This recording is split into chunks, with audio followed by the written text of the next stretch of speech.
Welcome in here to the George Hill Pro Player Showcase, a day full of AAU basketball here at the Factory. I'm Zion Brown, here with Tony Leach for Prep Ball Stars, here today for this exciting AAU action here today, Tony. Well, I'll tell you what, this is a great pre-fireworks show. You've got just a lot of talent here at the 16U and the 17U level. I'm glad we're starting this off with the 17U because these guys really need the looks. And so college coaches, if you joined in or you'll watch this later on, you're in for a real treat. Yeah, these kids here about to be seniors, and we have George Hill All-Indy versus EG10 here to start us off with this one. So this should be a good day of hoops, and we started off right here as the teams are about to tip off. Who are some players you're excited to see in this game, Tony? Well, I'll tell you what, I'm really excited for EG10's Ryan Conwell. He's a player that I've had my eye on for a while. He had some NAIA offers about a year ago, and I told him and his family, I'm like, look, I really think if you keep working and training, you're going to get to that Division I level, because he's always had a Division I jump shot. And lo and behold, he got his first one, and he's gotten about 4 or 5 cents. You know, he's got an IUPUI, Indiana State, picked up a Miami of Ohio here in the last few days. Yeah. And I really think more are coming. He had a really good year in the MIC. And for George Hill, I mean, you've got the twins, you know, Armand and Ahmad Gerard. They've got some low Division I offers. So, you know, they're a talented bunch on both sides of the ball. Also, J.J. Loudon, number 23 for EG10. He's another player. He's got an IUPUI offer. I'm looking for him to do some big things today. And also number 22, he goes by the name of Bo, Antoine Hearns for EG10. And So, EG10 really is players. EG10's in the black and red. George Hill All-Indy is in the gold and white uniforms. So here we go. EG10 has it with Conwell. And I remember, like you said about Conwell, I remember seeing him a couple years ago and saying he could shoot really well. And right there, And right he on throws cue. up the alley-oop. He goes by the name of Bo Antoine Hearns, the Washington product. He's a spectacular player. He was MVP last year on our 4th of July Prep Ball Stars showcase here at the Factory. Well, more plays like that, and trust me, they'll know his name. As now George Hill's team looking to respond here. Three off the mark there. Here comes Conwell again, looking to push. Here's another three. Antoine Hearns is not bashful. He can fill it up. Antoine Hearns 5. So far, George Hill 0. EG10 pushing again here. Conwell with the three. And a quick 8-0 start here for EG10. EG10 came to play today. Ryan Conwell demonstrating that Division I jump shot the college coaches are looking for. Here's Ahmad Gerard for George Hill All-Indy. Now here's the jumper, and Matthew Spears can't knock it down. But it's stolen right there by Javon Tracy. And Tracy Well, lays it in. Javon Tracy's going to the Division I level for football. If he wanted a basketball career, he can sure enough have one. Absolutely, and he's a running back, and he showed off that speed there and aggressiveness. Conwell with another step back three. That one's off the mark. So it's 8-2 here to start it off. 6-point lead for EG10. Let's see if George Hill can get some more points on the board. Here's a drive and a block. Nice block there by Shiloh Jackson, North Central product. He's actually 2021, but he's 6'8", great size, hard-working player. And there he is down low with the slam. And again, right on cue with the finish. Here's Gerard. Ahmad Gerard it is, bringing it up here. Looking for a crossover move. And swinging back around to Gerard.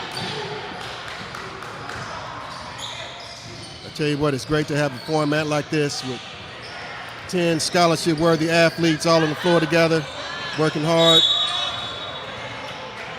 And now right there, Matthew Spears making the aggressive play, getting the offensive rebound, and now he'll go to the line. And Matthew Spears is Arsenal Tech product. He's picked up a Tulane offer, and 6'7", good size, nice soft touch on his jump shot. He's a player that the college coaches are looking at.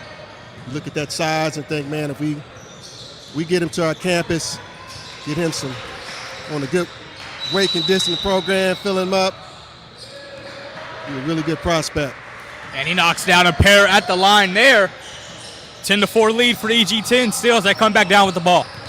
It's Jordan Turner handling the ball here. He just picked up a couple offers recently. Ritter product. Over to Conwell. Swing it to Loudon. So J.J. Loudon has been a 2-year starter for Pike. He's already shown Division I coaches that he can really run a team. Solid defender. And it's a block right there. What a play by Ryan Conwell. Now he kicks it out to his Pike teammate. Can't finish the job there from Loudon. Loudon almost gave it another go. Excuse me, that was Conwell. And he was called for the walk. So EG10 is hustling a little more right now. They're getting the 50-50 balls. But George Hill, they're a never give up squad. That's the way they are. That's the way they roll. So a lot of basketball left to be played here. Here's Ahmad Gerard with it. Crossing over. And his pass still being bounced around. Somehow George Hill got it back, and there's going to be a foul on the ground. Good play by Armand Gerard there just to get it back for Team George Hill. I'll tell you what, the Gerard brothers, they've been a package deal. They're twins. Again, Armand and Ahmad, they've got I know one of the offers they've got is to SEMO, and they're looking to get more. But they're extremely athletic, both of them, especially Ahmad.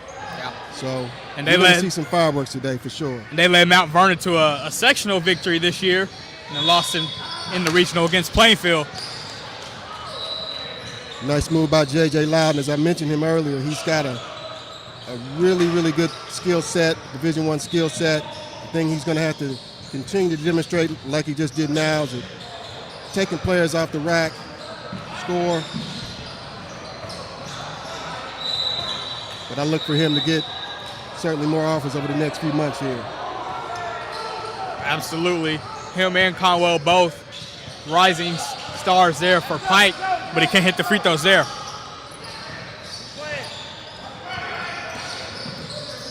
Here's Tracy with that football speed, but he can't finish. Up ahead, Loudon lays it in. Okay, every last one of these players out here, I mean, there's other levels besides Division I, but they all have a shot. And most have offers already. And that is Aaron Humphrey out of Tinley with the basket there. Speaking of Division I offers, Aaron hasn't gotten them yet. I believe he's got a D2, but he's right there, 6'7". He's got a really good skill set too. He's got to do more work out here on the floor, but he's right there. Had a terrific year for Tinley, 5th in the state in rebounding, led Tinley all the way to the semi-state. 14-6 lead here for EG10. George Hill will go to the line here. George Hill All-Indy in the gold uniform. And that's Matthew Spears once again attacking. Sometimes that's what you need to do when you're under siege a little bit, when the game starts, get to the foul line. But you got to knock him down.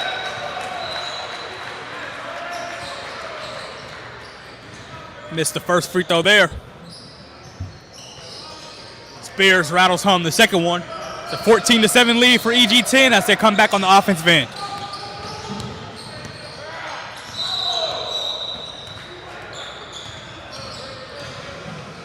There's a nice drive and a finish.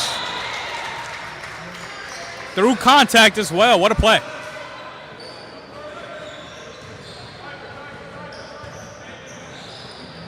Really nice work from Jordan Turner. He's a second-team All-City player this year for Ritter. Got them to the Final Four in the city championship. I believe the Final Eight, I believe. So a three-point play there for him, and it's a timeout here by George Hill. All Indy 17-7 lead right now, about midway through this first half for EG10. And right now, they're just, like you said, they've been the more aggressive team so far. Well, they certainly have, but again, George Hill is going to pick it up. This is a team, it's a program that's been through a lot of battles. This is actually this is their show. This is a George Hill Pro Player Showcase. Right.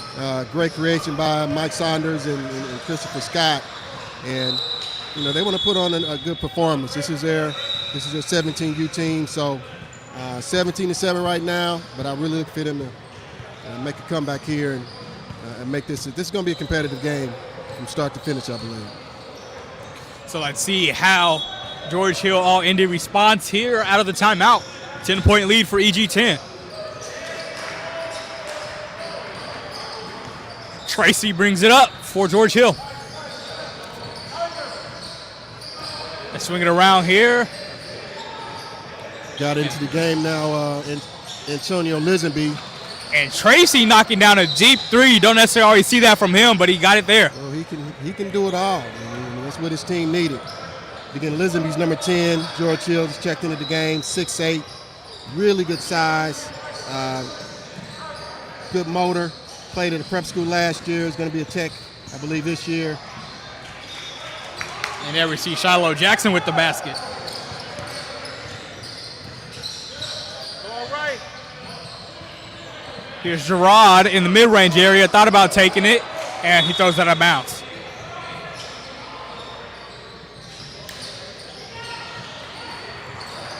Nine-point lead here for EG10 as Loudon brings it up for them.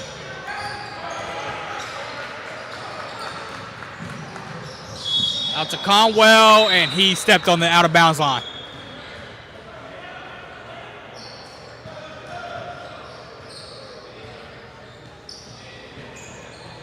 Got Humphrey checking back in the game. Here's a three once again from Ahmad Gerard. He can't hit that one. Here's a nice attack, and EG10 with another bucket. Tell you what, I really like Hearns. I mean, when he gets it going, I mean, I saw him get 40 in the city during the city tournament in January. He can really fill it up. So, college coaches, if you're watching, take a long, hard look at him.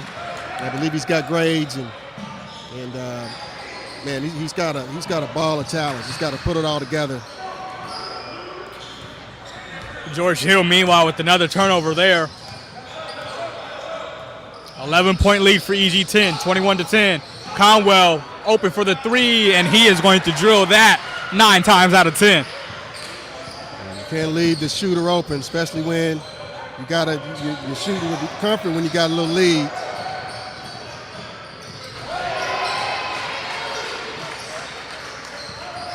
Here's Gerard looking to make a move over into the corner for the mid-range shot right there. Nice shot by Humphrey. I mean, again, he's got range. He's got three-point range.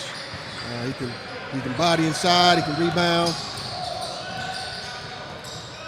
There's Conwell dribbling around with it into the corner.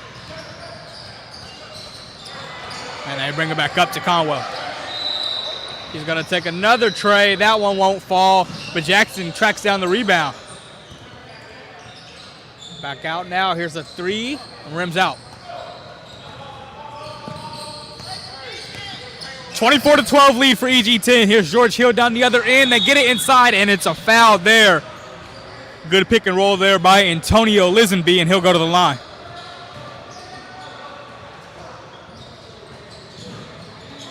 That's some good action. There, got a good shot you want, getting to the foul line.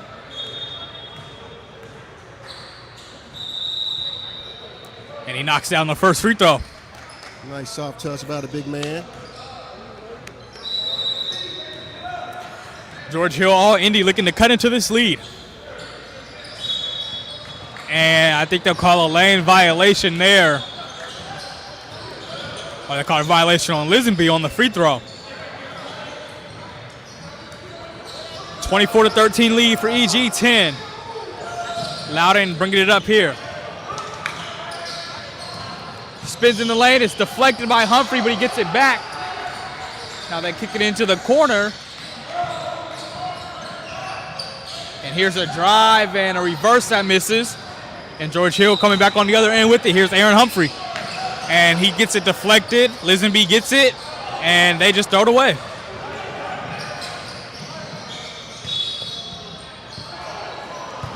And it's going to stay with EG10 down here.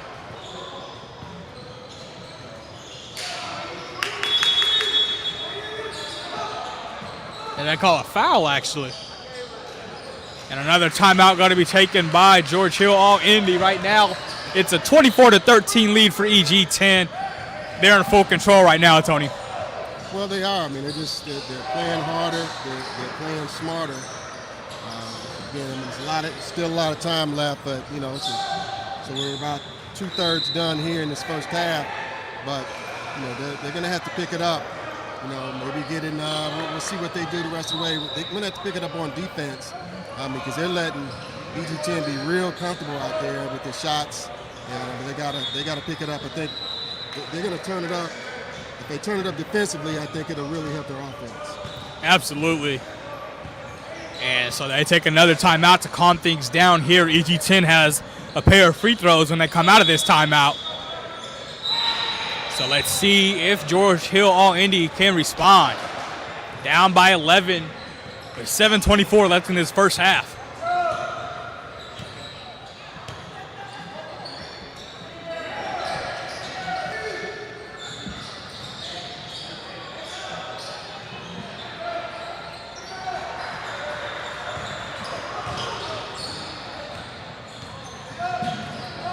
First free throw too strong there. So they are stopping clock for free throws. They were stopping the clock every time.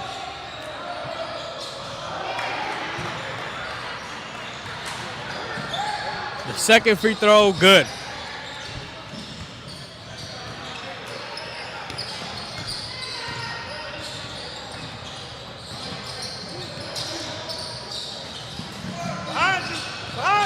Here's a drive inside. Antonio Lisenby finishes. Nice finish there by Lisenby. Gotta feed the big man sometimes. I know the game of basketball has been pretty wing focused, but you gotta feed your big man. Lisenby comes back with the rebound there. Here's Tracy looking to push. Devon Tracy gets a screen and kicks it back out to Gerard. Now they get it to another big man at the foul line, back out to Gerard. Good defensive effort by EG10 on this possession. And it's kicked out to the opposite corner to Humphrey. He drives, blocked by Shiloh Jackson. He gets it back, misses. Ball still loose, and George Hill has it.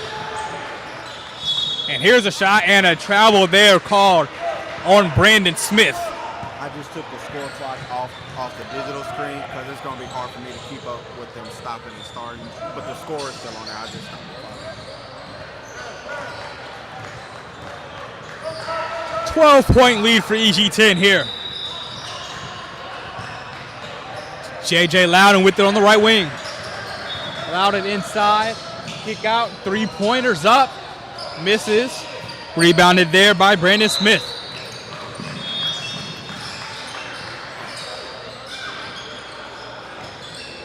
Now here's Ahmad Gerard with it. Over to Javon Tracy. Tracy explodes into the lane and finishes. I tell you what, Tracy's had a nice first half, really keeping them in it. Leads him and actually leads all scorers, I believe, with 8 points. And he's keeping George Hill in striking distance.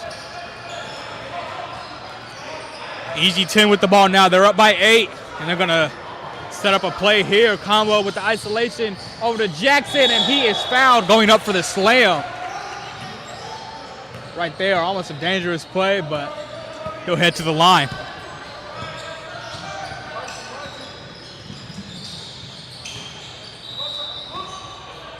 So that's a nice strong take though by Shiloh. He tried to make a poster happen pre-4th of July on the trip to the free throw line.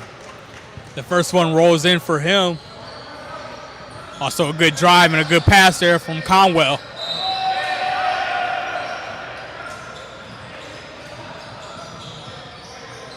Nine-point lead for EG10.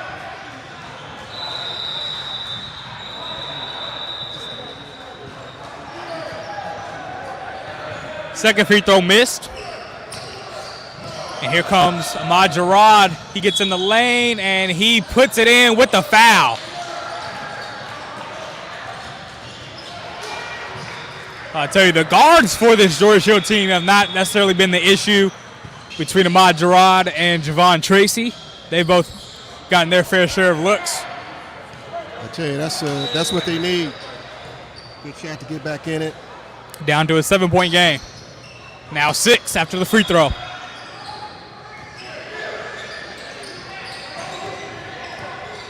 Here comes Ryan Conwell. See some shots go in. It feels like they should be down more than 6, but they're right here. Good kick out into the corner. 3 is missed. Humphrey gets the board for George Hill. Now they're pushing. And they call a foul on the floor there on EG10. And you can feel the momentum shifting a little bit here towards George Hill. I mean, they picked it up on defense. You know, they're certainly more active. They're getting hands up on the shooters.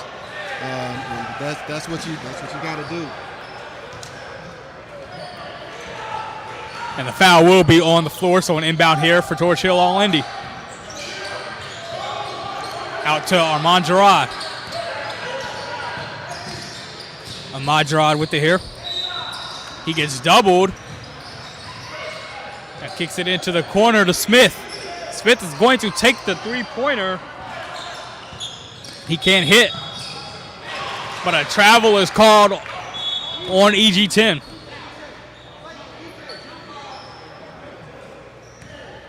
EG10 has been a little careless the last couple of minutes.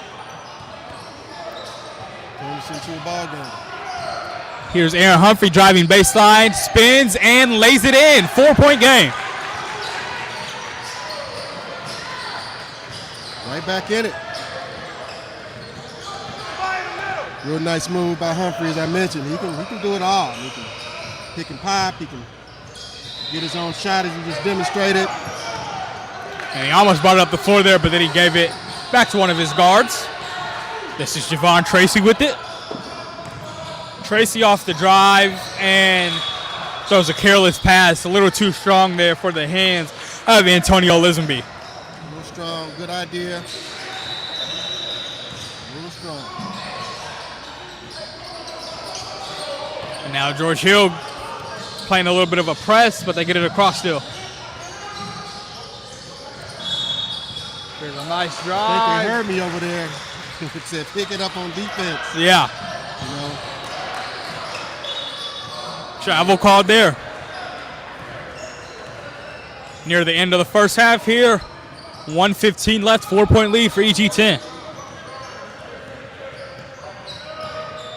And here is Javon Tracy with it. He's going to ignore the screen, take it himself down the right side, and give it back to Aaron Humphrey with the long 2.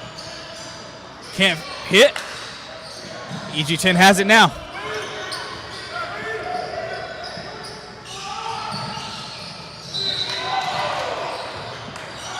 There's a double team. They kick it back out. George Hill's defensive intensity right now. But Shiloh Jackson still had a good look, but he couldn't finish. Now George Hill looking to push with Tracy. Inside, good pass, and it is a foul as Lisenby will head to the line again. That's good work.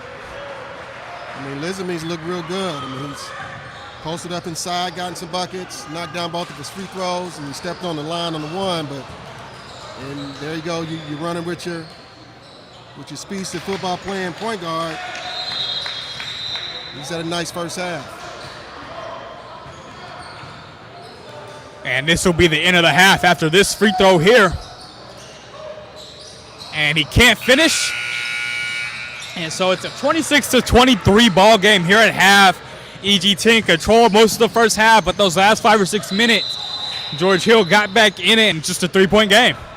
I tell you what, it was a game of half of the halves. I mean, you got, EG10 that really started out gangbusters, and but George Hill has slow walked him down here over the last 5 minutes of the half, and get back in it to make it the game we thought it would be. And Javon Tracy was really the big key for George Hill to stay in this game in the first half. I mean, he controlled the tempo. I mean, he led the team with 8 points. Really led our scorers with 8.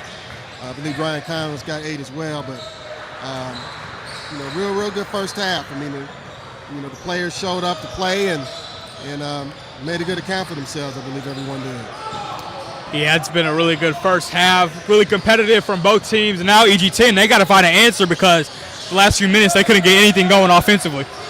Well, I think, again, George Hill picked up the defensive intensity, made them uncomfortable. They would trap a little bit on the wings, trap a little bit at the top here, too. So, but the EG10, they'll have a strategy for that in the second half. We got a ball game now, which is what we wanted. Once again, you are watching the George Hill Pro Player Showcase on Prep Ball Stars.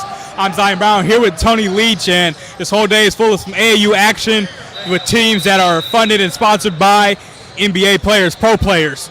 So it should be some good action right here. Of course, we have George Hill and Eric Gordon's teams, and this one, EG10, leading 26-23 at halftime here.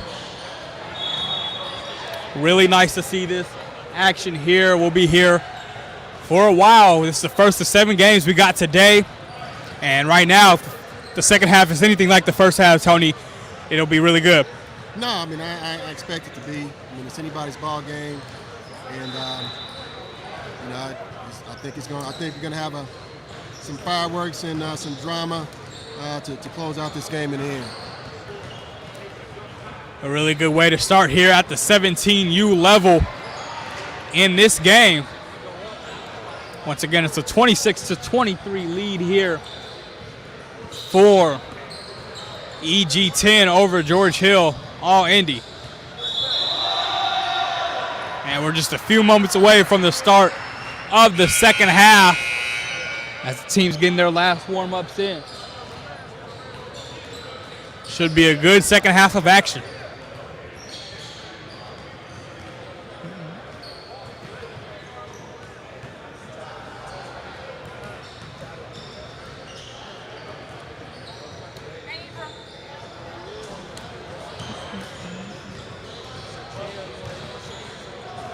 As EG10 getting their last few shots in.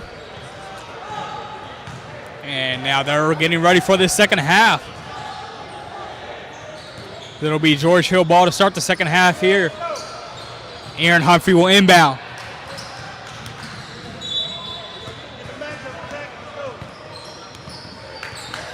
Here's Ahmad Gerard with it.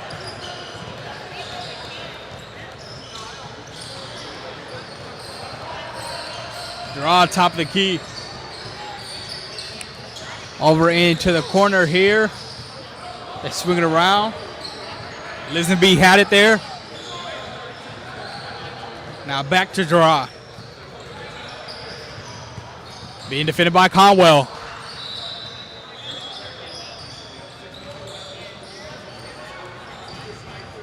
Here's brother Armand Gerard. The twins out of Mount Vernon. Back to Ahmad. Ahmad gets inside. Good feed and a finish from Lisenby. Lisenby's done great work since he's been in. He earned the start in the second half. 1 point game, 26-25. Here's JJ Loud in the mid-range area, steps back but kicks it back out.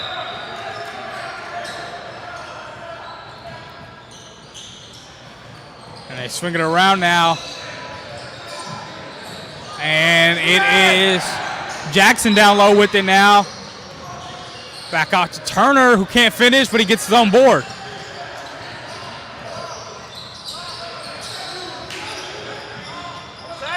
George Hill playing good defense on this possession, but they couldn't get that rebound. Tell you what. Now the long miss goes out to Armand Gerard. He gives it over, and Ahmad can't finish, but he gets his own rebound over to Lisenby, who fumbles it out of bounds.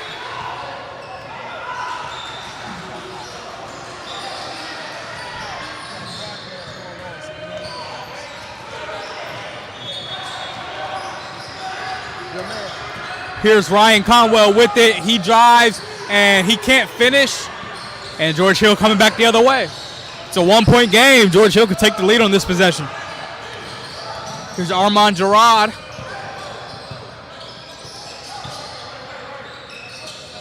Now they get it back to Ahmad Gerard.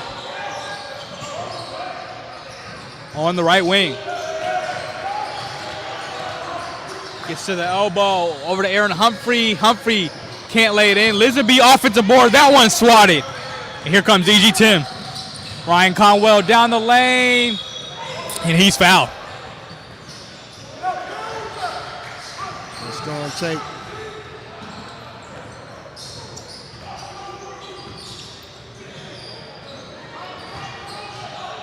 So Conwell with the pair of free throws here. Looking to get E.G. Tim's first points in quite a while, and he hits that one. I tell you what, Conwell's had, he's made a nice account for himself, though. I mean, he used to be known as just a shooter, but I was watching him, just watching him train on his own, working on his dribble. So to see him do some other things out there, I mean, it's a breath of fresh air. It just shows what will happen if you continue to work. And Conwell knocks down both of those free throws. Lead is back up to 3 for E.G. Tim. Here's Ahmad Gerard with the basketball. Gets in the lane, nice pump fake, spin move, nice dime. Aaron Humphrey lays it in. But Gerard really made that play. I tell you, Humphrey and Lisenby have really done some nice work here. J.J. Loudon can't hit the three. Here comes Armand Gerard down the court. And his pass is kicked away.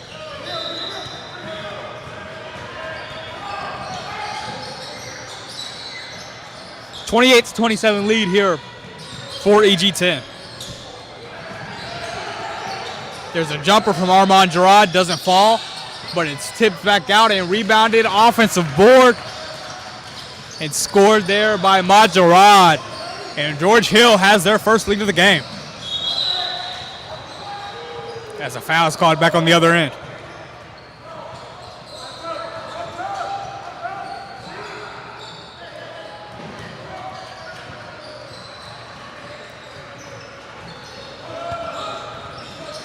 Conwell back at the foul line here.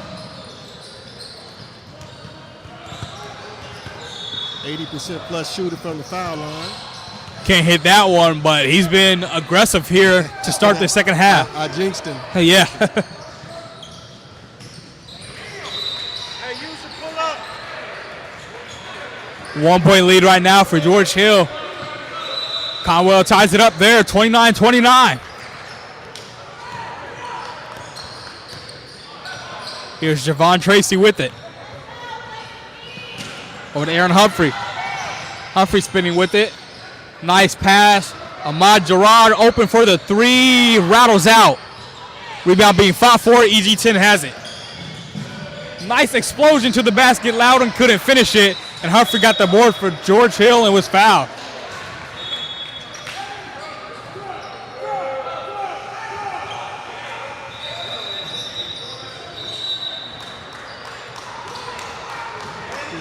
Ball game. Get a little tight here. Let's see who's going to turn it up and finish this out for the team. Something I noticed with J.J. Loudon for E.G. Tim, I think he has some sort of little hand injury. And at first he had a little wristband on, then he had a full shooting sleeve on, and now he's taking it all off.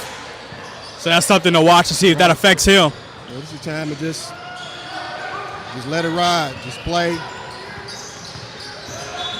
You're not going to make every shot, of course, so you just got to keep shooting, keep playing. Here's Loudon here. He kicks it out for a three. No good. Nice board right there by Brandon Smith. And that one's tipped away, but Humphrey still gets it over to Tracy. All tied at 29 here. Tracy for the three in the lead. Drills it.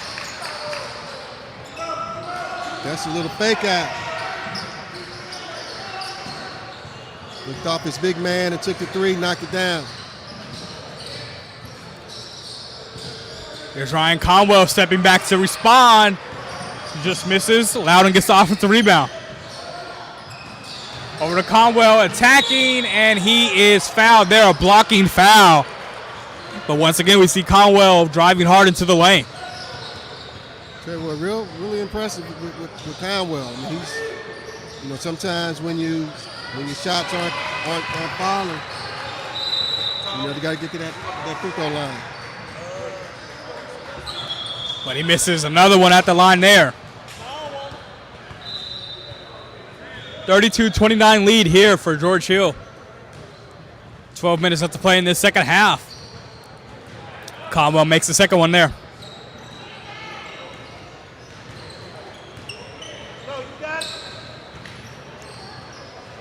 Here's Tracy with the ball for George Hill.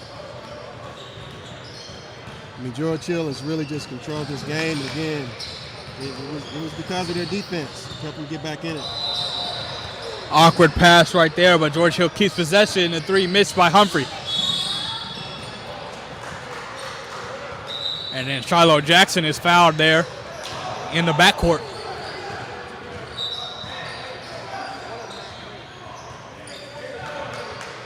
It's a well-played game, well-officiated game so far, letting the players play. And again, it's still anybody's ball game.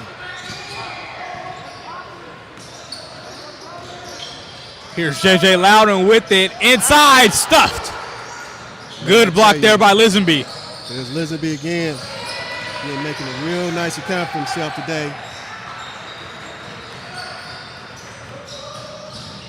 Tracy gets inside, kick out here, good pump fake, and the three is up and missed by Matthew Spears. Offensive rebound, Javon Tracy puts it back in. I tell you what, Javon Tracy's playing. I tell you what, hey, I'm gonna make my money playing football, but right now I'm on this basketball court. And a charge is called there. Making shots, drawing charges. And EG10 with the timeout. They have lost control of this game. Still just a 4-point lead for George Hill, all Indy, but EG10 out of sorts right now. Tell you what, Tracy's been a big part of it, and he's got the last five for him. Big play there, getting the charge called there. So George Hill's ball. But again, a lot of time left. Still anybody's ball game. And like you said a couple possessions ago, Antonio Lisenby has been impressive on both ends. No, he really has. I mean, 6'8" prospect. Again, no offers as of yet, but he may well be playing his way into some offers. So he's been very impressive so far in this game. And let's see if he can continue that. George Hill All-Indy leading by 4, 34-30. 10.5 left to play in this second half.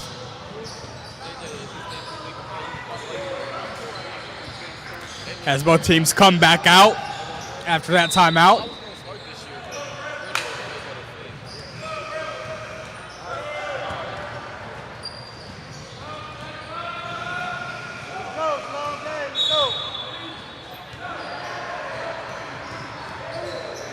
Here's Javon Tracy bringing it up.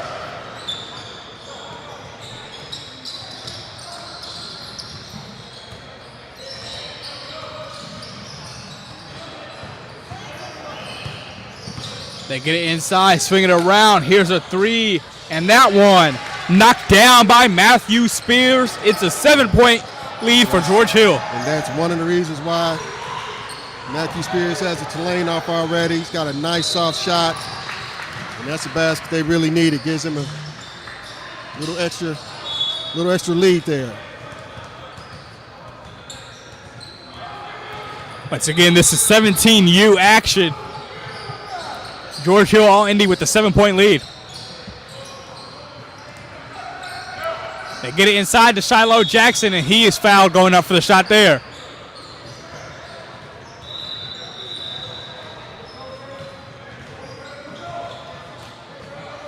And this EG10 team in the second half, they haven't really been able to hit many shots, but they've gotten to the line, and that's what's kept them in it. You got that right.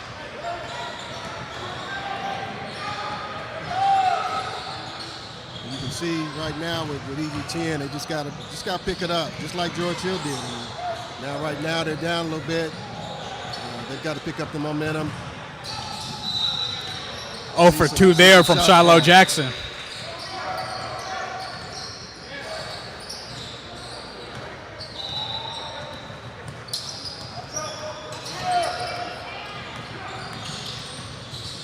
Javon Tracy with it there. He might have got away with the push off.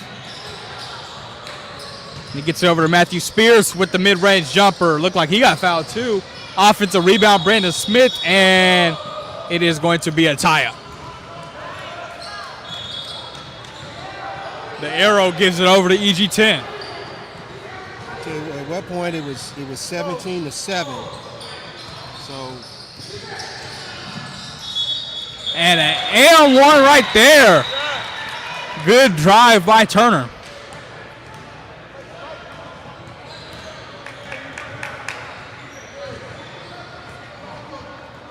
Like you said, yeah, it was a 17-7 lead for EG10 at one point.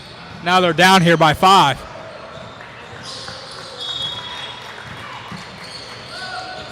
Four-point game, 8 minutes to go in the second half.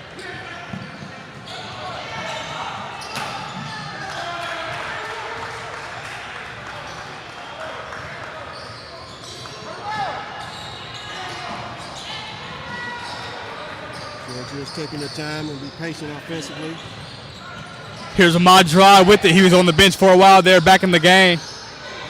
Into Brandon Smith, who almost loses the ball, but he gets it down low to Spears, and Spears walked with it. Oh no, they gave him a 3 seconds call.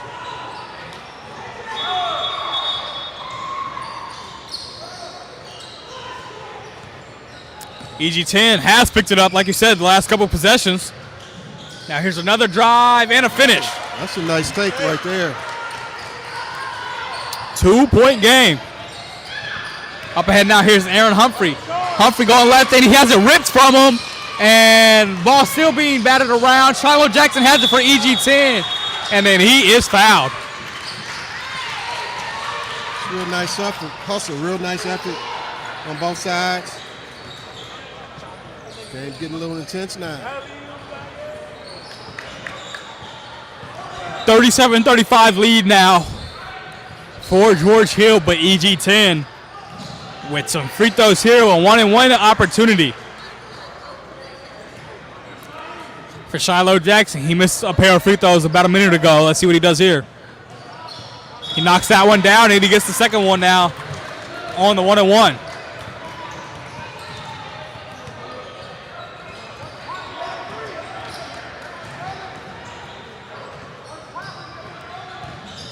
Jackson to tie the game, can't hit it. 1-point lead for George Hill All-Indy.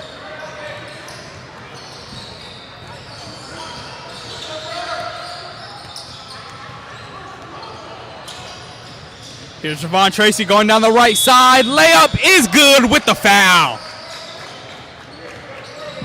I mean, that's a gorgeous move right there from Tracy. You know, there's some college coaches looking there thinking, son, are you sure you want to play football? Well, I remember the same dilemma just a couple years ago with his older brother as well. The Tracy family, it's a football family, but they're not too bad at basketball either. 15 points, leads all scorers right now. Couldn't hit the free throw there.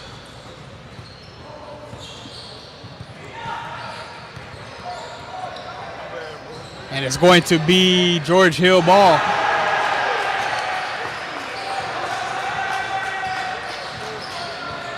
They swing it around here. Aaron Humphrey looking for the post. He gets it.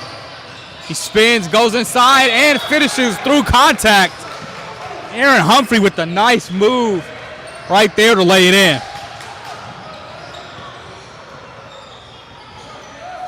And quietly, George Hill on Indy has got the lead back up to 5. Humphrey right now looking for an and one.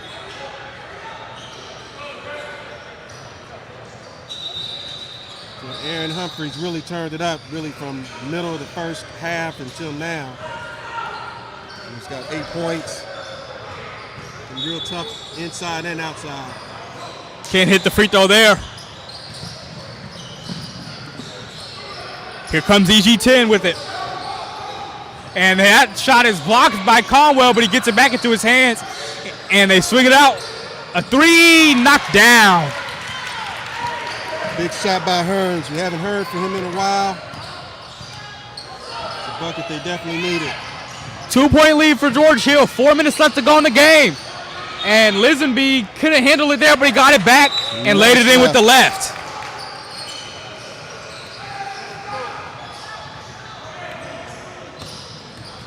Here's J.J. Loudon. Loudon blocked there by Humphrey.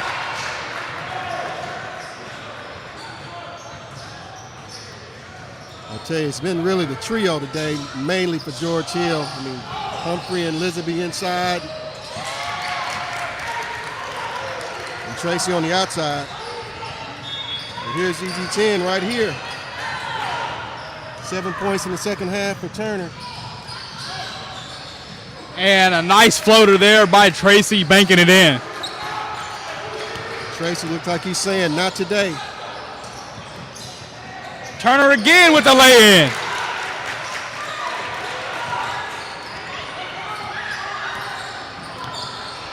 Here's Ahmad Gerard. So we got under 3 minutes to go. He takes the tray. Let's see who the players are right now. Lisenby offensive board, back to Gerard. Kick out top of the key, Javon Tracy. And EG10 can tie or take the lead on this possession. 2.5 left to play. And it's going to be a timeout here by EG10. Smart timeout there. As they'll keep the ball here, down by 2 with 2:28 remaining.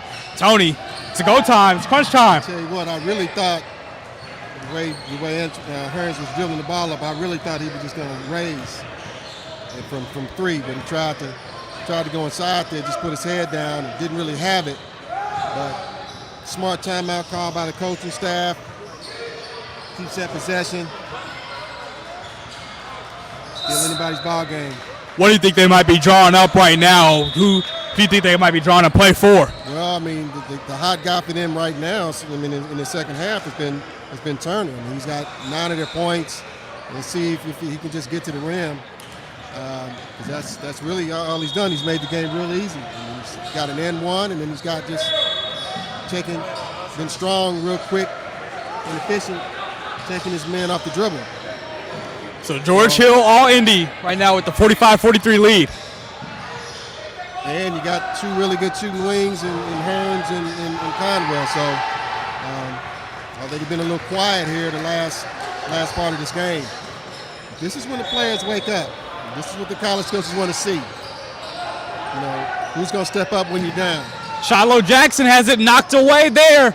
Antonio Lisenby, and they get the steal. It's a big play by Lisenby. And he's been all over the floor, both sides. Tracy pump fakes, gets in the lane, and he throws it out of bounds.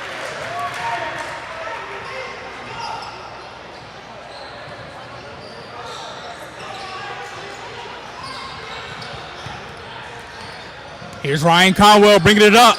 Gets the screen going left. Gets down the right side, and Shiloh Jackson with the putback slam, tying us up at 45, under 2 minutes to go. This is what we want. No better way to start off this broadcast in a thriller with the 17U. A lot of talented players. Let's see who's going to close the show. 1:38 left in this second half. Here is Javon Tracy.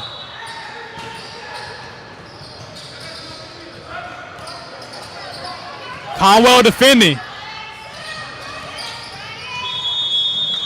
Tracy inside, lays it in. 2-point lead for George Hill. 47-45, 1:10 left to play. Tell you what, we're going to be looking for a player of the game after this, for each game, and there's some. Conwell has it. A real good account for themselves. Yes, he is. Conwell thought about pulling up, drove inside, and he is going to head to the line for a 1-and-1.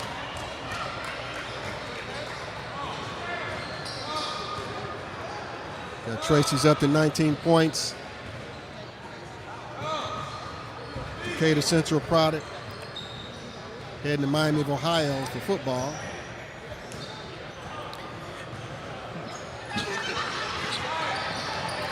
Shiloh Jackson, put back.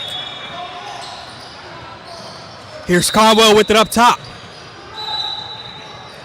2-point lead for George Hill. EG10 with the ball here. J.J. Loudon. Floater, banks it in. Big shot by J.J. Loudon. That's what he does. Been making big plays since he was in middle school. None bigger than that one. Tied up at 47, 25 seconds left. George Hill All-Indy is going to hold for one shot here. Now down to 20 seconds. Who's going to close the show? Here's Javon Tracy, and they call a timeout. Excuse me, that was Armand Gerard that had the ball. But there's 8.2 left. Timeout, George Hill. We are tied at 47. And they're going to... This is what we wanted. We absolutely. Wanted, certainly for those who are tuned in, we wanted to see some talented players perform, check. We wanted to see a competitive contest, check. We wanted to see some strategy in place, check. So,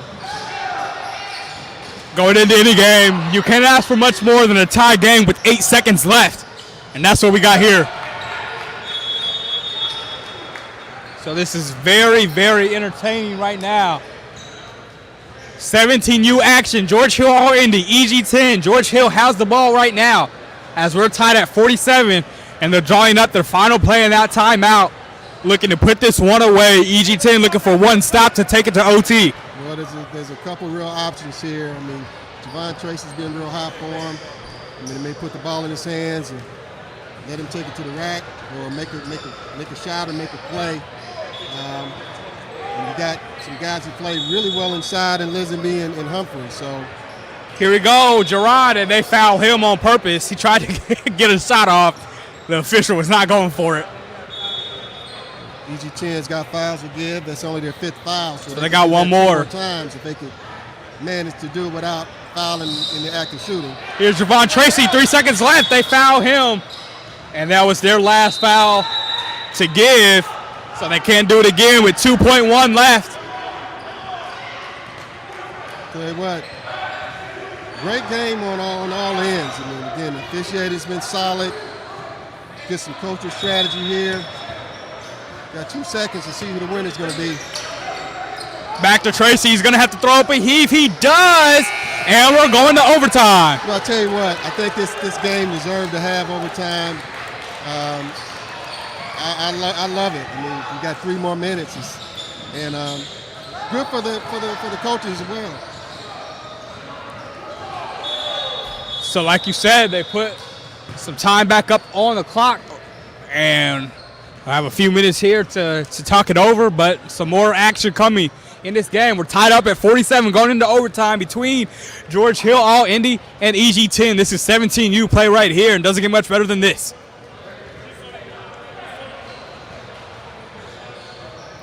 Again, a lot of players have really made a good account. Again, Javon Tracy heading to Miami Ohio for football, but and Antonio Lisenby has really looked good today. I mean, again, 6'8". So if you're looking for a kid with some size, had a nice block inside against another 6'8". Nice prospect in Shiloh Jackson. Get it out of here. He's done what he needed to do. Finished around the rim. He's knocked a nice soft touch at the free throw line. He's demonstrated really good account for himself. Again, also Aaron Humphrey. I mean, he's also 6'7", but he's really a wing. I mean, he's handling a little bit. He does jack of all trades. Got a lot of little things he does well. So he's looking for some for some offense, and I think he's earned some today. J.J. Loudon's got the ball now. He made one of the biggest plays of the game. Struggled a little bit offensively, but when it was the toughest, the last minute of the game, he knocked that shot down. Here's Loudon with it now. 2-minute overtimes. They've taken 20 seconds off so far. EG10 with the ball. We're tied at 47. And Loudon gets a screen from Shiloh Jackson. A pair of Mick players. Jackson gives them another one, and they call the moving screen right there. Good call.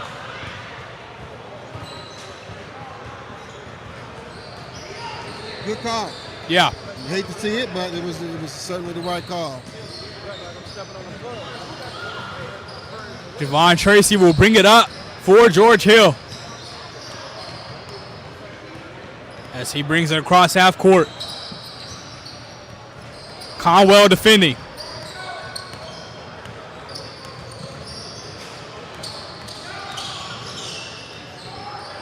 Looks like George Hill has decided they're going to hold it for the last shot.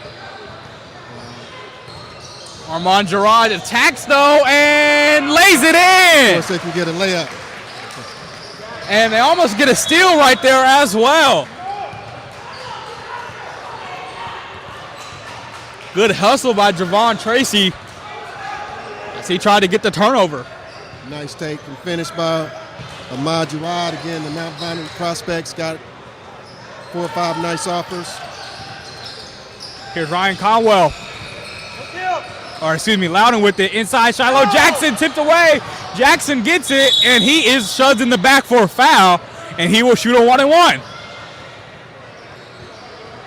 But he has struggled at the line today. I believe he's 1 for 4 at the free throw line. So let's see what he does. 49-47 lead for George Hill. 32 seconds left. On these 2 shots. 1-and-1 for Shiloh Jackson out of North Central. And he knocks it down. Love to see that. So this one is for a chance to tie it.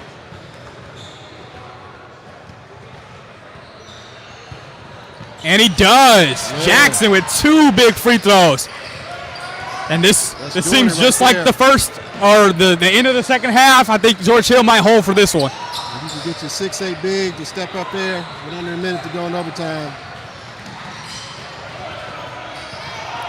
Armand Gerard with it right now. He scored the basket last possession to put them ahead, but now it's tied at 49 again. 8 seconds left. One of the better defenders in the state, really. 3 seconds. Armand Gerard with it. He's going to have to take the shot, and it is stuffed. And we're going to another overtime. I just said that J.J. Loudon was one of the best defenders on the wing in the state. And he showed it. He proved you right there with that block. That's two times now. I mean, he did it on the offensive end, leading his team, getting the game in overtime. Then he shows you what he can do on the defensive side of the ball to get the big shot, big shot block against another D1 performer in Gerard, who's got five or so Division I offers. And this is all you can ask for: a double overtime in our first game here for the George Hill Pro Player Showcase. This game has George Hill All-Indy versus EG10. Some AAU action here alongside Tony Leach. I'm Zion Brown here with this prep hoops. Love to see it from JJ. I mean, again, he hasn't had the type of offensive game that he wanted, but when the going got tough, he made a tough shot in the lane and to take the team to overtime. And again, when you're looking at the D1 level, who's going to get a stop for you? And he's demonstrated that. Now this second overtime is just 1 minute long. They swing it into the corner. And it is a travel down low. But the clock hasn't started here in this. Well, we got the clock first. If he's really into this game too, got to start the clock. think it may be first Oh, basket wins. gotcha. So there's no clock here. First bucket wins. It's first bucket wins. Okay. So here is Javon Tracy. Who's going to close the show? Over to Ahmad Jarrad. Do or die here. Over to Aaron Humphrey. Humphrey's going to drive. Humphrey's going to shoot. Doesn't finish. I call a foul. And so free throws here for Aaron Humphrey. I don't know what the rules are here. Yeah, does he have to make both or just one? I think it's just one. But he gets 2 shots. 49-49. This could be all. And that ends it. 50-49 victory for George Hill All-Indy. Double overtime, sudden death. Aaron Humphrey makes the free throw and gets the 17U George Hill team the W. All right. 50-49 for George Hill. And Tony, I understand you got to wrap the games up, but do you think those games should end on free throws? That's not it's the key here is to get these guys some looks. Right. Winning is important too, but try to keep the games on schedule, and both teams really deserve to win, but I think both teams won today with the way they played. Yeah, absolutely. Like you said, both teams won. Now we got some 16U action.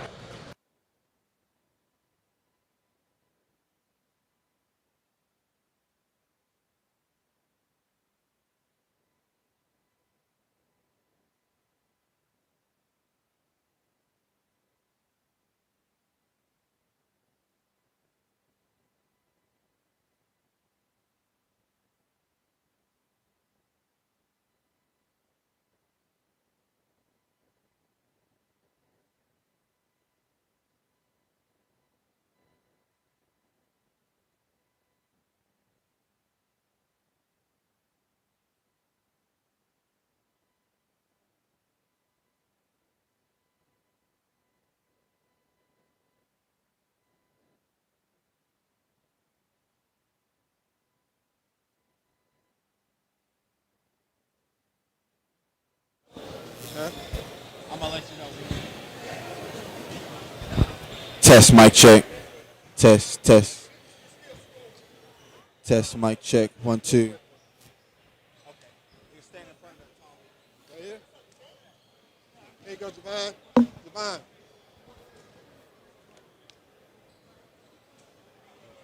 Share for you. Microphone.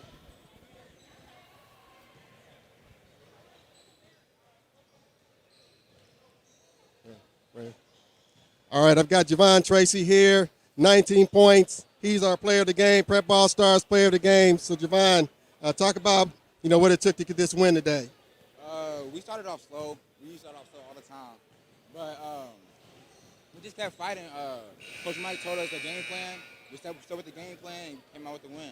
Okay, so I know you're going to football for Miami of Ohio. Is that correct? Okay, so you've got the rest of July to finish out for basketball. But again, congratulations. I know we've got to get this game tipped off. Thank you. But again, Javon Tracy's our Prep Ball Stars player of the game here at the factory in the George Hill Pro Player Showcase. Congratulations. Thank you.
Don Bosco. Yeah, Don Bosco. Don Bosco setting up stuff, okay? Yeah, this is people off right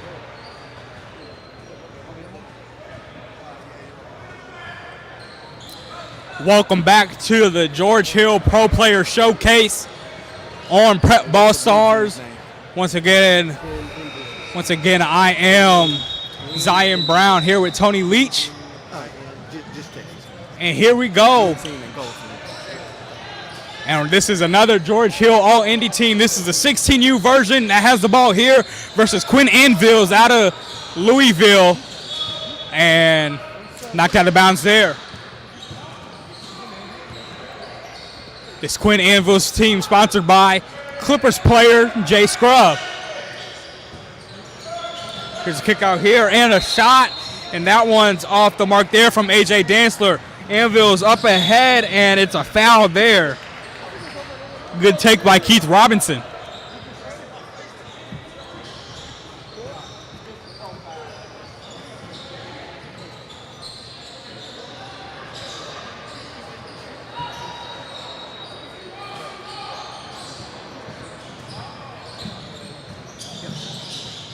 So here's Anvils with the ball. Robinson's going to take the jumper and misses. And it goes back over to George Hill. This is 16U. No score yet, 45 seconds in. Okay, well, this may be 16U, but these guys already have knocked down, locked down some really nice offers. Jalen Hooks pump fake. And he hard traveled. to miss out there, number 23 for George Hill. Got his red shirt underneath there. 6'11". I mean, he's got offers from Louisville, Indiana, Purdue. Just picked up one from Xavier, Notre Dame. He's a top 20 prospect now in the country. He's guarding the ball now. And Booker's a player, Tony, that necessarily wasn't one of the main players on Cathedral. They didn't necessarily look for him, but when he did kind of play aggressive, there were moments where you could see his potential, and now in these last couple of weeks, he's picked up a lot of offers. Well, I tell you what, I mean, that Cathedral team was really solid, a lot of talent, so he didn't really get to showcase his talent the way with the skill set he's got like that. But there's a jumper right there. Getting to play a little more on the wing because Cathedral was loaded on the wing, quite frankly. Right. So now that, AAU in the spring got a chance to show some handle, show some additional skill, whereas, as a sophomore, Cathedral needed him more to play big on the inside. And he was able to do that as well. And in the last game, we had two Indy teams that, they knew each other. They play each other during school ball. But this is Indiana versus Louisville, so they don't really know what to expect from each other. Well, the thing about media, I mean, if you're a player, these kids know that you're a player. So. And that was Z McCown that made that last shot. And here he comes back again for back-to-back threes. They can't get that one to go. And it's going to stay with Quinn Anvils here. A little sloppy so far to start.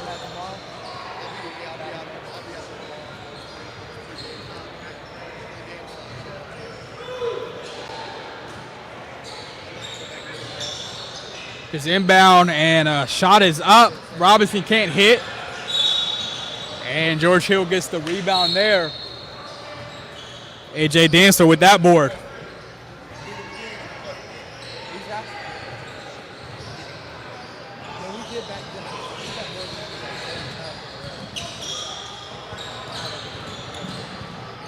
Here's Dantzler with it into the corner, hooks for three, and he ties us up now 3 points apiece. Jalen Hooks there, the 6'7" prospect. He's a top 50 player in the nation. Just got back from the Pittsburgh visit. Got an offer there. Also Marquette. Those are a couple of his recent offers, but he's got many. Here's Xavier Booker over to A.J. Dantzler. Dantzler foul.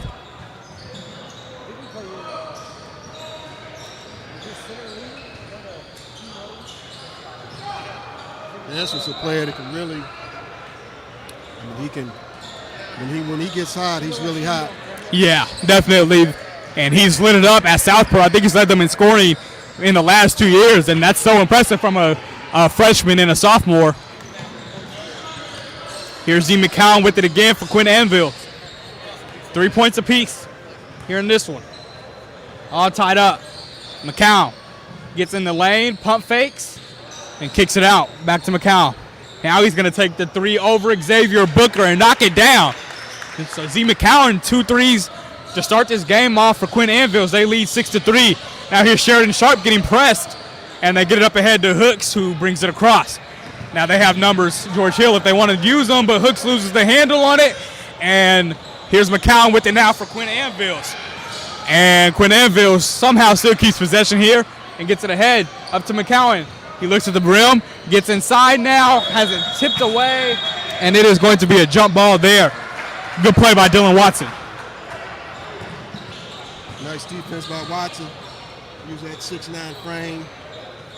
And yeah, this is a huge front court for George Hill. Oh, they are. I mean, you're talking, there's some colleges that don't start 6'11", 6'9", 6'7". Right. Across their front line. So. Quinn Anvil's inbounds up to Keith Robinson. He can't hit the three. And Dantzler gets it for George Hill. Now, here he is up ahead in the lane. Can't finish. Hurley gets the board for Quinn Anvils. Over to Greg Cole. Back to Z McCown. Sharp harassing him on defense. McCown still gets the shot off, but it misses. And they track down the offensive rebound, and Brady Hurley with the bucket there. It's good work by Hurley, staying with the play. Sheridan Sharp up ahead, and he is fouled there, a blocking foul.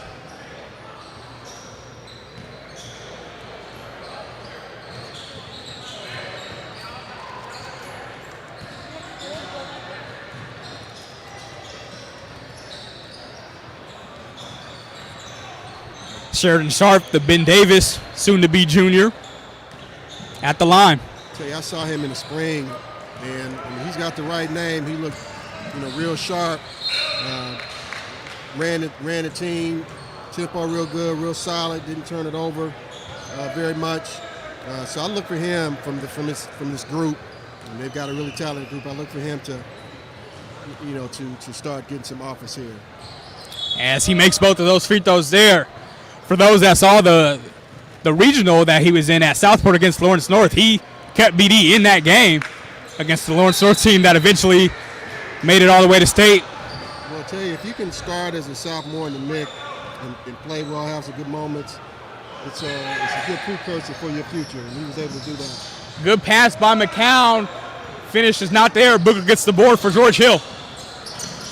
Just checking the game, number 21, Keyshawn Ware. I mean, he's a Addicts prospect. He doesn't have any offers yet, but he's due. Hooks back to Xavier Booker. Booker gets it now. Handles, and he is fouled there down low. Ware, again, number 21. He's 6'5". Really, really, really good shooter. Big time player. He usually plays well when the popcorn's popping. Ware gets a strip right there, though, by Brady Hurley. Hurley up the head to Z McCown, and it is picked off there by Cooper Bean. Now Clay Butler will bring it up for George Hill, the other half of that Ben Davis backcourt this past season. Down low, and it's put in by Xavier Booker out of Cathedral. Too easy. 8-7 lead for Quinn Anvils. And Greg Cole has it for them now over to Z McCown.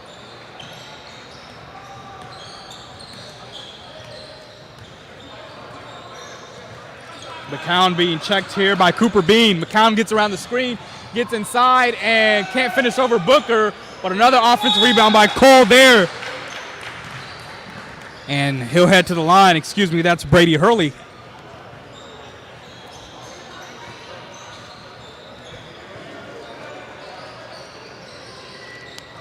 So Brady Hurley will shoot 2 free throws here.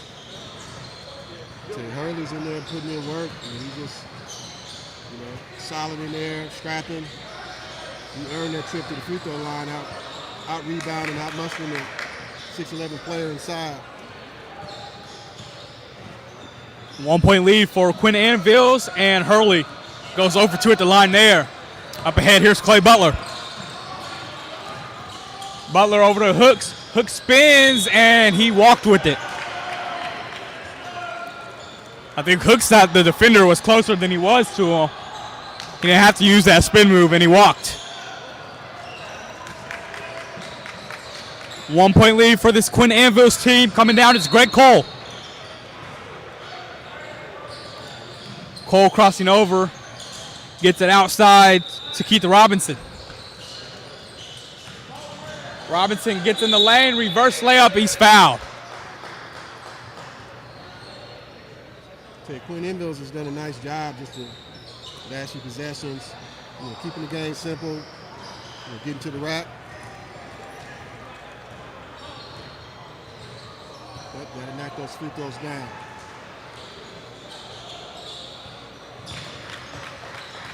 And for that size that we've mentioned from this George Hill team, they haven't necessarily done too much in the paint offensively. Well, yeah, not yet. I mean, actually, Hooks is more of a 3, and maybe even a 2, especially at the next level. And so that's kind of how he plays. I mean, Booker is he's just an interesting prospect. I mean, he is 6'11", but he's been playing more outside in, playing AAU. He's definitely more inside out when he plays in high school. And you just got to continue to develop his game on the outside. This is where you do it. As you see Clay Butler with the nice finish there. 10-9 lead for Quinn Anvils. Cole's going to shoot the 3, short. And if they get the offensive board, layup is missed right there. Still being fought around, and is going to stay with Quinn Anvils.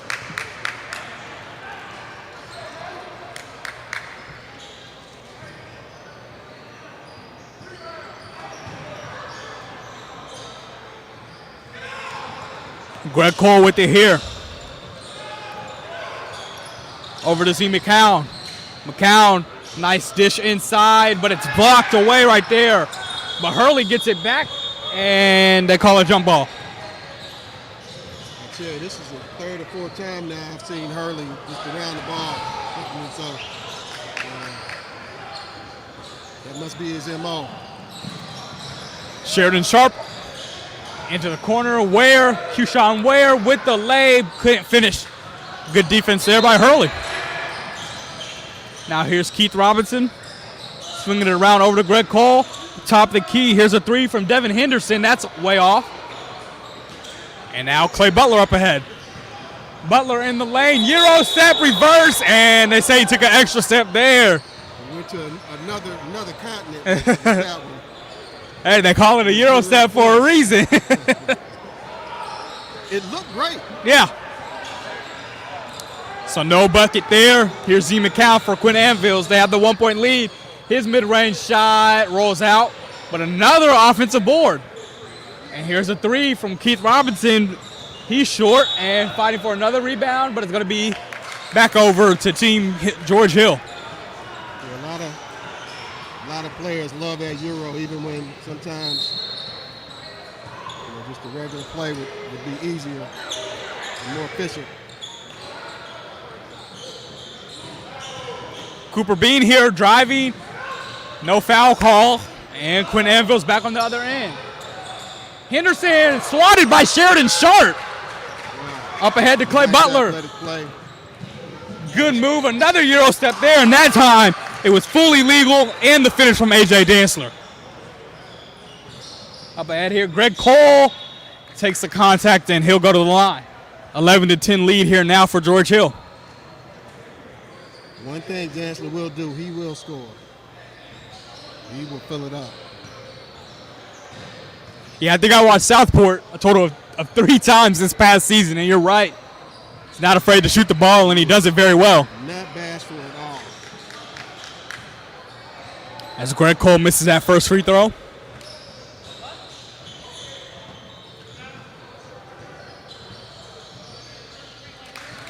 Second one ties this game up at 11 with 6 minutes left to play in this first half.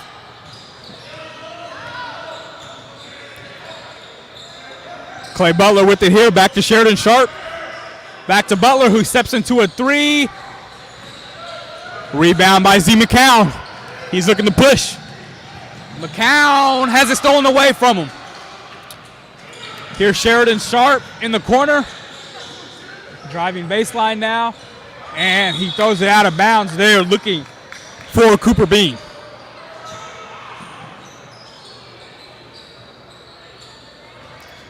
Looked like that should have been a play where you got to score when you got a 2-3-on-1. And this George Hill team, they've made a lot of subs. Subbing players in and out, everybody getting a quick little playing time, then coming right out for the next guy. I mean, there's going to be a lot of eyes on this game.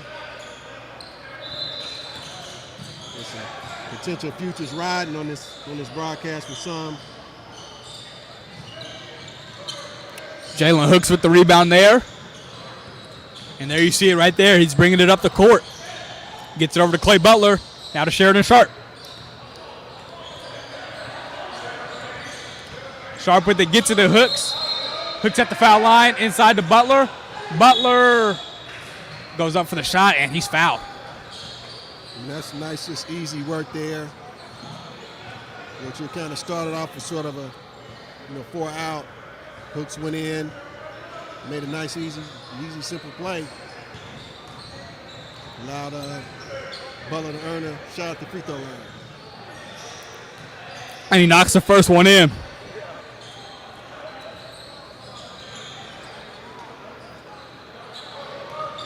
Four minutes left in this first half. George Hill with the 1-point lead after that free throw and make it 13-11.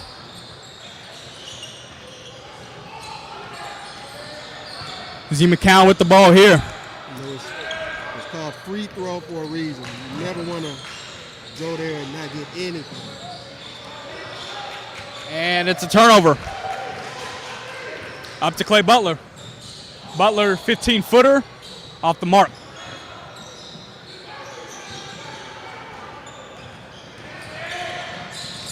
Here's Keith Robinson. And they get it over to Devin Henderson. Up to Greg Cole, and he walked.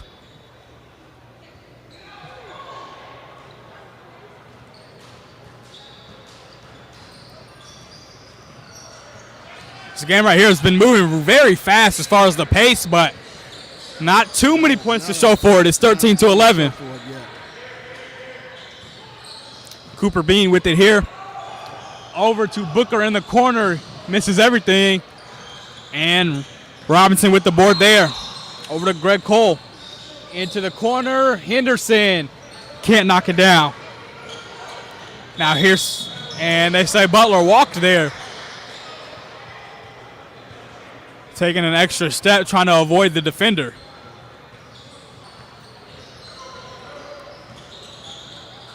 About 2.5 minutes left. It's a really quick first half.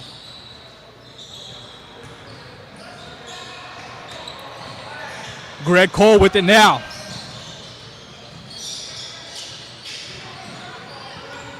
Keith Robinson driving inside, and he's fouled right there.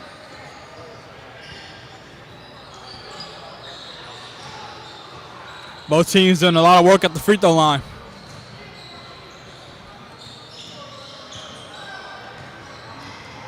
The good thing about this game, I mean, both teams have been a little sloppy, but both teams have played some good defense. Robinson hitting the first shot there.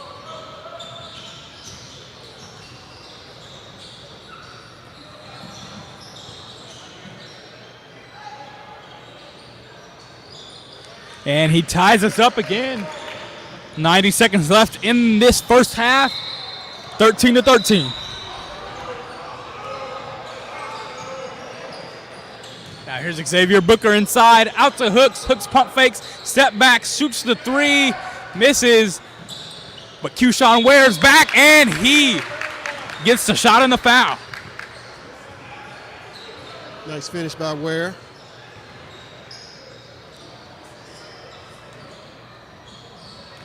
Here's George Hill to lead again. And he finishes off the three-point play.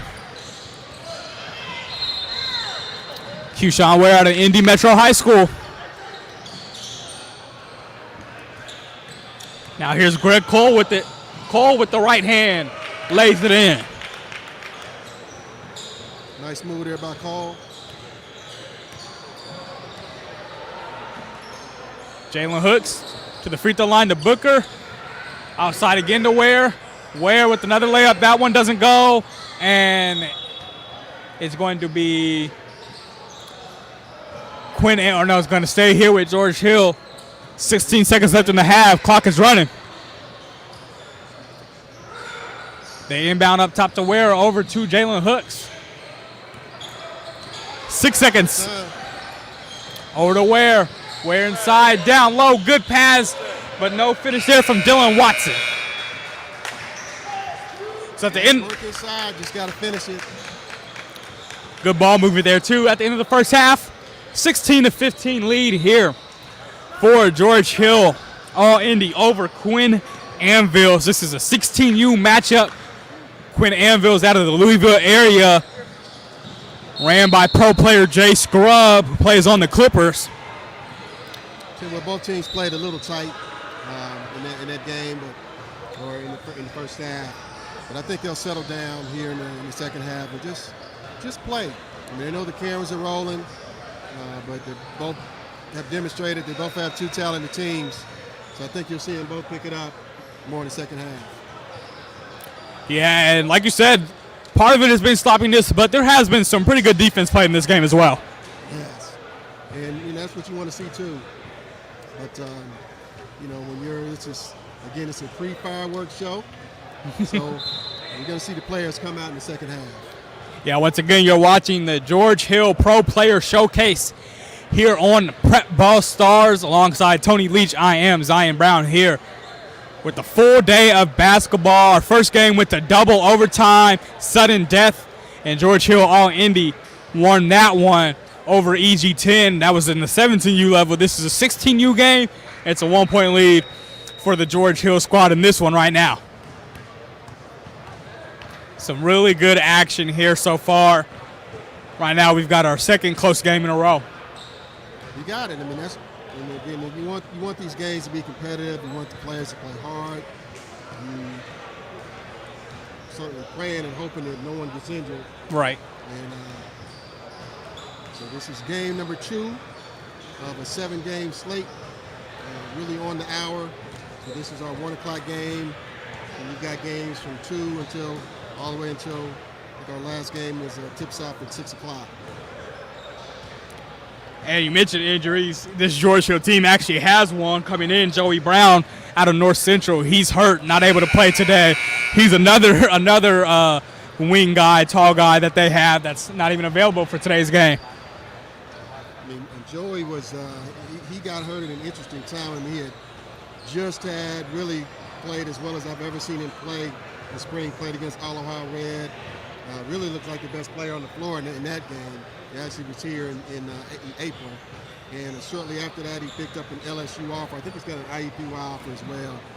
But he's long, 6'5", and he's really got the ability to play the one, somewhere between the 1, 2, 3. The plan is for him to be likely the starting point guard for North Central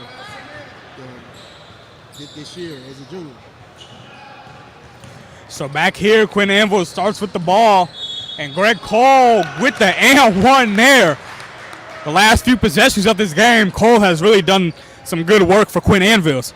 Well, that's the way you want to start the second half. I mentioned, hopefully these guys will settle down and you'll see a better offensive pace.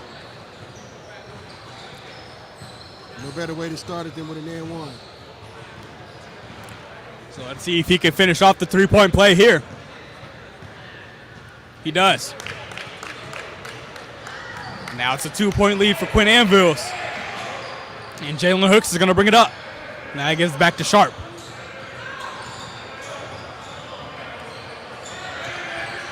Sheridan Sharp gets the screen. Gives it back to Xavier Booker. Booker in the lane. Over to Dylan Watson. Can't finish. And Quinn Anvils has it here with Keith Robinson.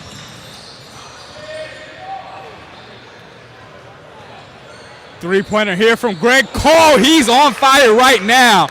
6-0 run by Cole to start this second half, and it's a 5-point lead for Quinn Anvils. Looking like he's saying, hey, I don't know who you came here to watch, but look at me.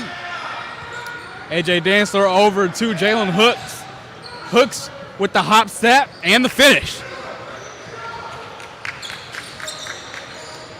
Nice move there by Jalen Hooks. George, your coaching staff would like to see a little bit more of that from Jalen Hooks.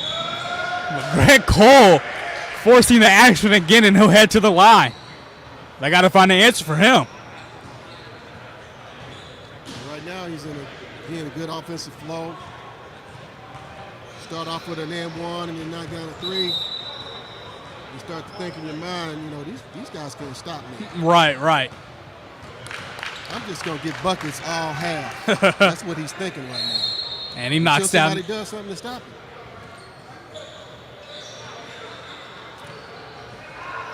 Cole goes 1 for 2 at the line there.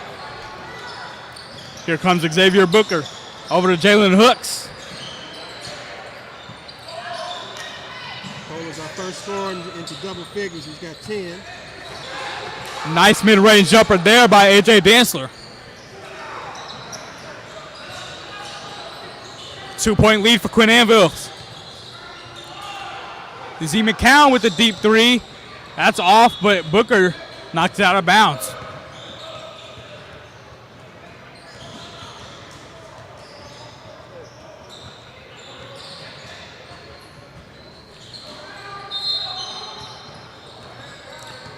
Here's Greg Cole in the lane again, pulls up. Not that time. Dantzler coming down the other end now for George Hill. Three-pointer is up, and Ware can't hit that. Nice rebound there by Brady Hurley. Greg Cole will head back to the line. Got to do a better job of stopping the dribble there. I mean, that was a good decision by Cole to just keep getting to the rim.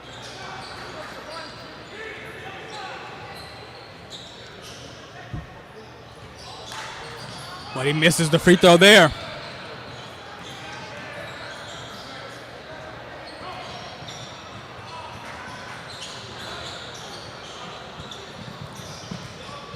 Cole knocking down the second free throw.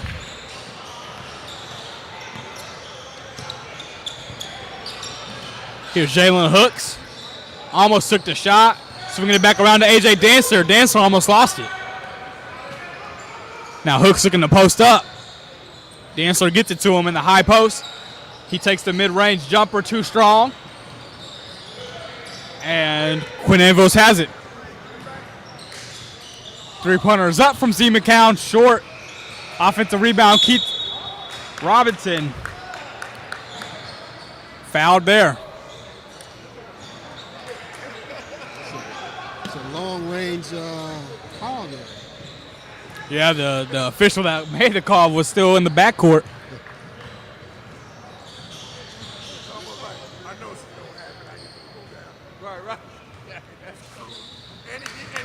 Robinson makes the first free throw.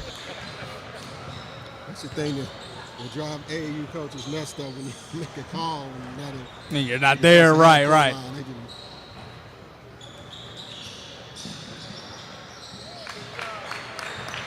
2 for 2 for Robinson right there. It's a 5-point lead for Quinn Anvils.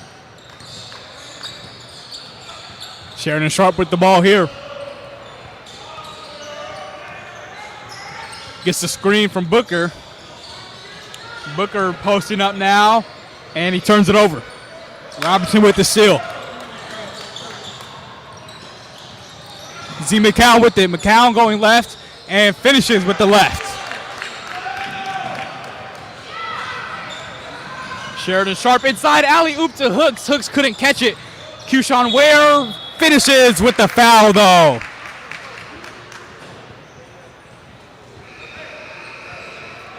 definitely needed that one. Keyshawn Ware came off the bench in this game, but offensively, he's been really impactful for this George Hill team. And this is his second and one. See if he can finish it off with the free throw. And he does. 27-23 lead for Quinn Anvils. Leading George Hill in scoring so far with 6. It's been a low-scoring game. But he did this with scrimmage in May. He had 20 points off the bench. Nice block there by Xavier Booker.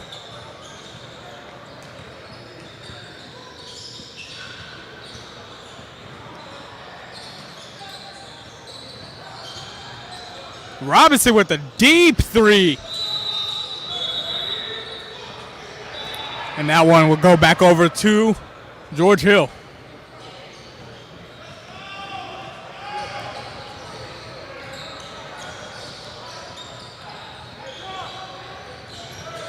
Keyshawn Ware with the heel over to Xavier Booker. Booker shuffled his feet. George Hill's going to take a timeout here. 12:50 left to play in the second half. 4-point lead for Quinn Anvils, 27-23. And it's just been an offensive struggle so far for this George Hill team. Well, it has, and I think Quinn Anvils came out in the second half, fired up, motivated. I mean, they know this is the George Hill Pro Playing Showcase, so they know who they're playing. So, they wanted to have a good showing on the live stream, and they've certainly been able to accomplish that. And right now, it's just been a lot of Greg Cole. He slowed down the last couple minutes, but he's really the reason why Quinn Anvils has this 4-point lead. Well, he's leading all scorers in, again, a low-scoring game, but he's the only player so far in double figures. He's got 11, and he's still in the game, and they've played a lot of their players pretty much the whole way. He's definitely one of them. Here we go. Z McCown has it for Quinn Anvils. McCown, top of the key. Now he drives left side, and contact there, no call, and it's going to be a turnover.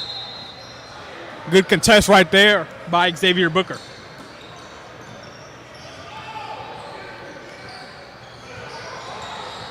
Sheridan Sharp, top of the key. Over to Clay Butler. Into the corner to Ware. He's going to take a 3, and he buries it. You give Ware any crease, he is going to put it up. I mean, I promise you that. Robinson looking to respond with the 3. Too strong, but they still keep it with Brady Hurley, and Hurley lays it in. Got to pick that rebound up. Now Ware's looking for a post-up. Sharp doesn't find him. Sheridan Sharp takes it in, out to Clay Butler. Now he's swinging away to the opposite side. Hooks with a pump fake, and he stepped on the inline there.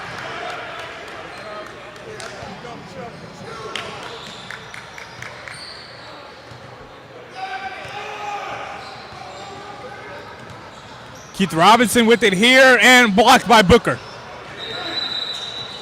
Easy block. Sharp 15-footer off the mark. Hooks almost loses it. Keyshawn Ware has it. Ware inside, blocked. And it is going to stay with George Hill here. But Quinn Anvils, they're not letting any easy go inside. Oh, nothing.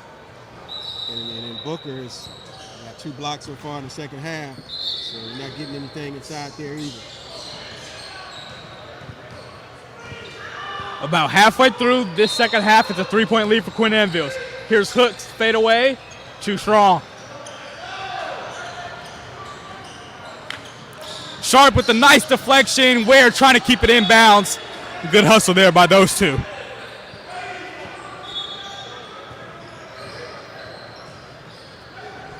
Stays with Quinn Anvils. They get it into Robinson. Nice pump fake, and he'll head to the line.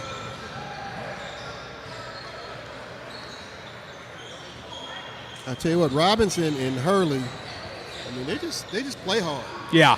I mean, they're lunch pail players. Play hard, play fundamental.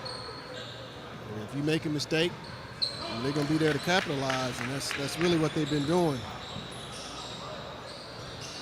Robinson's got all his points from the free throw line. He's got 5.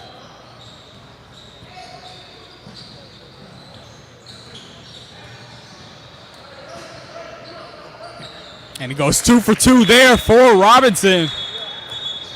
As some subs being made. AJ Dantzler comes back on here for George Hill. 5-point lead for Quinn Anvils here.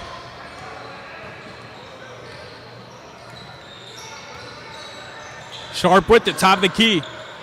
Foul line to Booker. Booker spins, puts up the floater.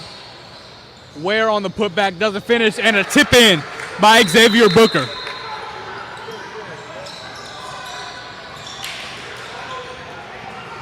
Good hustle by Booker.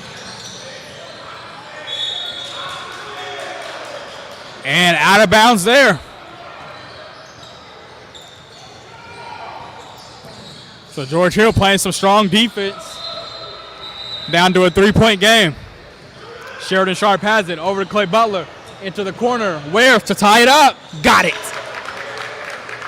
Tell you what, Keyshawn Ware has been real big. He's got 9 points already in the second half. And they actually ruled it a 2, not a 3 from that corner. And offensive foul there on Z McCown. Good defense, good call. Dantzler taking the charge there for George Hill, and a bucket can give them the lead right here on this possession. Ware's been huge. Leads all scorers now. And Booker loses the ball there. Over to Robinson inside, left hand, and he's fouled again. He'll head back to the line.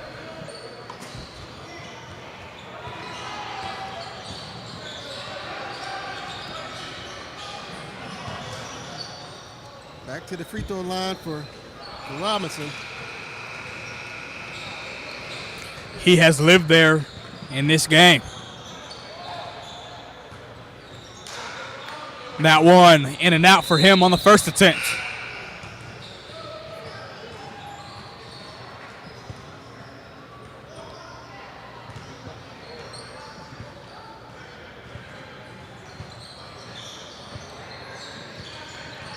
Robinson's next free throw.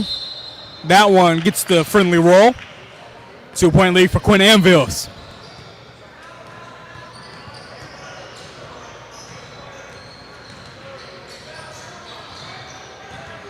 Clay Butler on the attack, and they say it goes off of his knee out of bounds.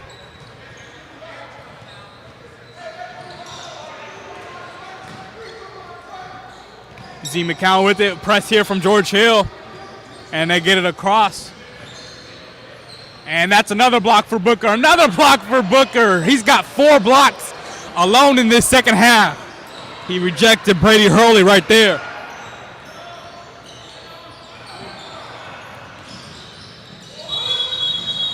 And once again, George Hill steps out of bounds in that left corner. They got to be careful watching for that. 2-point lead for Quinn Anvils.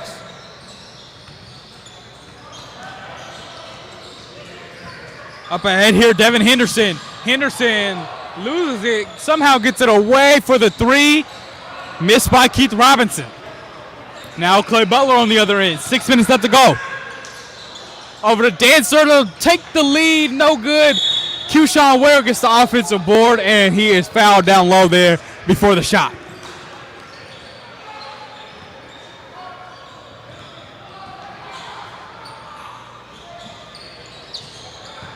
Open, Dantzler to take the lead again. Once again, he misses, and a foul down low on Quinn Anvils. And the Quinn Anvils coaching staff not happy about that foul call. Butler pump fakes a 3, drives baseline, they say he traveled. I'll tell you what, you're taking a half a step. It's a real difference in high school, college level. You get that call, you get that play in the NBA, that's for sure. Booker almost had another block, but they say he got him down low on the body there with the foul, so Brady Hurley will head to the charity stripe.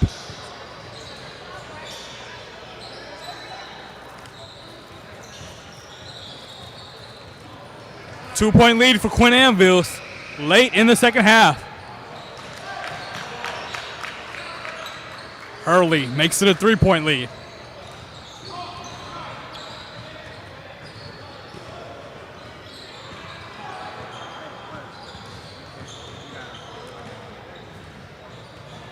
Hurley misses the second, 33-30.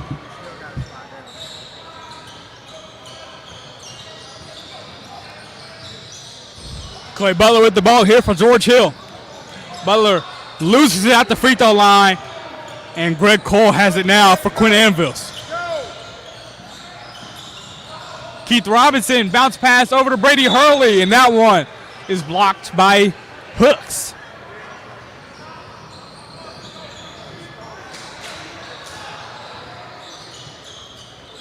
Still anybody's ball game, low scoring game. Here's Donovan Bizzle with it, back up to Greg Cole.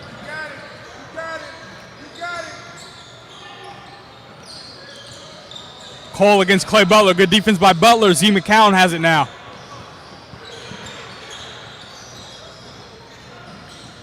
McCown fouled from behind there.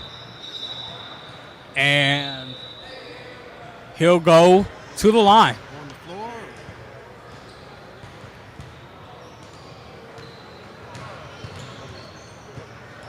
Like they're saying, shoot it. Yeah, they're saying he gets 2.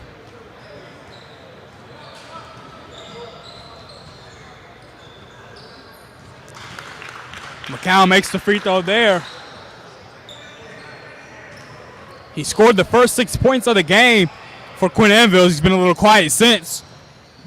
Well, I think he's joined his teammate now in double figures. He's got 10.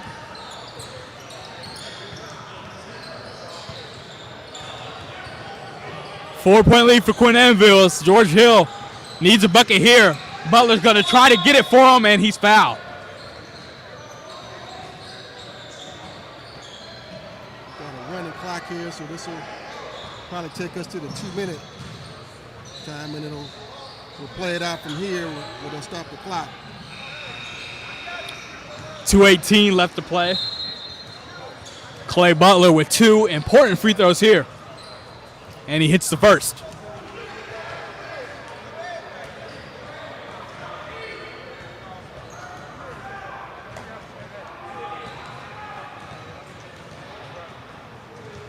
Butler with the second free throw, knocks that one down too.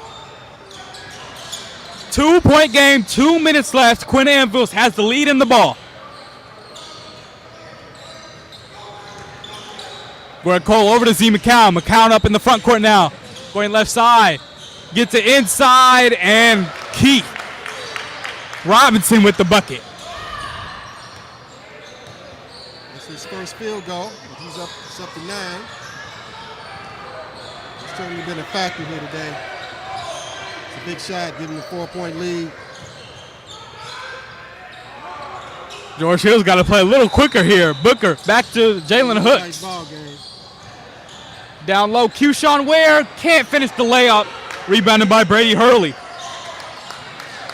Big Quinn- possession there. Yeah, and now Quinn Anvils will probably try to milk this clock a bit.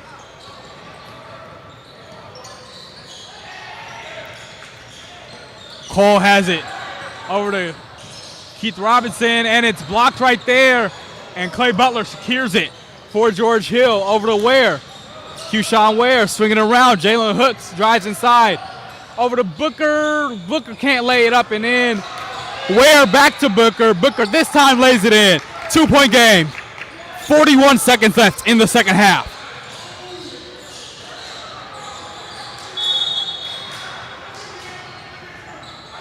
And a timeout called by Quinn Anvils. They have the ball here. 36 seconds left. Still in the backcourt for them. They lead by 2. And, man, we've got another one going right down to it. Well, I mean, it's been a great game. Tough battle, very competitive. I mean, you got the Bruise brothers, I call them, with Brady Hurley and Keith Robinson just on the inside for Anvils. You know, they've got 5 and 9 points, but then they got their backcourt, the guards. Z McCown's got 10, Greg Cole. who leads all scorers with Keyshawn Ware on George Hill with 11. So let's see what happens on this possession. George Hill is definitely going to try to foul or try to steal here and then foul if they can't get a turnover. Still in the backcourt, and a deflection. They think it went off of Quinn Anvils, but it will stay with Quinn Anvils. 2-point lead for Quinn Anvils. They have it. Looks a little rattled. And another almost still there for the second time in a row, but it'll still be Quinn Anvils basketball. 36 seconds left. They lead by 2. And they get it into the backcourt here to Martin Keedy. And now Z McCown is fouled.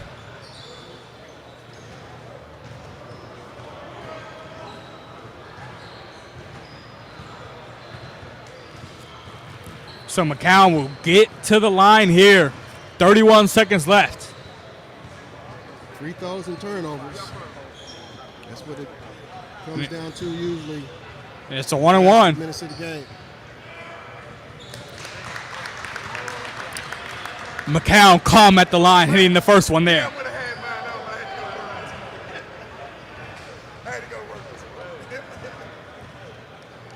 And he misses the second. Still a one-possession game here. Clay Butler with it for George Hill. Over to A.J. Dantzler. Dantzler steps into the deep three. He hits it, and we're tied at 37. 18 seconds left. But a foul there is going to be called on A.J. Dantzler.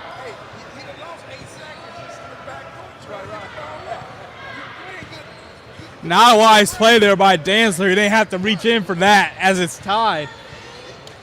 And Z McCown back at the line. And this time it's double bonus now. So he hits 2 shots. 16.3 left to play.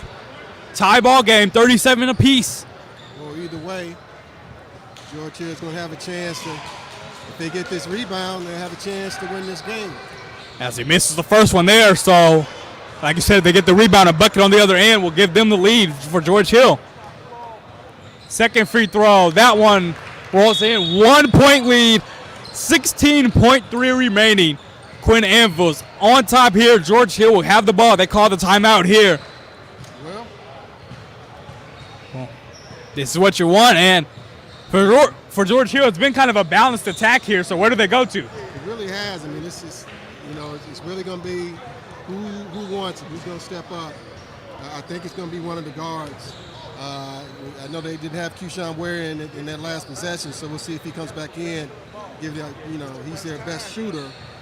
Probably he and Hooks from the outside, so give a chance for your guards to penetrate. If they get doubled, they can step out and dish. So we'll see what they draw, but I think it's going to end up with one of the guards. So Bradley Dantzler, he's probably the best shot creator for them. He and probably Clay Butler. So we'll see what they come out in for this possession. 16.3 remaining. 1 point lead for Quinn Anvils. George Hill has the ball. They got to go the length of the court. And it's a press here from Quinn Anvils. Clay Butler gets it into A.J. Dantzler in the backcourt. He gets inside, and he is fouled. So Dantzler will shoot 2.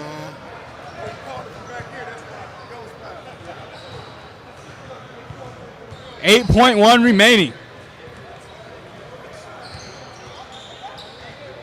Got some pressure on these shots here. Absolutely. And he hits the first to tie us up at 38. Hit that first one like he's been there before. Let's see what happens with the second shot.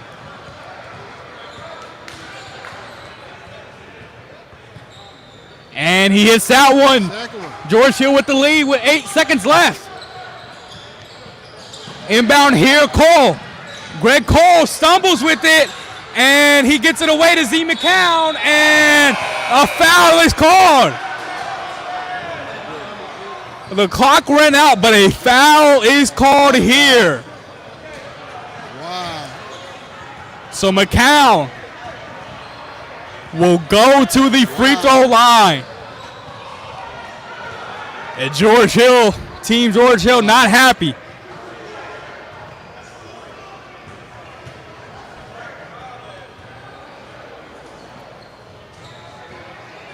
I think he gets 2 shots. Yeah, they're in the double bonus, so he will get Put 2. some time back on the clock. I mean, if it's a foul, there's got to be some time back on the clock. I mean, it's not 0, That's still at 0, so. but there should be some time back on the clock if they call a foul. And he misses the first. So Quinn Anvils will not win this game in regulation, and this free throw is do or die to see if this game heads to OT. Z McCown. Let's see. You know, you always practice these shots in the backyard. And he misses that one, and George Hill wins the ball game as McCown goes 0 for 2 at the line, and George Hill All-Indy winning this 16U matchup. What a game. Again, 39-38. A.J. Dantzler, he's a hero. 11 points. He's going to be our Prep Ball Stars player of the game. And what a game. We've gotten 2 great games to start off this event, the George Hill Pro Player Showcase. And the George Hill 16U team winning this game here for this second game of the day.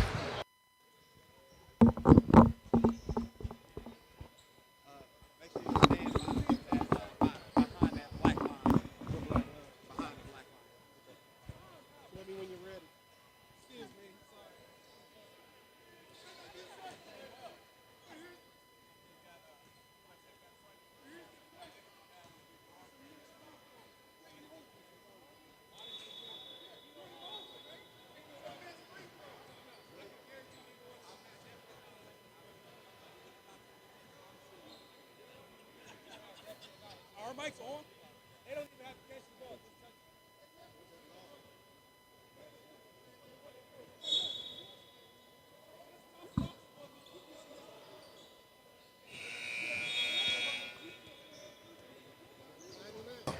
Yeah, now One of them had definite knowledge that there was 21 on the clock.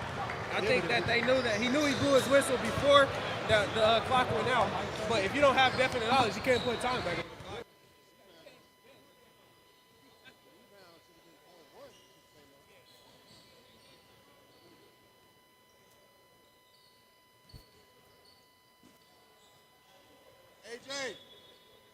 AJ.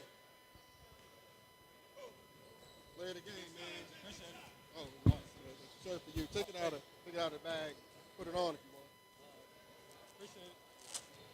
Congratulations.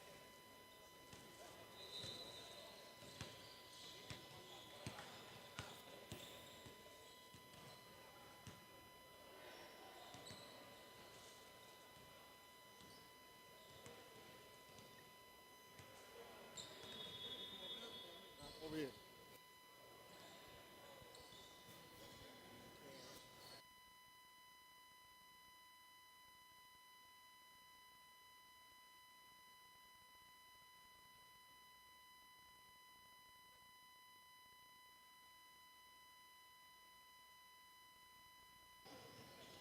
All right, Tony Leach for Prep Ball Stars. We've got our Prep Ball Stars player of the game, Southport's A.J. Dantzler. He had 11 points in the 39-38 win for George Hill over Queen Anvil. So, A.J., how did it feel at that free throw line? Last week in the Charlie Hughes, I was in a similar situation versus LN. So I had 4 straight free throws sent it to overtime. So I'm kind of used to that. I just stepped up and made a big shot. So what do you tell yourself before you step up to the line, with the game on the line like that? I try not to think about it too much. I just go up and shoot it and hoping to go in. I try not to think about it too much. Okay. That's a good attitude. It worked. So, again, Prep Ball Stars player of the game, A.J. Dantzler. He's a hero today for George Hill, 16U, 39-38. we've got 5 more games coming. But again, congratulations on being player of the game. You're a bucket getter. We're going to keep watching you, and congratulations. Thank you.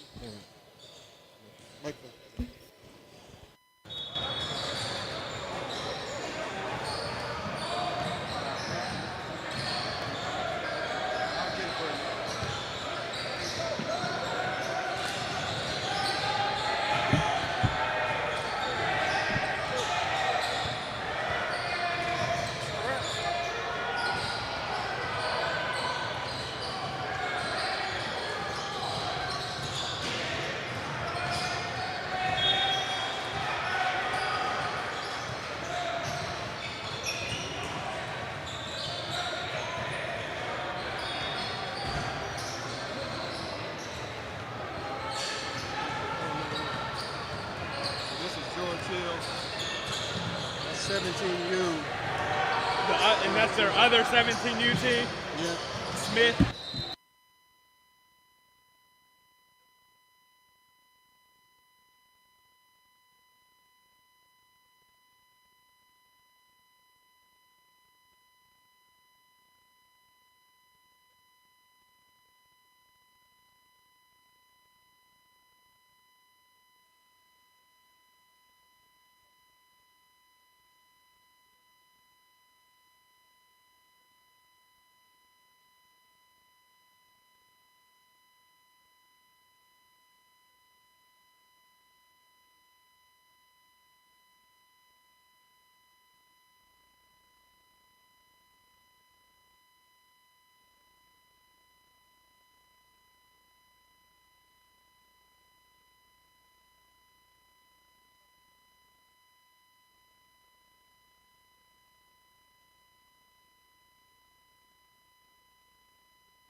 Back here at the George Hill Pro Player Showcase, we have 17U action, a different 17U George Hill team here against Bobby Simmons.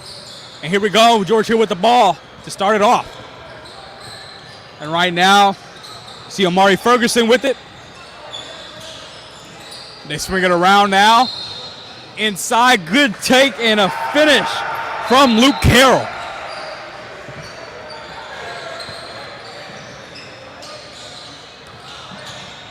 Hunter Johnson with the ball here for Bobby Simmons.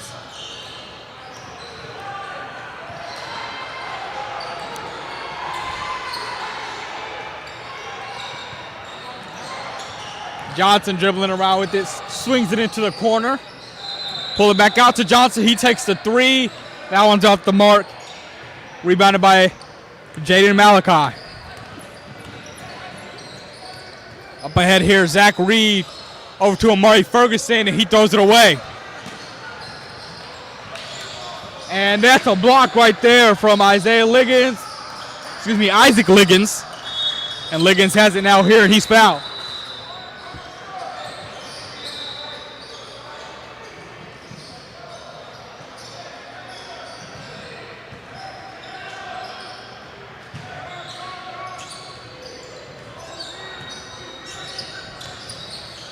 Now with the basketball, you see Zach Reed, and he throws it away as Jaden Malachi couldn't handle it.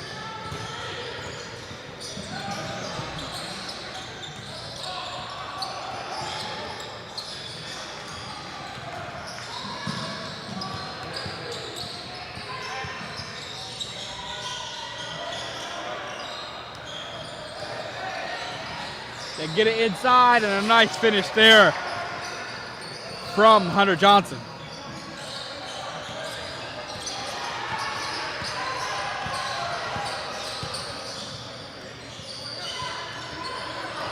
Here's Amari Ferguson exploding to the rim with the two-hander.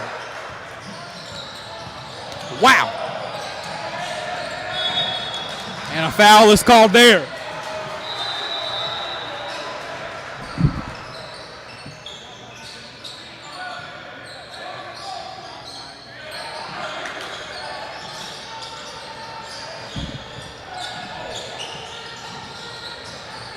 Now here's a nice drive and a finish. Go. Now Amari Ferguson pushing it up there over to Isaac Liggins, who shoots the three, and it comes out of bounds.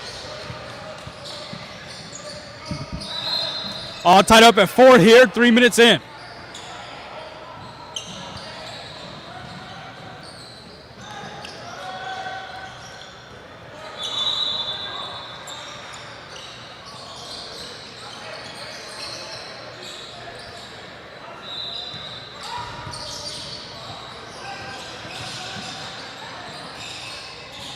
There's a crossover, nice move inside with the basket and the foul.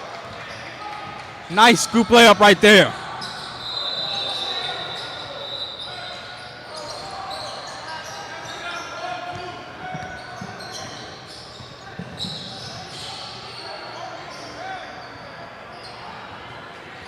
Six to 4, our score now.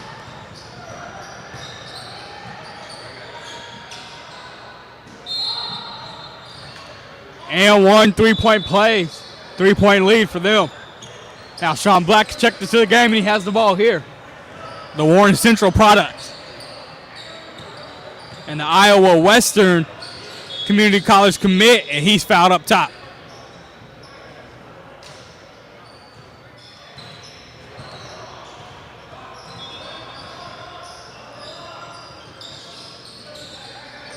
George Hill trailing by 3, Sean Black can't hit that three-pointer.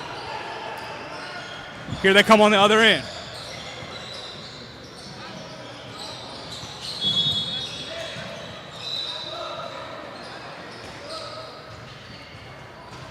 Seven to 4 game here.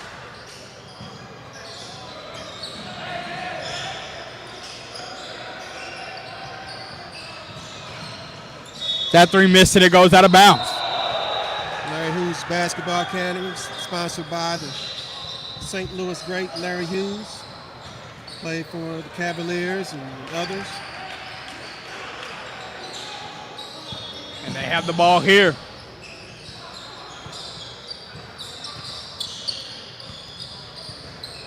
Of course, the George Hill Group, sponsored by the 12, 13-year veteran George Hill. Played right out here in Indianapolis at Broad Ripple High School and IUPUI. And the George Hill team has it right here with Sean Black.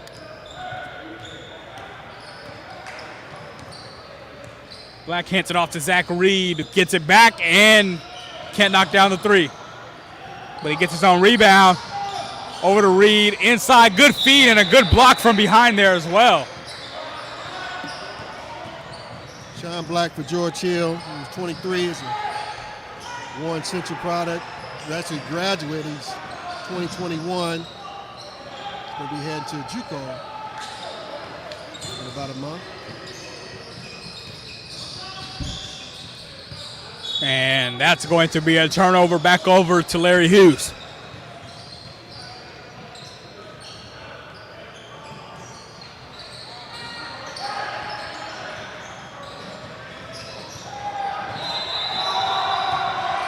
Here comes Larry Hughes, Basketball Academy down the court. Hand off there. Back into the corner.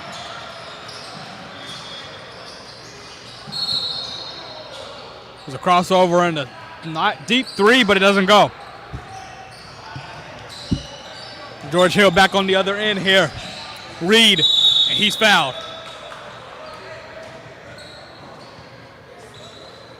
Zach Reed will head to the free throw line.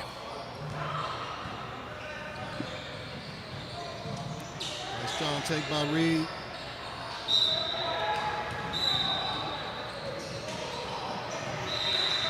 And he hits the first free throw there, making it a 2-point game.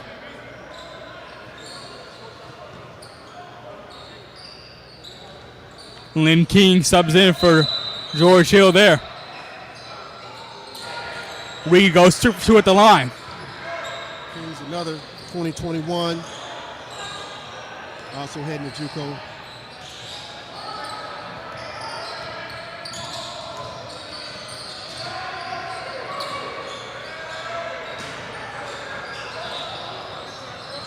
George Hill coming down the other end.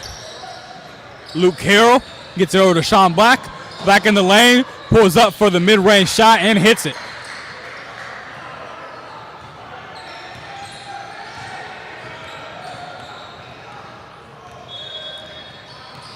Here comes Larry Hughes back down the other end. And there's a 3 and air balls. And here comes George Hill inside. Nice layup right there by Lynn King.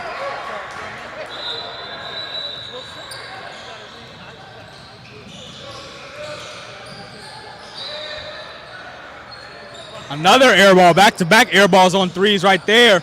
And George Hill looking to push Sean Black up ahead to King, and he lays it in.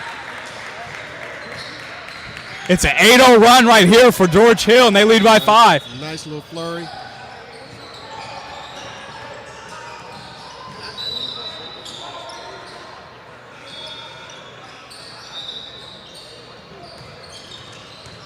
Larry Hughes with it. Now they get in the paint, and a nice floater there. So put a little into the run.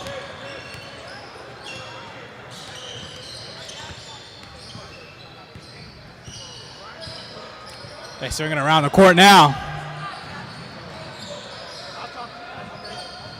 3 ball outside is drained right there.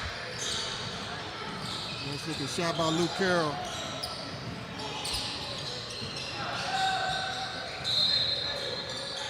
Now here's Larry A lot Hughes. of low D1, D2 programs looking at him.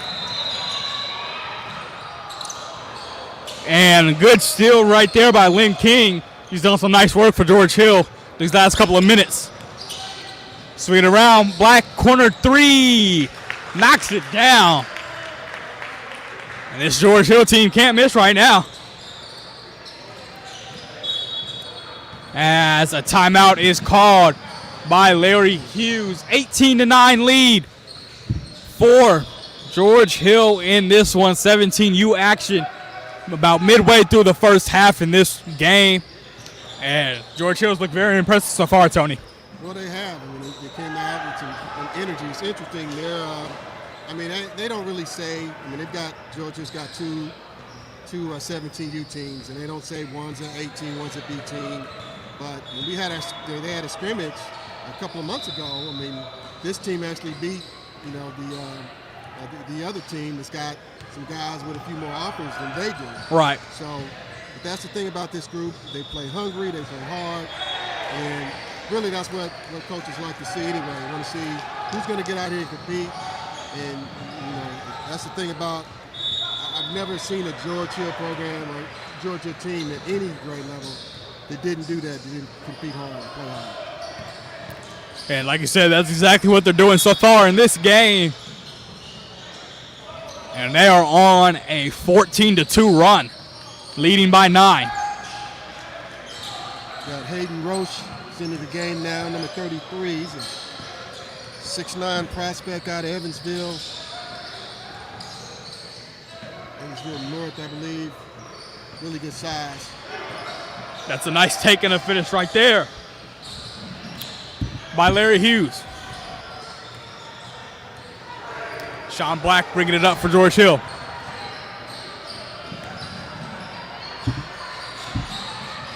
Into the corner to Zach Reed, and did he step out? I think so.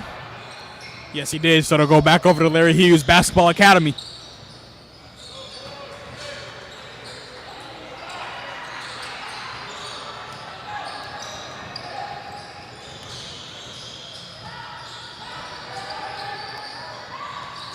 Here he goes again with another take, and he's fouled that time and almost got the shot to fall. It'll be 2 free throws for Larry Hughes Basketball Academy.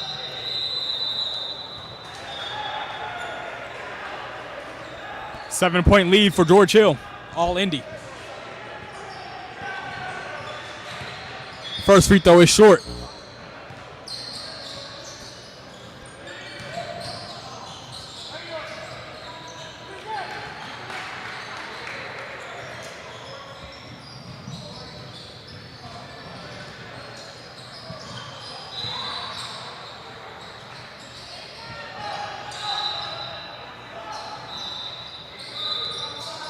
So 1 for 2 at the line there.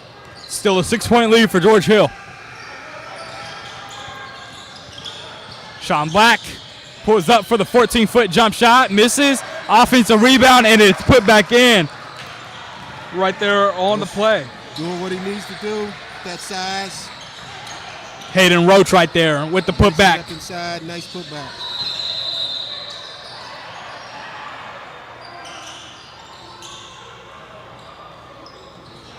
Eight-point lead for George Hill.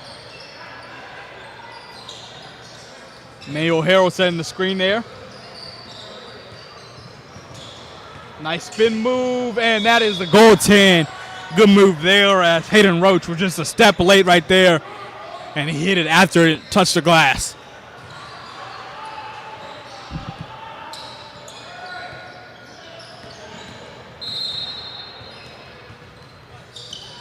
Sean Black up ahead. Over to Hayden Roach. Hand off to Lynn King. King in the lane. Kicks it back out. Back to King. King with the 17-foot shot. Doesn't fall. Black tips it. But it's in the hands of Larry Hughes. Now into the corner. Step back three. Misses off to the right. Black with the rebound. Black on the transition play. He throws it up and a little too far out of bounds. Well, he thought his big was going to roll a little more to the basket. He tried to throw a little lob. Roach wasn't ready for it. Emmanuel Harold with the three. Well off. Lynn King pushing up ahead to Tinson. And Cabron Tinson couldn't haul that pass in. Sloppy here. 20-14 lead for George Hill. 6 minutes left in this first half.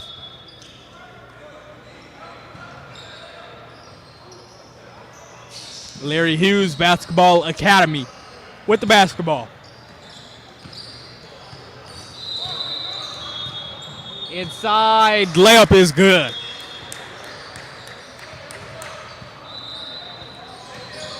Amari Ferguson attacking, and he's hit from behind there as he was going out for the layup. Ferguson had a nice two-handed dunk earlier in this game as he was heading towards the rim. Now he's at the line. Really like Amari. I mean, he's a super athlete. Actually came to the Prep Ball Stars Combine last fall and just tested out at the gym. 39-inch vertical, long, sneaky good defender. He's really strong in transition. Ferguson goes 1 for 2 at the line there.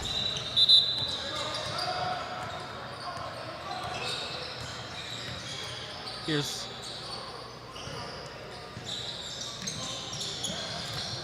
now Larry Hughes, Basketball Academy with the ball. Sean Black with some good pressure defense. He gets the tip, and he's going to get the steal.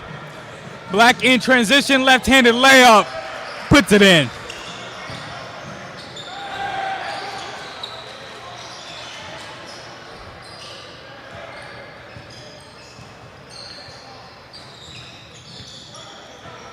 Floater is good right there. George Hill pushing. As much as it seems like, George Hill's got a sizable lead. I mean, Larry Hughes is only down 5. So they're right there. Just like every game has been. Right. Emmanuel Harold in transition now. Left-handed layup. Rolls in. Now it's a three-point game. And that's what happens when you just compete.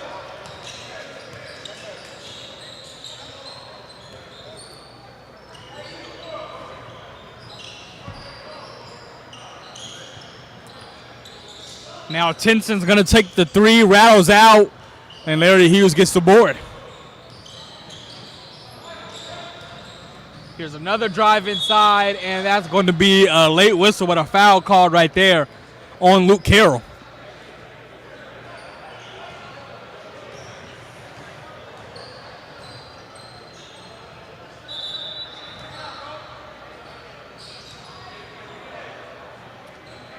So a pair of free throws here. First one is short.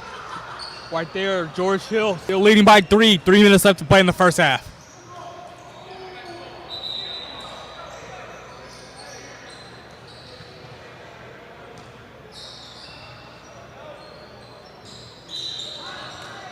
Second free throw is good. And now Amari Ferguson will dribble it up.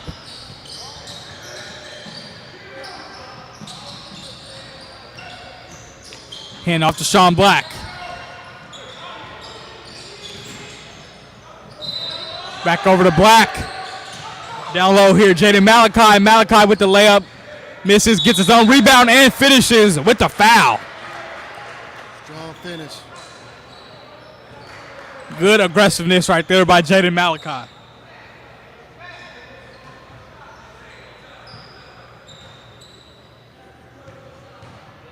Another player over at, I believe he's at Cathedral, and they've got a man. Whew, talk about a loaded roster. Malachi can't hit the free throw.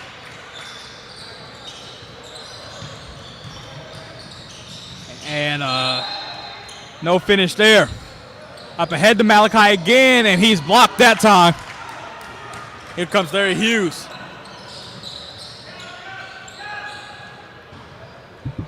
Four-point lead for George Hill. 90 seconds left in the first half.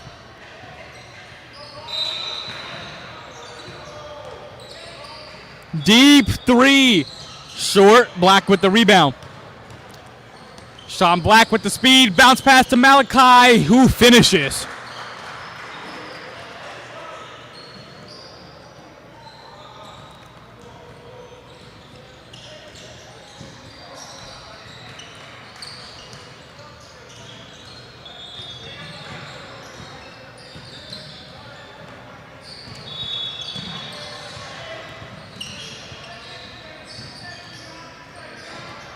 And here is Emmanuel Harold. Harold at the free throw line, kicks out in the corner for a 3. That one's made. Cuts the lead down to 3 for George Hill.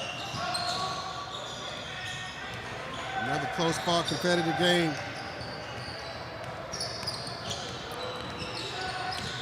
Sean Black with the here late in the first half. Black crosses over, kicks over to Amari Ferguson, who drops it.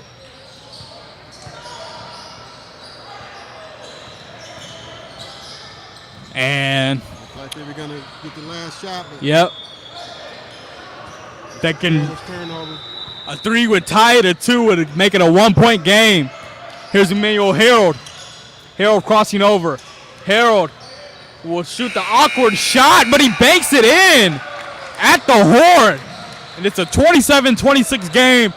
George Hill, all Indy, holding on to this 1-point lead at halftime. Tell you what, that's what you do. You stay in and fight them. Look like kind of like the first game, like they were just going to get blown out of the gym, and they just stuck with it.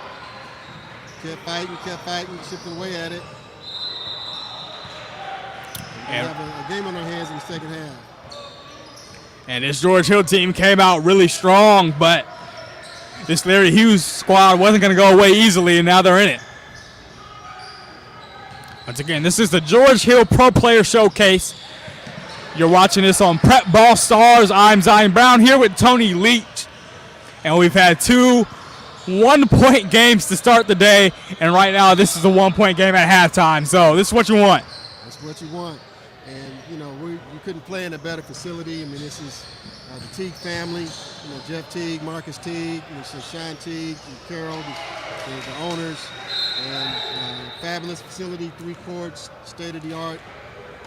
They do a great job in the overall community, certainly in the basketball community. And just, again, a fine place to have. Great day of basketball. This is our 3rd game of the day. 7 total. And we're looking like we're set for another good half of tightly contested basketball. Right now, George Hill, 17U, with a 1-point lead over Larry Hughes Basketball Academy. 27-26. Just to keep you all informed on what's up next. This current game is we got George Hill and Larry Hughes. Our 3 o'clock game is going to be Team Teague versus Team Woods. There's going to be a lot of fireworks in that game. And certainly the Teague group has anything to do with it. You know, with Leland Walker heading anywhere he pretty much wants to. You got Reggie Bass going to Illinois. Charlie Williams just won the state with Carmel, and he's been picking up a lot of offers over the last 30 days. Yeah, I've seen some of his offers he's picked up for sure. And I don't think he's done. I think he's got another level to get to. I haven't seen really even high mid or even high major. Right. I mean, 6'10" and can shoot. That whole Carmel roster was like a year ago. It felt like all of them were under recruited, and now in the last 5 or 6 months, they've all just picked up a lot of offers. Even with Peter being injured, he's still picking up offers. He's got several now at the mid D1 level, and I think too, he's another player I think not that the high mid means as much as it used to. Looking at how effective the mid majors have been, at least in March. But we'll see what happens. Still there by Isaac Liggins, and he is hit hard on the way to the basket there. So he'll go to the line and shoot 2. 1-point lead right now for George Hill to start the second half.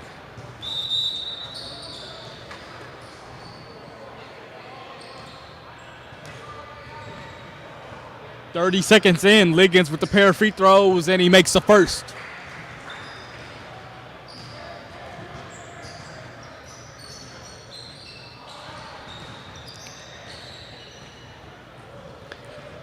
Liggins with the second one, and he puts it in. 29-26 lead for George Hill.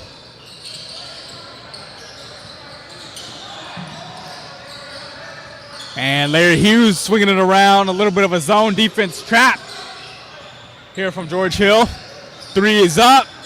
That one's too strong. Rebounded by Jaden Malachi. Up ahead of Maury Ferguson. Down low, good pass, and Isaac Liggins throws it down.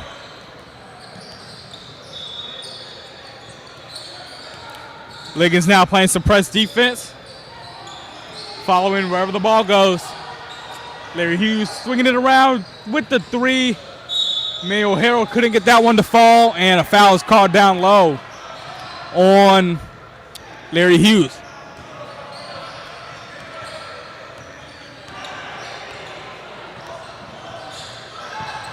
Amari Ferguson with it now. 5-point lead for George Hill. They have the ball.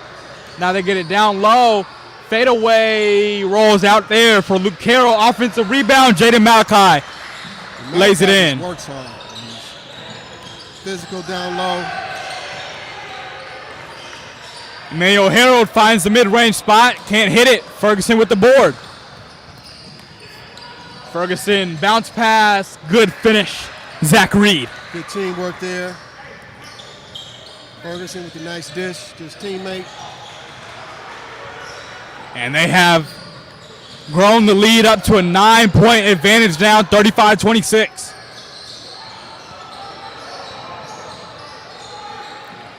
Larry Hughes, Basketball Academy, looking for an answer.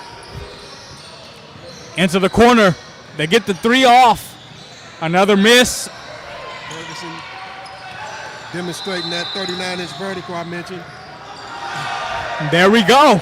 And again, Amari Ferguson throwing it down with the left there. It's now a double-digit lead, 37-26. And a timeout is called by Larry Hughes Basketball Academy as they are watching this game slip away right now. As they trail by 11. it's two nice plays by Ferguson in a row. Got the rebound, led the break, nice dish to his teammate, and took it upon himself on this last play. So it's a 11-point lead, 16:42 left to play in this second half. And this Larry Hughes team really needs an answer right now or else this could get ugly. Well, I mean, it's still close enough in striking distance. Yeah. A couple made baskets, now 7, or it could be 5. But if it goes the other direction, you get, a couple good possessions for George Hill, and they increase it to 15-16, and then it might be lights out, especially in a game when you got a running clock. Right. And they've increased this lead by 10 points and a little more than 3 minutes. So Let's see if they can get something going in this possession. Very good defense by George Hill these last few possessions. And that's a deflection. Larry Hughes has it, tipped away, and it is going to go out of bounds off of Larry Hughes, and they are struggling. definitely, George Hill, I mean, the offense is looking good, but they've definitely stepped it up on the defensive end as well. Ferguson down low to Luke Carroll, kicking it back out for a three. Zach Reed can't hit an offensive board right there. Malachi, and then he makes a good move. And, they say he traveled there. I thought he kept his pivot, but. And it looked like a good move. So they'll give it back to Larry Hughes.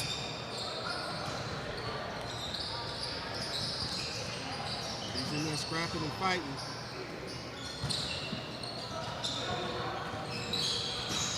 It's an 11-point lead right now. Down low, easy finish right there. It's the first really paint touch they've had in a while. Is that their first bucket of the second half? And now they force the turnover. Up ahead, Mayo Harold. Harold driving baseline, pulls it back out, gets it inside, and that one is, I think, tipped a little bit by Carroll. Up ahead, Reed, Malachi, and that one was definitely a travel, no question. That wasn't a Euro, that was in Australia. The last call looked like he might have kept his pivot, but that one, he did not even attempt to dribble. Harold inside and turns it over. And a foul is going to be called on Larry Hughes.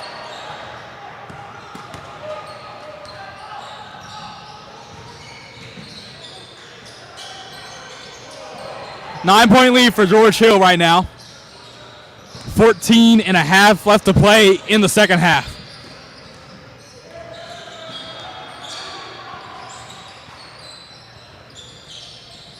Jumper from Luke Carroll, and he buries the three-point shot.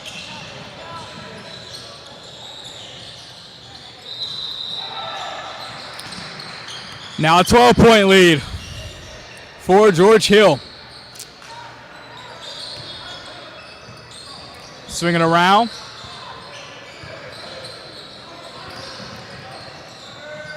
Larry Hughes, and he dribbles it off his foot. This George Hill team is in full control right now.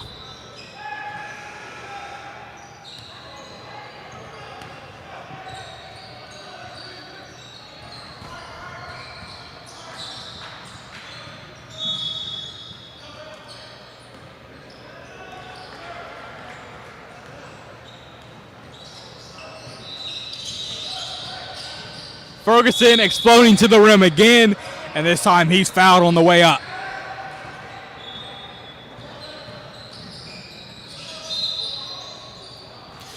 .13 minutes left to play in the second half of this one. It's a 12-point lead for George Hill. And Amari Ferguson can add on to that here, but he misses the first free throw.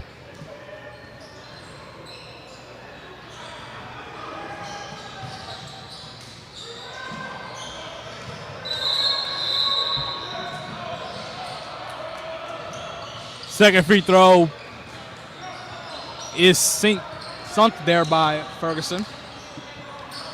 13-point lead for George Hill. Larry Hughes with it here. Trapped. They get it back out. And they find Emmanuel Harold. He gets in the lane, lays it up. Can't finish, tracking down his own rebound, but it's taken away by Isaac Liggins.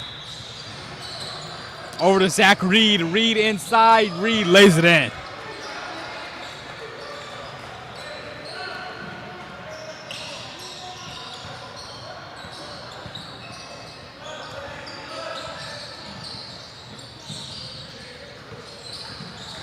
(43-28) lead for George Hill here, and a foul is going to be called on the ground there. 11:45 left to play in the second half.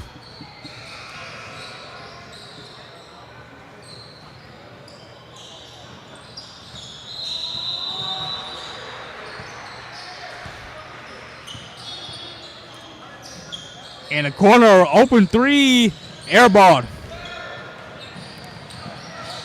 And here they come down low, and Cabron Tinson lays it in. 17-point lead now for George Hill, all Indy.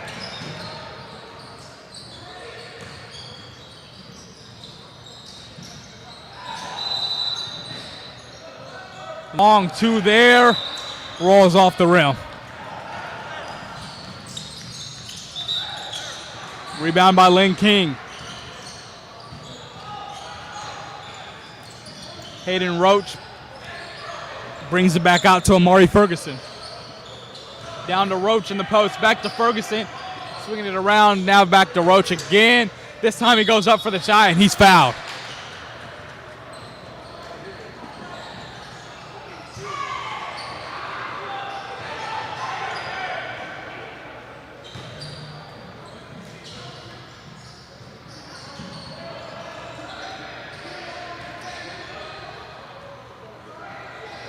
Roach missing on the first free throw there.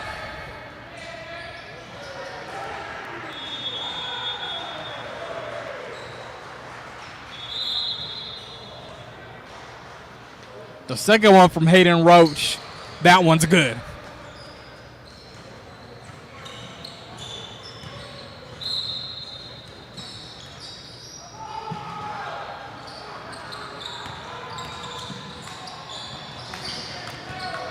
Into the corner, three put up. Missing badly there. Now Sean Black back into the game and looking to attack over to Amari Ferguson, and he walks.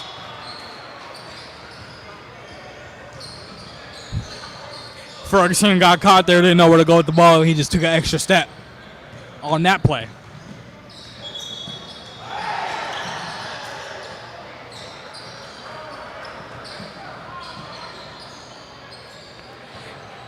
Now Larry Hughes, Basketball Academy, making some subs.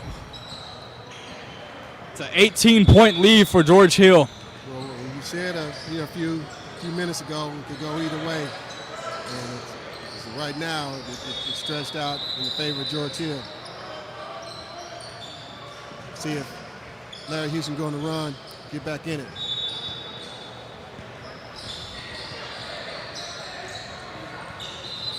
They have the ball here. Now they get inside. Long floater, too strong. Boarded up by Lynn King. King looking to bring the ball up the floor now, gets it to Sean Black.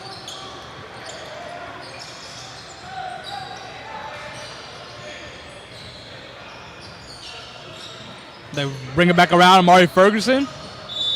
Back to Black, over to Tinson. Inside, and Roach can't finish. It's been a really good team effort, though, for George Hill. And that is a kicked ball, and like I said, has been a good effort, even though Roach couldn't make that shot. You saw it on that play. They all touched it. Right. They all got the ball, and then Roach got a decent look at it. Yeah, I mean, they've really done a nice job playing some really good team basketball.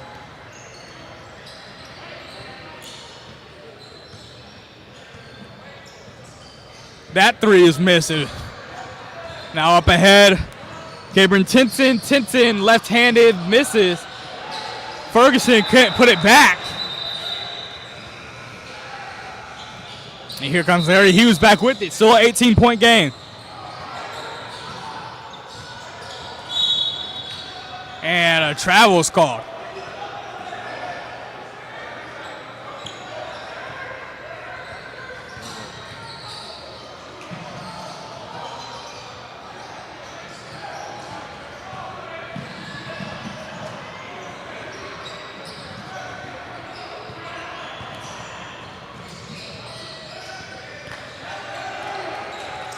Sean Black with it now for George Hill.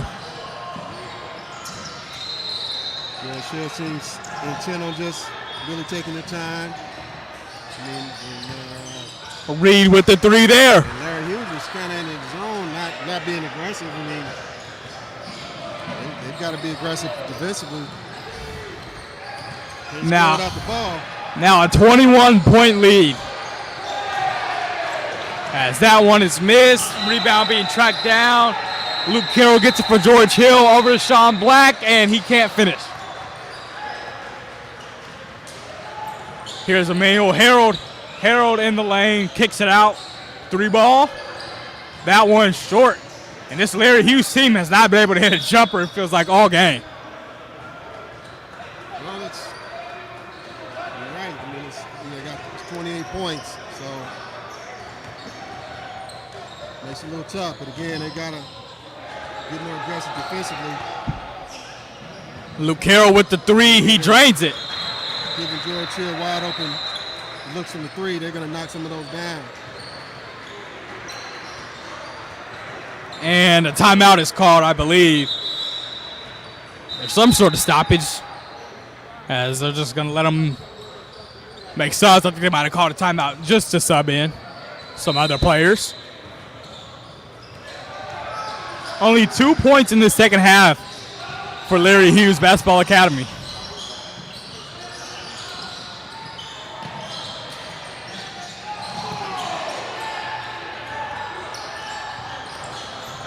There's a good drive and a foul right there called on Luke Carroll.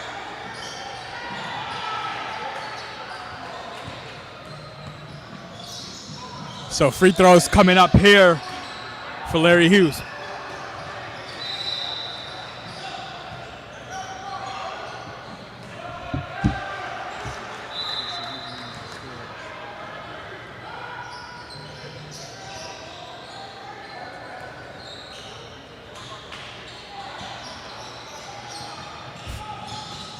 One for two at the line there.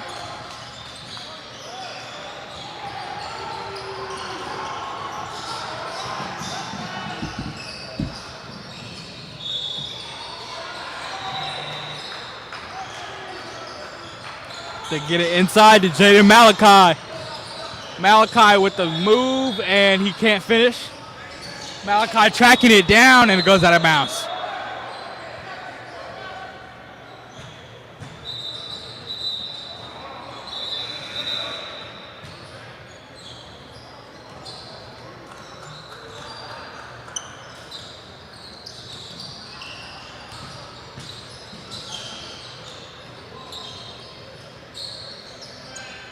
Here's Team Larry Hughes. Down by 22.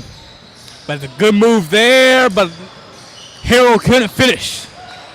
Now here's Luke Carroll. Carroll dribbling around with the into the corner. Tinson for the three. Bingo. 25-point lead for George Hill. And the paint, high floater goes.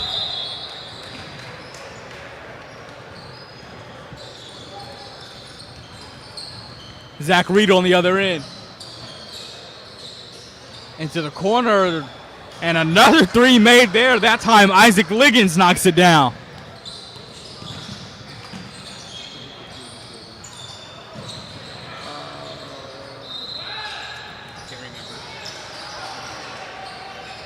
Here's a three from Harold, misses.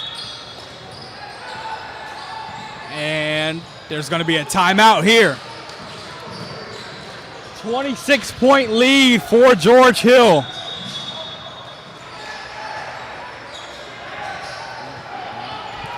They are up by 26, 2:51 remaining, 58-32 game, and they're just gonna, looks like they're gonna call it here. So that's our final, 58-32. George Hill All-Indy. 17U gets the victory over Larry Hughes Basketball Academy. All right, we'll pick the player of the game.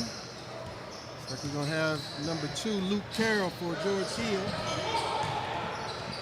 So keep it with us to see his interview.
All right, we've got Luke Carroll here, 11 big points in a big win for George Hill. He was 58-32 over Larry Hughes. So, Luke, talk about the game and how it felt to get that win. I mean, it felt good. We're just coming back after June ball with our high school teams.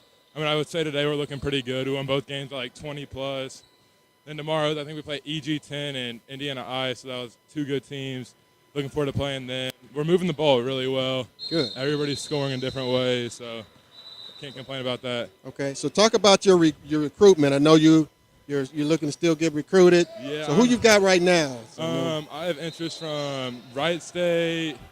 Miami of Ohio has reached out to me. Davidson has been contacting me. They want to come see me play. Okay. And a couple other D1s Okay. are all looking at me. Then D2, they're all up on me too. So Okay. All right. it's good. going well right now. Good. All right, Luke Carroll, coaches. I mean, if you're looking for a good size, 6'4", 6'5", he's a shooter, scrappy, plays hard. So keep playing hard. And again, Luke Carroll's our Prep Ball Stars Player of the Game with the George Hill Pro Player Showcase here at the factory. Thank you. All right, congratulations. Thank you.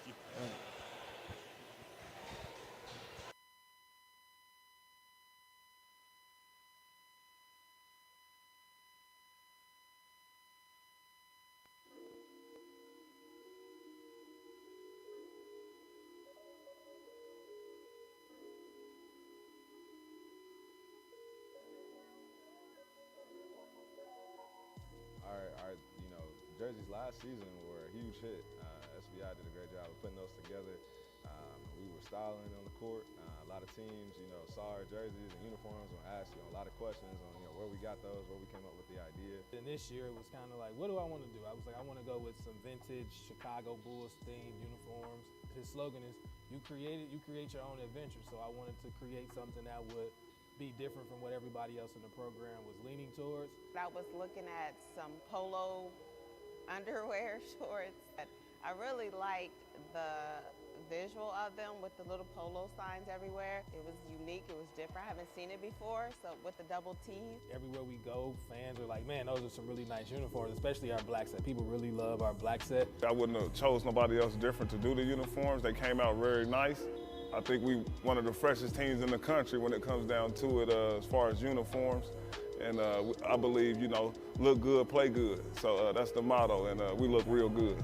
It's been an excellent partnership. Everything was professional, timely.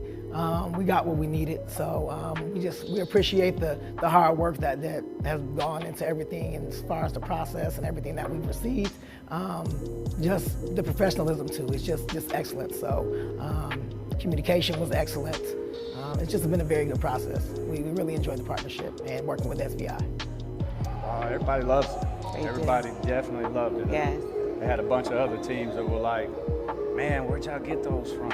Everywhere we go, everybody's always impressed with the jerseys, the coaches' apparel, the warm-ups. Everybody's definitely impressed with everywhere we go. A lot of people like it. They say hey man, where'd y'all get these uniforms? And I let them know, SBI hooked us up. they gave us a great deal, had an excellent process. Everything was, streamlined as fast as possible. And, we accept that feedback. Everybody, hey, I like your new gear. Everything looks good. The kids are looking sharp. Well, thank you, appreciate it. For this year, man, the response from the fans, they've been loving them. It's hard not to root for us, even as the opposition.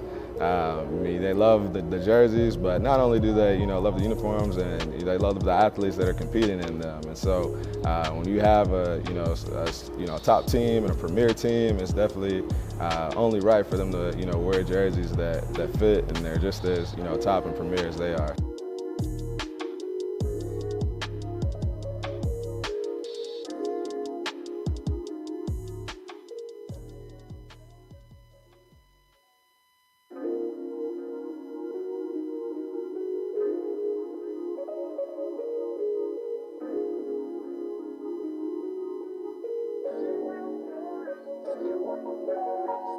Our jerseys last season were a huge hit. SBI did a great job of putting those together.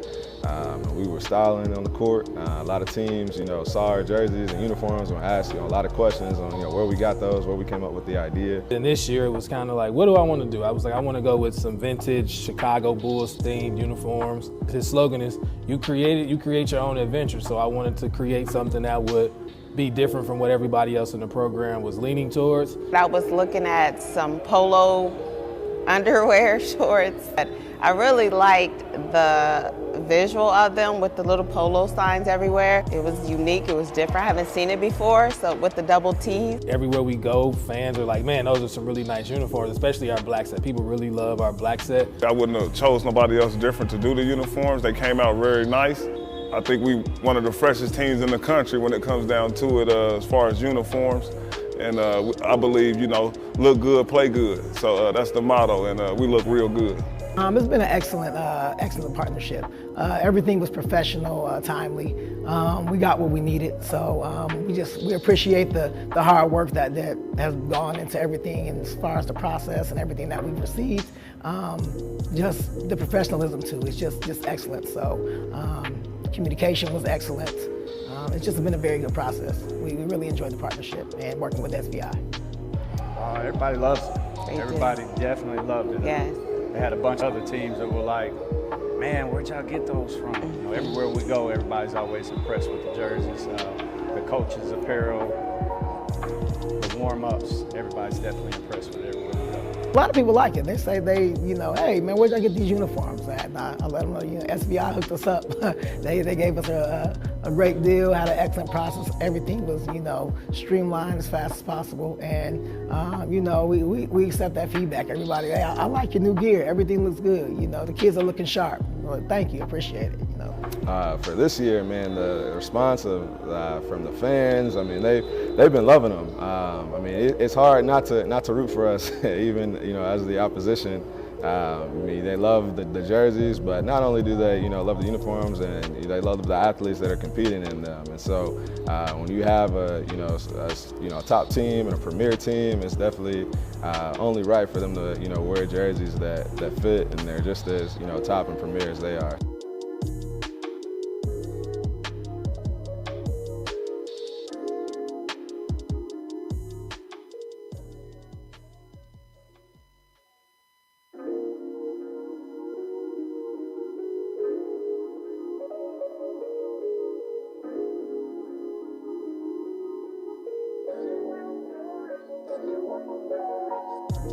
Our jerseys last season were a huge hit. SVI did a great job of putting those together.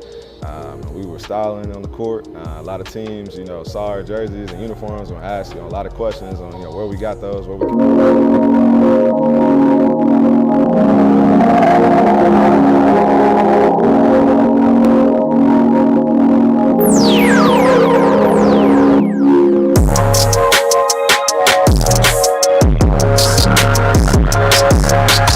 Quality of the uniforms with SVI goes unmatched. It's just so nice to see them out on the court. We get so many compliments.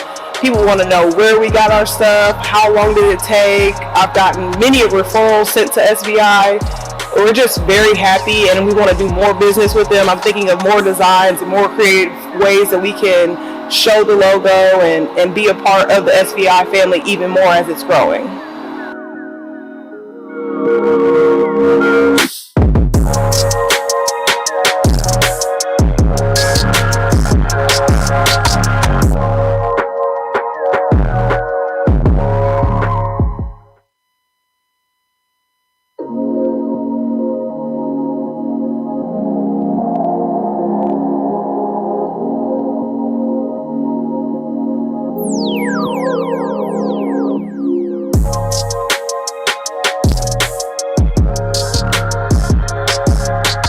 Quality of the uniforms with SVI goes unmatched. It's just so nice to see them out on the court. We get so many compliments.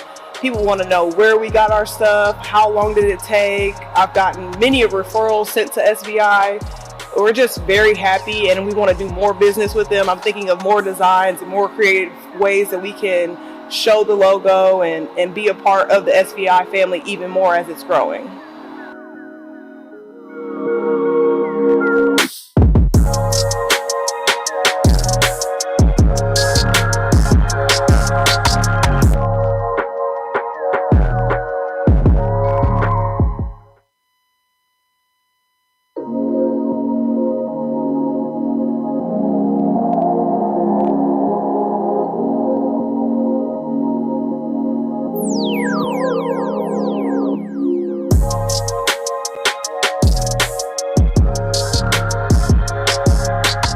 Quality of the uniforms with SVI goes unmatched. It's just so nice to see them out on the court. We get so many compliments.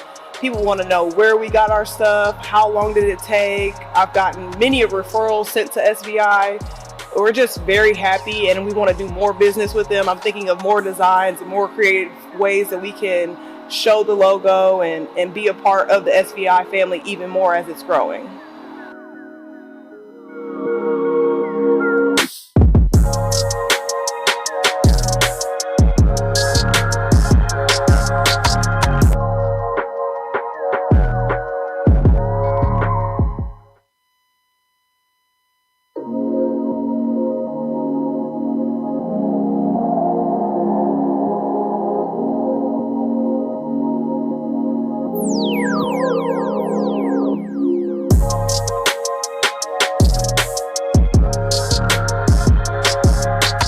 Quality of the uniforms with SVI goes unmatched. It's just so nice to see them out on the court. We get so many compliments.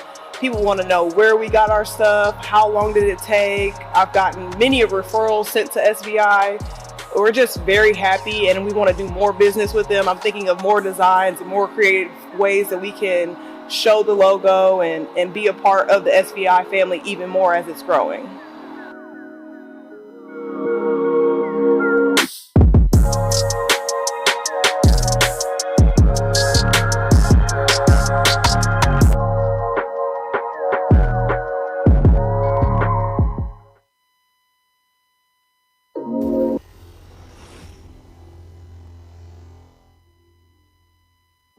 It's been very easy to work with SVI in regards to creativity.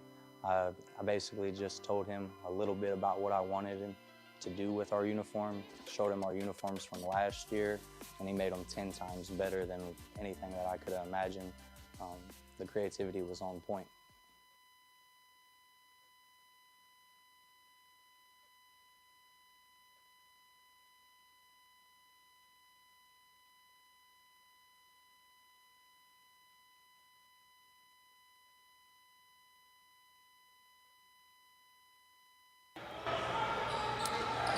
Back here at the George Hill Pro Player Showcase. Back with some more 17U. This is Team Teague playing against George Hill All-Indy. This team playing back-to-back games here after their last win over Larry Hughes. And George Hill wins the tip-off here. And they have the ball with Zach Reed. Over on the right side to Amari Ferguson. Up to Jaden Malachi. 3 ball is up, and it's missed right there by Isaac Liggins. Here comes Leland Walker for Team T. Walker from North Central High School with the ball here. No pass down low. Cademan Bontrager back to Walker. Mid-range shot. That one's off the mark. Rebounded by Luke Carroll, who just won our Prep Ball Stars Player of the Game for the last game. Here's Carroll with the ball now up top. Carroll's going to drive going right, and he is fouled.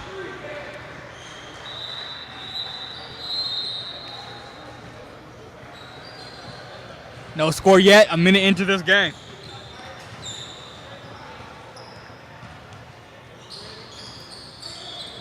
Inbound out to Isaac Liggins.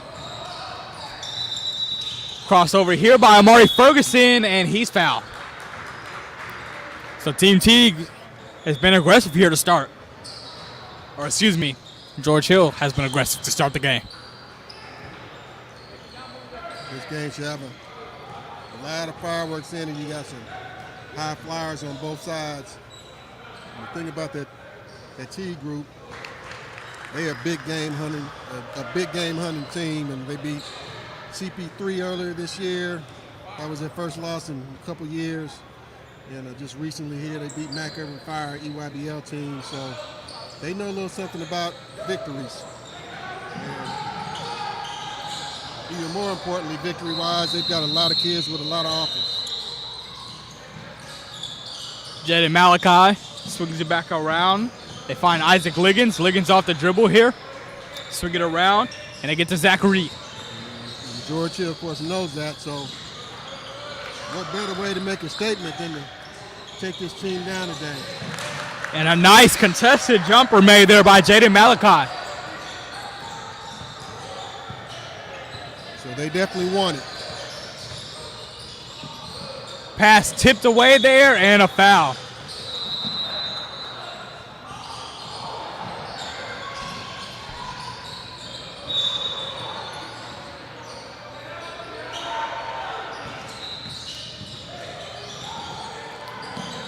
They get it into Leland Walker here on the left side. Walker gets it in down low, and Charlie Williams with the slam.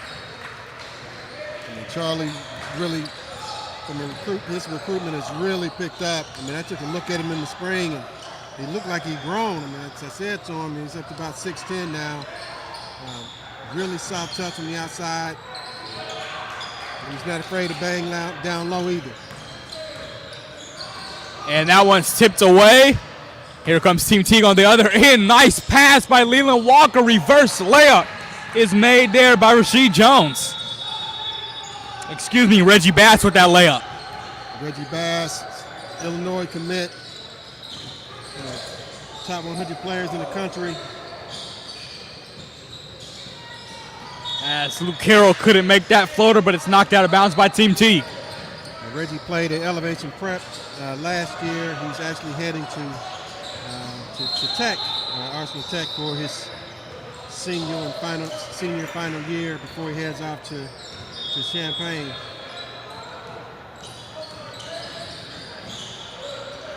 And a kick out here. They swing it around. 3-pointers up, and it is made right there by Luke Carroll.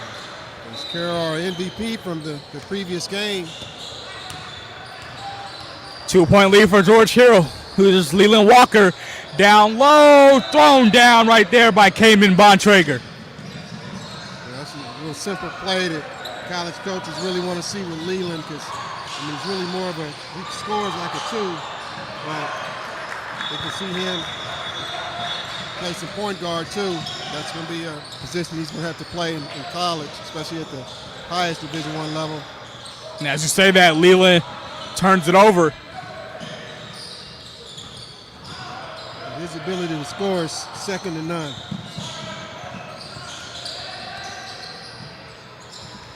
Zach Reed going right side.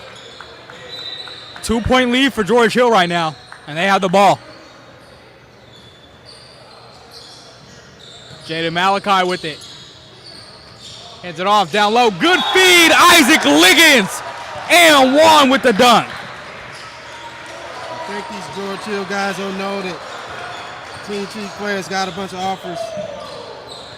I think they know. What do you think, Zach? Yeah, absolutely. They're coming out here trying to win this game and try to impress anybody who could be watching, because, like you said, they know this other team has that type of talent. They know. And George Hill's got to be thinking, this is our show. This is the George Hill Pro Player Showcase. Right. They want to make a statement here. 5-point lead for George Hill. So good.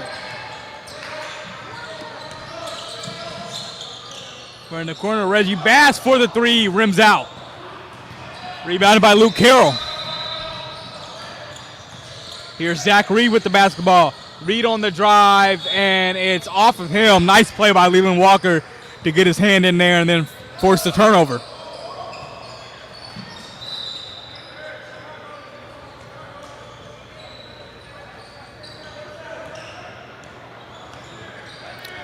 Walker with the ball here to the foul line to Williams, and his no-look pass goes out of bounds.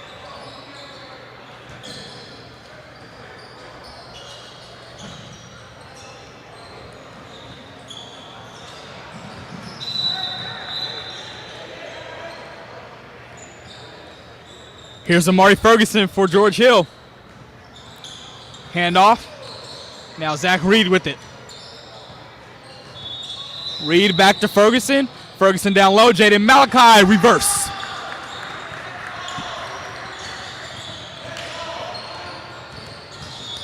Malachi coming out with some fire. That 3 must have got him going. And a good alley-oop finish there on the play by Cayman Bontrager.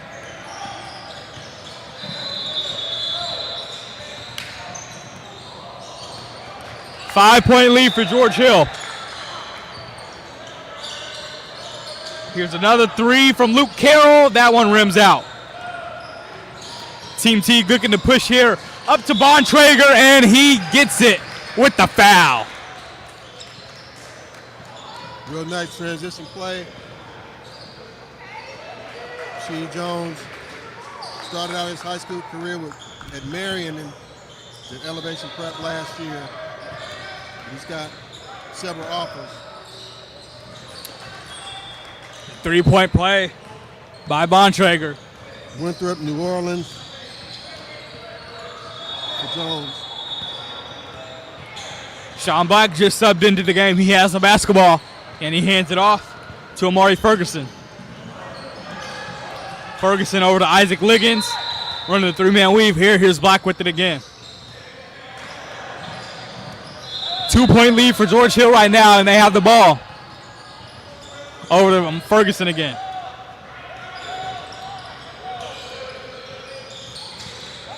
Ferguson gets inside, trying to get it to Malachi. Malachi has it knocked away. It'll stay with George Hill.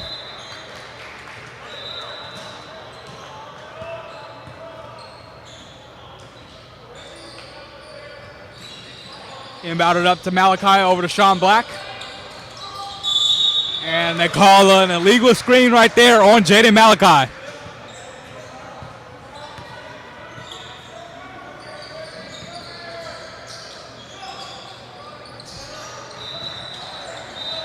Two-point lead for George Hill right now. Team Teague with the ball, though. And they get it over to Reggie Bass. Bass short on the three. Malachi with the board. Sean Black now into the front court. Black step back long two, and he short arms it. Up ahead to Reggie Bass. Bass pushing, kicks it to the corner. Three ball rolls out, and the ball is still loose and tracked down there by Isaiah Davis. His three is short. Liggins gets the rebound. Into the corner, Liggins. He'll take a three of his own, air ball. A little short there. Yeah. Over now to Rasheed Jones. He's going to step back, pass it away, cut, gets it back, down low, dunk. Right there. Nice play, good ball movement. Bontrager with another dunk. I like Bontrager. He's got a lot of looks. Like mostly NAIA, got some D1 looks too though. But, 6'7", long, he's physical. He just works. Bontrager again. I think Liggins might want to, yell. Somebody needs to yell, look out for him, or bingo or something.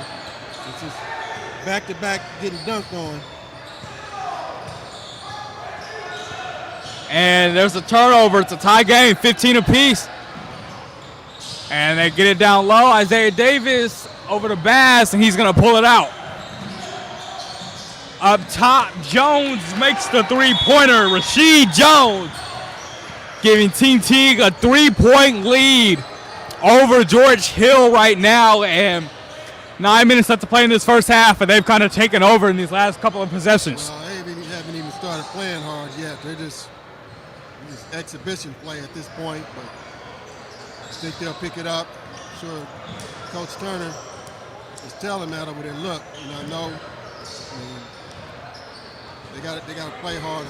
They were on this broadcast a year ago. They were playing Indiana Elite, I think the second team for Indiana Elite, and stepped on them right away, and it was over in 5 minutes. So they got the firepower over there. Georgia's got some talent as well, but we'll see what happens the rest of the way.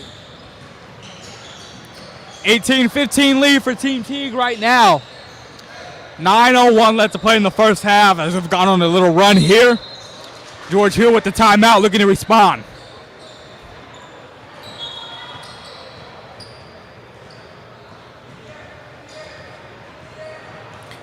Here is Sean Black bringing it up.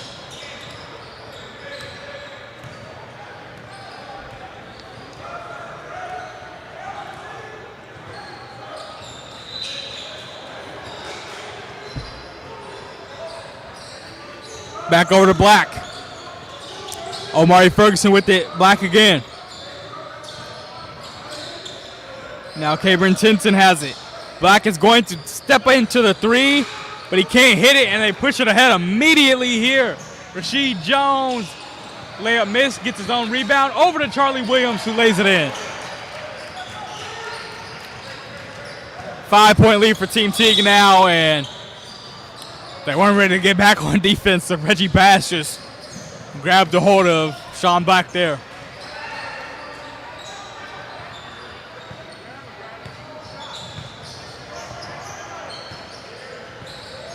(20-15) lead for Team Teague. George Hill with the basketball. A kickball there.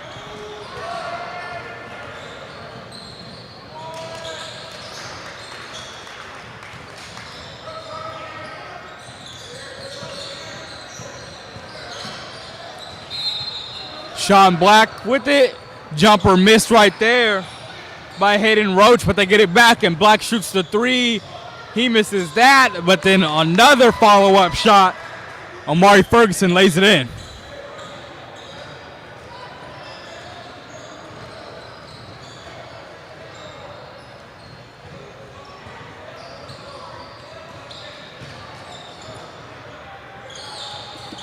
Reggie Bass outside turns it over. Sean Black is all alone, and he lays it in. It's a 1-point game. I thought Sean Black was going to tear the rim down. He's got a 34-inch vertical. Really shows out during the dunk contest. Charlie Williams taking it himself, and he's fouled.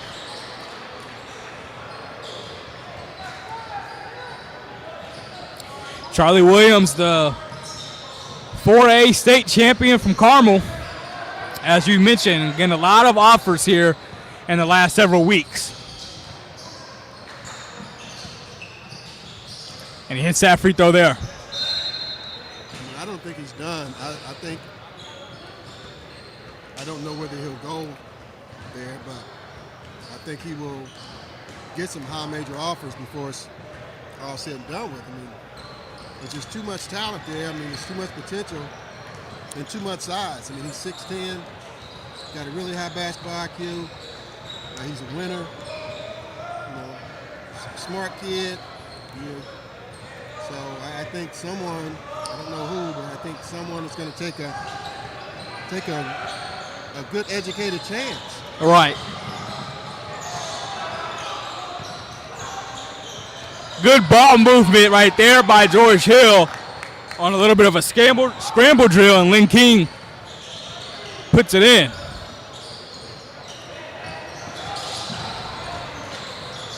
Reggie Bass on the drive now, swinging it around. Nice pass. 3-ball made right there. Isaiah Davis out of Zionsville hitting that one.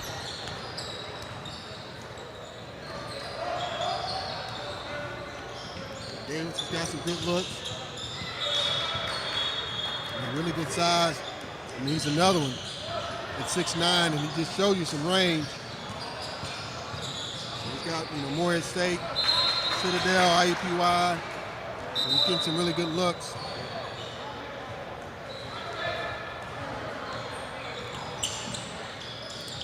Leland Walker with it here, and he almost has it poked away.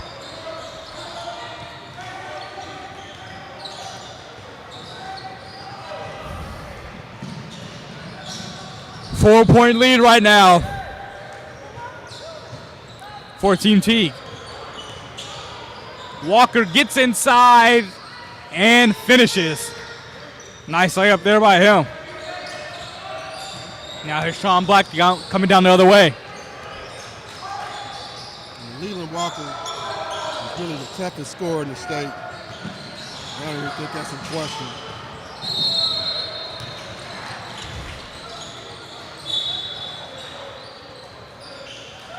Failed alley-oop attempt there. Bontrager couldn't get a hand of it. And it goes back over to George Hill. Team Teague leading by 6.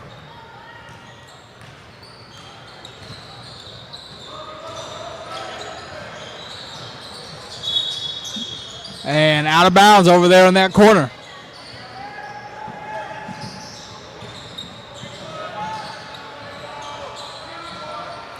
Three and a half left to play in this first half.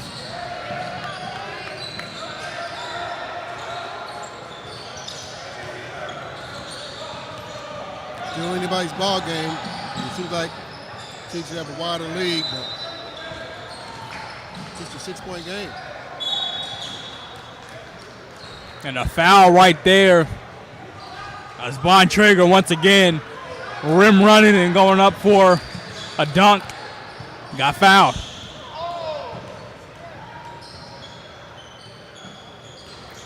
And he makes that free throw. Back to just making the game real easy. Leading on scores is 7.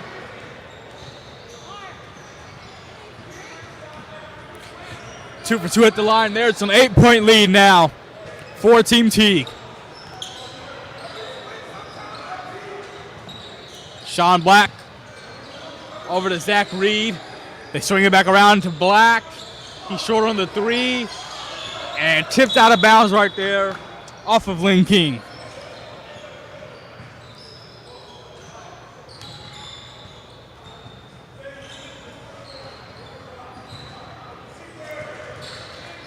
(29-21) lead right now for Team Teague, and they have the ball.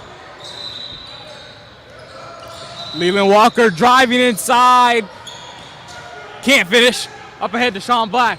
Black lays it in.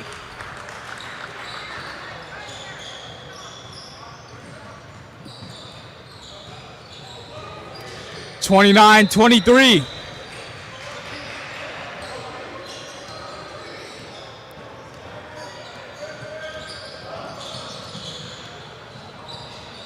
They're not changing the score. They haven't changed Leland Walker with it here. Swinging it over. Gets it back. Now inside to Charlie Williams. Poked away right there by Amari Ferguson. Sean Black, Amari Ferguson, 2-on-1. Ferguson lays it up and in. And this is a 4-point game. It should be 29-25. The scoreboard reads 27-25. Because they forgot to count those free throws earlier from Bontrager. Leland Walker crossing over here. Long two, too strong. Tipped out. And now a three is going to go up and in from Rasheed Jones. Big three. 7-point lead. As they swing it around for the three there. That one's missed. And they keep it alive. Lane King has it. Floater. Good from Zach Reed.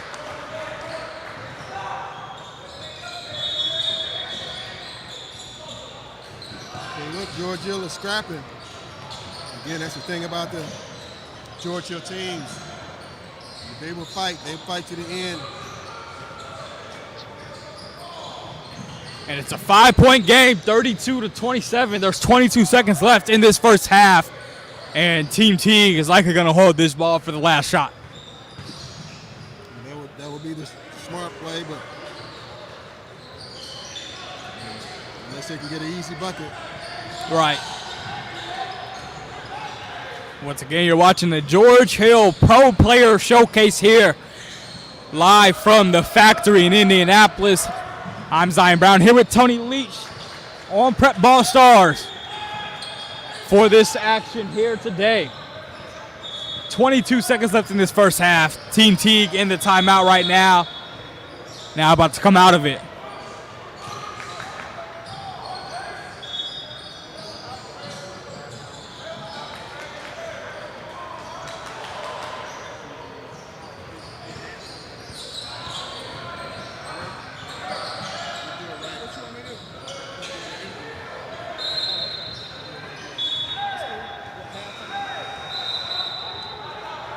Leland Walker will bring it up for this final possession.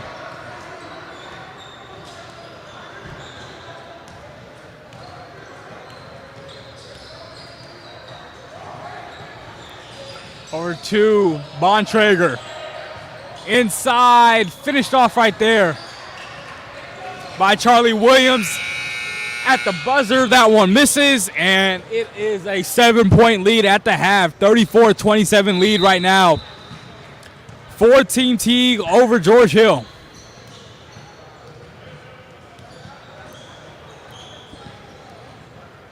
Now we have a halftime interview about to happen.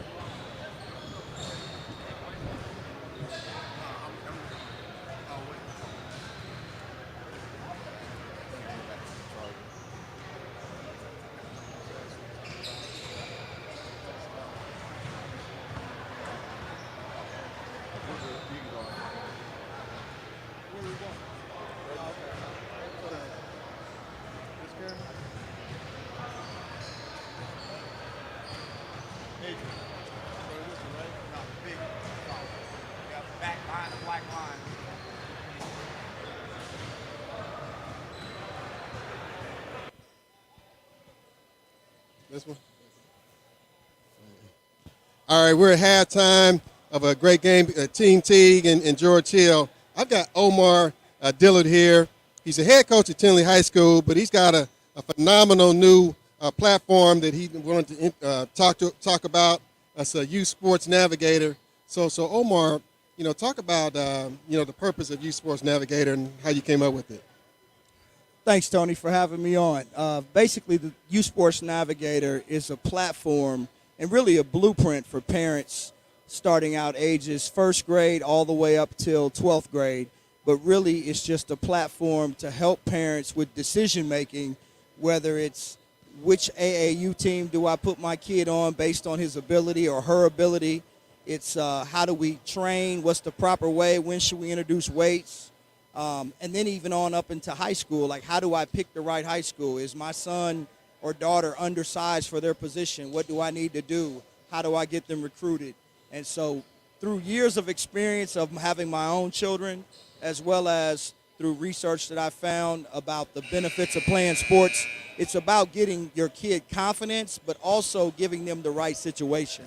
And so really what I would like to do with the Youth Sports Navigator is talk about what are the right decisions and give you a playbook and a guidebook to refer back to as you're moving through the youth sports journey. Okay, so talk about just how you arrived at this point. I mean, I know you talk about your, got wide coaching experience, certainly at the AAU level, and some of the talent you've been able to cultivate. Yeah, I mean, we started off, early on with my son Kobe, and then Aaron Henry and Eric Hunter, who are now Aaron's actually going to be drafted, we hope, be my first NBA draft pick that I've coached for years. Eric Hunter's a senior at Purdue, and these guys were not near the best players, but their parents believed, and we all trusted and believed that I could guide them in their journey and teach them how to be good people, but also help them become really, really talented basketball players, and it paid off handsomely for all of them. All right, real quickly, how did they get to Youth Sports Navigator? They're about to start, so.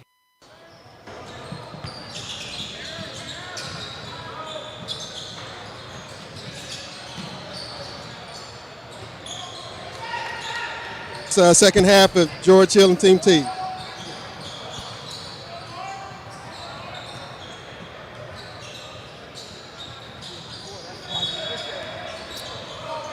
So back here, second half action, 7-point lead for Team Teague. Leland Walker has it for Team Teague to start the half. Over to Charlie Williams. Williams thought about the three. Inside Bontrager, picked off by Sean Black. Over in the corner, Isaac Liggins lays it in. 5-point game. Liggins was a factor in the first half. He had a nice body and poster. Leland Walker out. Charlie Williams up top, three-pointer short. George Hill coming the other way with it.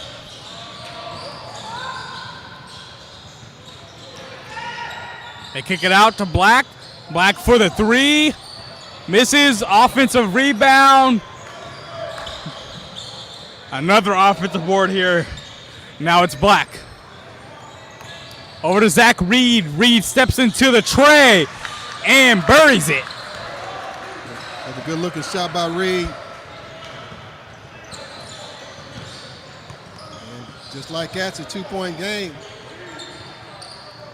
5-0 run to begin the second half for George Hill. Leland Walker has it here over to Reggie Bass. Bass is going to take the deep three-point shot.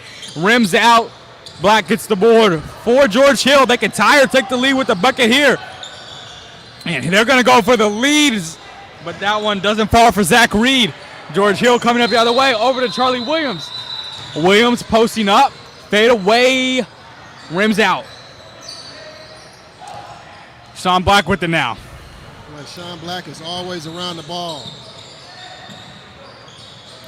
Now he slows it down a little bit. Now over to Zach Reed.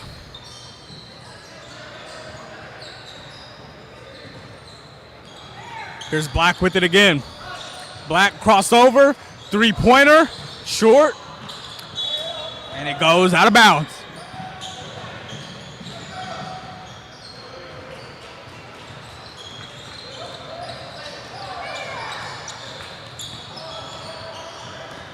2-point lead here for Team Teague early in the second half. Leland Walker has it. Out to Reggie Bass. Up top to Charlie Williams. Inside, Bontrager. And they call it a foul down low.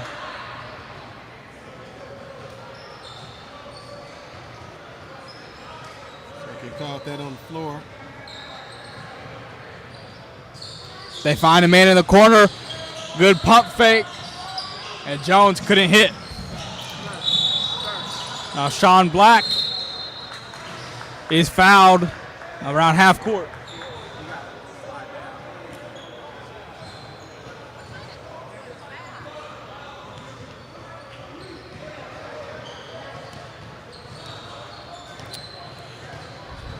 And I think they called an offensive foul there on Sean Black. So now Leland Walker has it.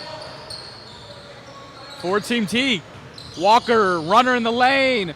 Too strong, and it's going to be a basket interference right there. Think he didn't know whether that was a lob or a floater. Or... Yeah, Bontrager came in. Bontrager was confused. He thought he was going up for the alley-oop.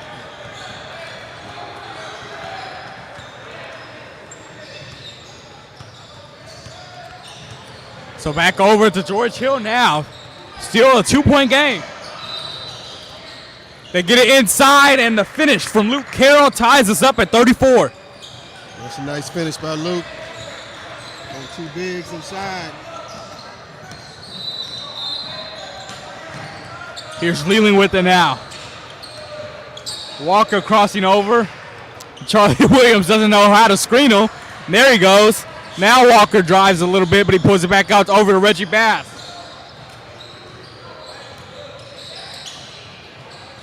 Back to Leland Walker on the left wing, swinging it around into the corner. Rasheed Jones can't hit the three. Black gets the board for George Hill. They swing it around. Over to Liggins for the three. That's off, but offensive rebound, 2-pointer is good from Luke Carroll. Luke Carroll's out there putting in work. 9-0 run to start the half for George Hill, and they lead by 2. He's saying, look, I know I'm playing against a bunch of guys with a bunch of offers. How can I get some? Well, Luke, if you come out here and perform well against them, it can't hurt you. Here's Leland Walker going downhill and can't finish with the left, gets his own board and puts that one in. Carroll over to Jalen Malachi. Malachi can't convert on the reverse, but it's picked off there by Sean Black. Good defense by him. And they have 5-on-4 right now if they want it. Over to Carroll for the three. Rims out. Charlie Williams grabs a hold of it. 2-on-2 fast break here. Williams blocked by Carroll, and it goes out of bounds off of Carroll.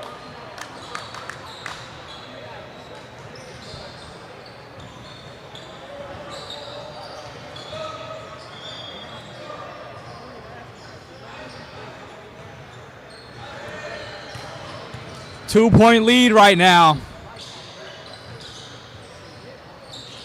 for George Hill, and step out of bounds right there, yes.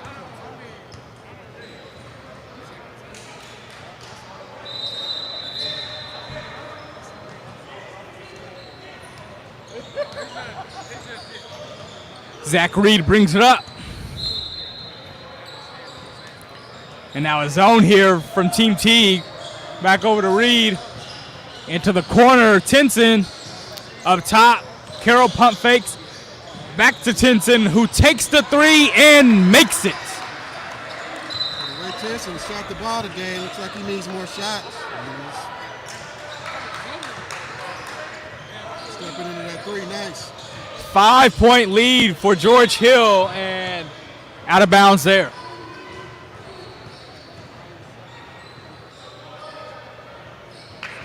Goodness. Team Teague hasn't scored 7 minutes into this half, and Leland Walker changes that. And right now, George Hill just outworking them.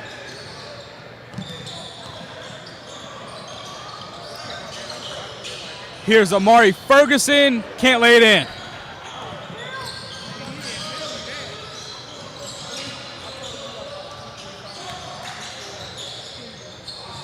They swing it around. Three-pointer. Ties this one up by Reggie Bass. And a timeout taken by George Hill here. All tied up at 39.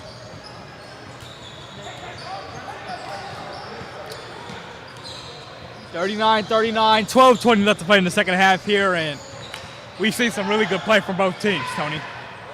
I mean, really have, especially George Hill. I mean, they were down, 7 1/2.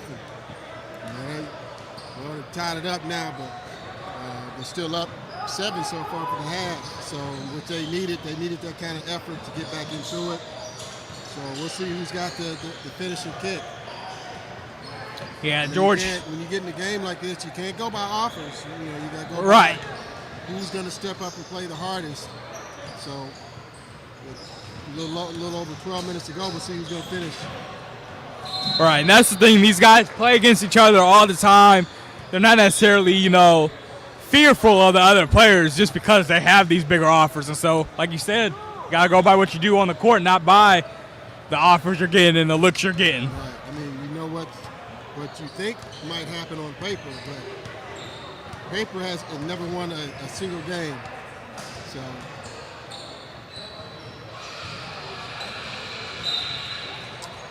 So George Hill will have the ball here.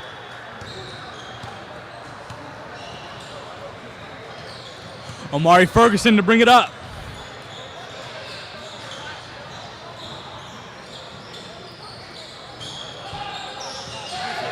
Over on the left side, and it's stolen right there. Leland Walker to bring it up here.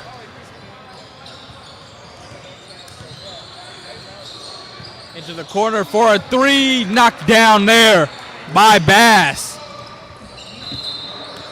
That's how he earned that. That jump shot is what earned him that Illinois scholarship. That's for sure. He can keep not only threes, but he shoots deep threes. Zach Reed with it here. Over to Ferguson, up and under. Couldn't finish.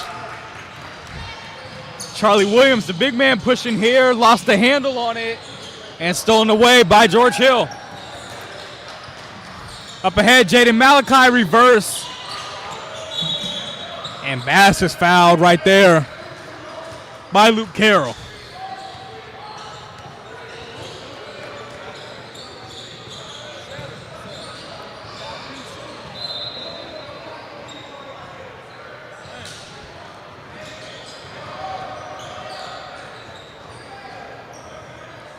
Three-point lead right now for Team Teague over George Hill.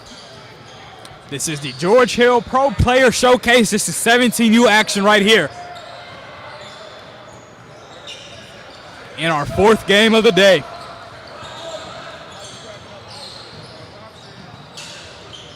Here's a three from Jones. Rasheed Jones can't hit. Reggie Bass has it now.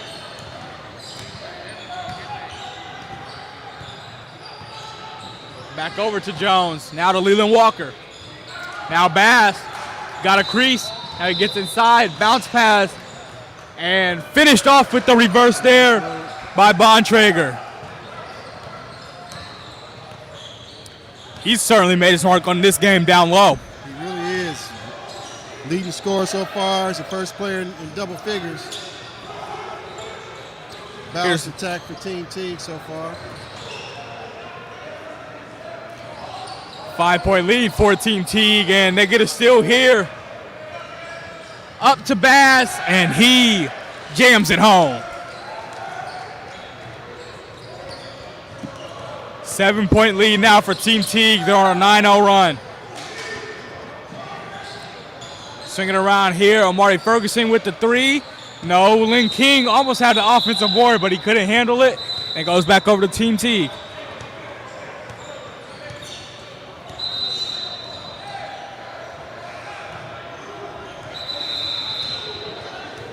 Nine minutes left to play here. 46-39 lead for Team Teague.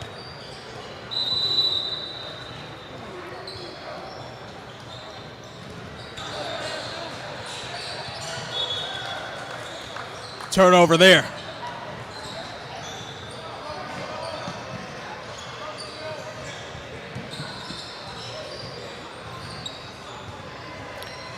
Sean Black bringing it up for George Hill. Black crossover, left-handed layup, misses. Up ahead, Reggie Bass over to Leland Walker. He soars in size and lays it in. Thought we were going to see some fireworks. Follow up there. Hayden Roach makes the layup. 48-41 lead right now for Team Teague.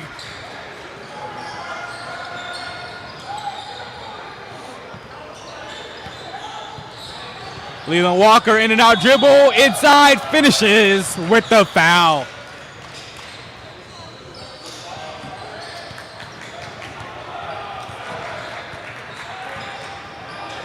Team Teague. He's just a blur, and he can do it all. He can pull-ups, finishes at the rim, facials, however you want it, he can do it. He's all scores now. He's got 13. Very impressive game from Leland Walker. But I expected no different from him. DePaul, Xavier, and I certainly don't think he's done. Interest from the ACC and SEC as well.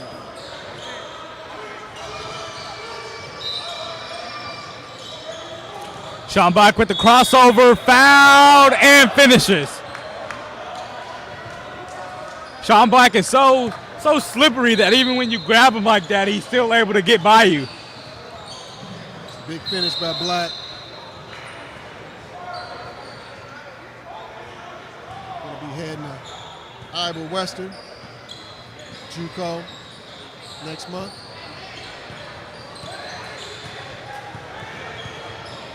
Team Teague leading by 8. Here's Leland Walker with it. Walker's going to attack again. Walker finishes again.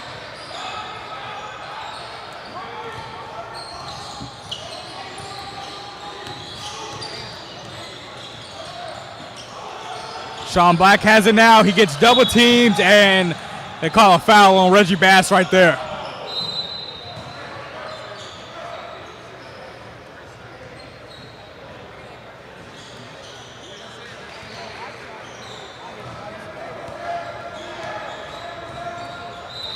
Here's Amari Ferguson.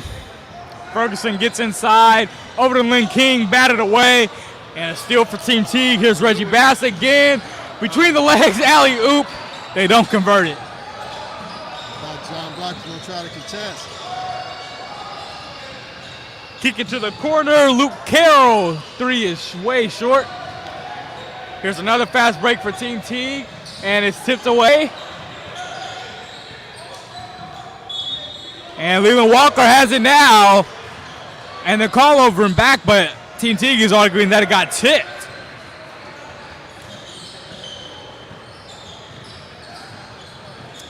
.520 left to play. He was over, but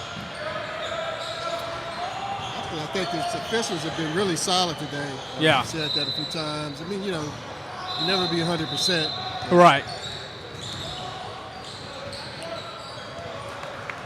Nice laying there by Isaac Liggins. It's still an 8-point game. So Team Teague, they've done a little bit of coasting and sloppy play, but they got to make sure they hold on to this lead.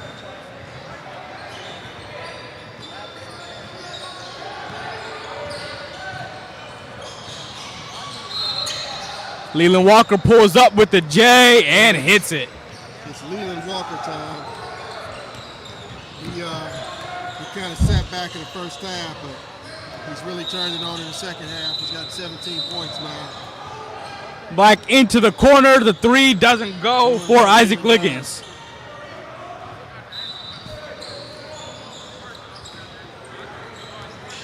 Here's Leland again.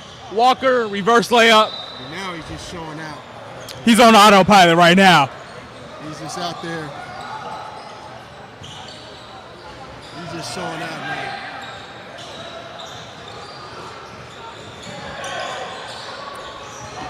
Here's Reggie Bass stepping into the 3. Bang. And this lead has ballooned up to 15 points now. 60-45. 3:51 left to play. Well, the players, the real players have revealed themselves. Leland Walker, 19. Reggie Bass, 13. Kamen Bottrigger got 10 now. Those are the 3 players that are in double figures for scoring for the game. It's been a really good job these last few minutes of Team Teague just working towards putting this game away. Right. But a whole lot of Leland Walker the last 4 or 5 minutes here. And he went from 6 points to 19 points. And I've got a bottle of water here and started drinking it. And before I could even get to the halfway point, he had 19. So. Leland is that type of player, very electric. And as you've seen, he can just lay it in and hit the mid-range. Very athletic. I'm just letting I just got to restart it. It hit the table real hard. Yeah, it's not live right now. It'll be live in like 2 seconds. I just have to restart it.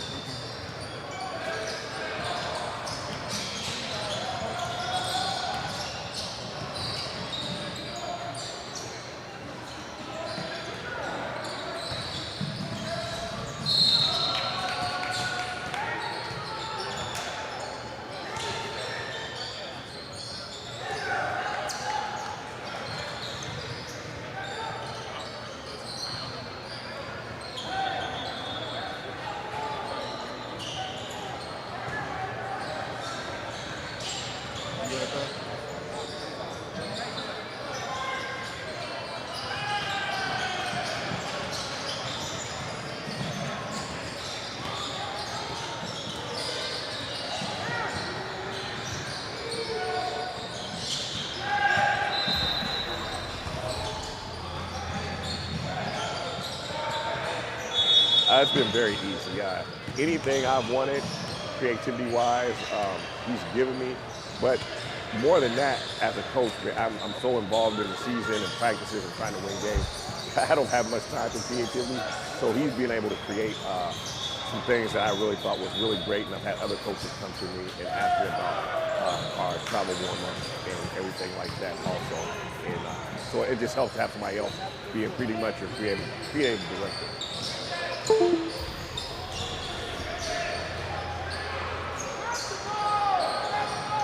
It's been very easy. Anything I've wanted, creativity-wise, he's given me. But more than that, as a coach, I'm so involved in the season and practices and trying to win games.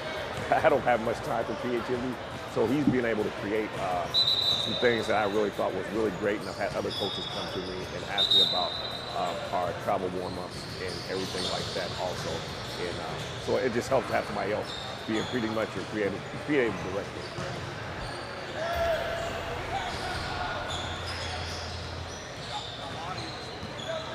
It's been very easy. Anything I've wanted, creativity-wise, he's given me. But more than that, as a coach, I'm so involved in the season and practices and trying to win games. I don't have much time for creativity, so he's been able to create some things that I really thought was really great, and I've had other coaches come to me and ask me about our travel warm-ups and everything like that also. And so it just helps to have somebody else being pretty much your a little technical difficulties here, but we'll be back up here shortly. But Team Teague did finish off the game. They ended a little early. It's been very easy. Ended up winning 65-50. I wanted, creativity-wise. So our next game me, shortly here will be between George Hill Denny versus Team Flight. Should be right at 4 o'clock. So he's been able to create stay with us. Some things that I really thought was really great, and I've had other coaches come to me and ask me about our travel warm-ups and everything like that also. And so it just helps to have somebody else being pretty much your creative director.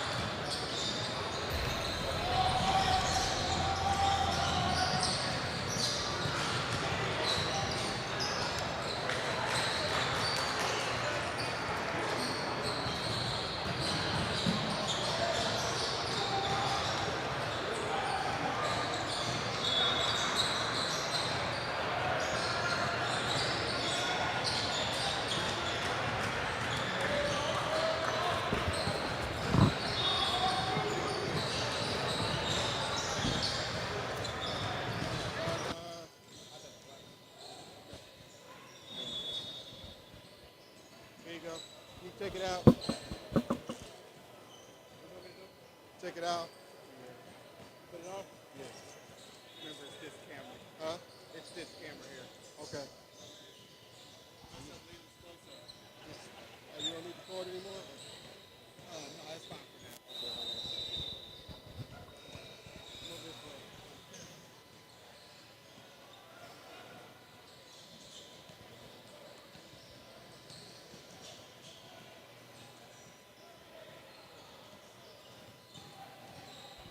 You ready? You stand behind that black lamp. All right, I got North Central's Leland Walker here. He's the Prep Ball Stars Player of the Game here at the George Hill Pro Player Showcase. 19 points in the 65-50 win over George Hill. So Leland, this is what you do. I mean, I interviewed you just around this time last year. So talk about the game and what helped you keep your composure to get this win. What helped me keep my composure to win is really Sean Black, because every time I play Sean Black, he comes after me, and he really gives me a hard time. So I try to just come out here and get the dub. Okay. So you got a lot of choices. I mean, congratulations on knowing that your education is going to be paid for. So what's going to help you decide or where you're going to go for next year for college? A great coaching staff, a team where I can come in and play right off the bat, not sit in the bench or anything, and just where I can build a brotherhood. Okay. Well, Leland Walker, I don't see you sitting on anybody's bench at any level. You scored too great, so you just keep up the good work, and we're going to keep watching you with Team Teague. But again, Leland Walker, 19 points, 65-50. Team Teague is victorious. Stay tuned. We've got another great game coming. I think it's Game 5. But again, Leland Walker is our player of the game. Congratulations.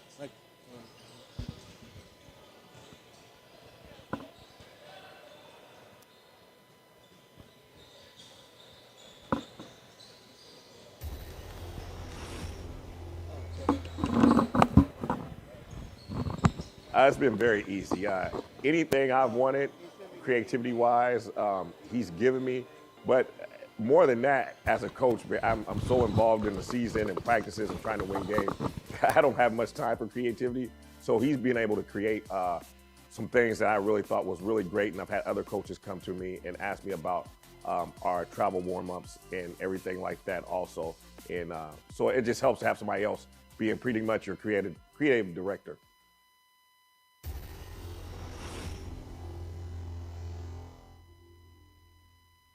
It's been very easy. Anything I've wanted, creativity-wise, he's given me.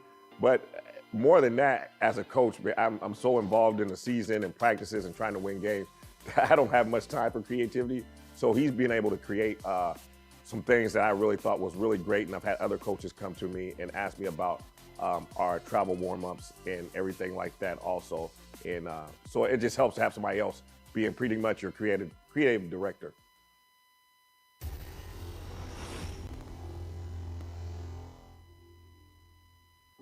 It's been very easy. Anything I've wanted, creativity-wise, he's given me. But more than that, as a coach, I'm so involved in the season and practices and trying to win games. I don't have much time for creativity. So he's been able to create some things that I really thought was really great. And I've had other coaches come to me and ask me about our travel warm-ups and everything like that also. And so it just helps to have somebody else being pretty much your creative director.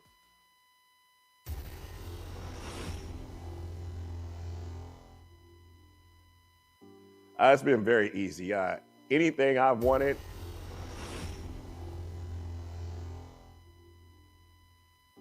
It's been very easy to work with SBI in regards to creativity. I basically just told him a little bit about what I wanted him to do with our uniform, showed him our uniforms from last year, and he made them 10 times better than anything that I could imagine. The creativity was on point.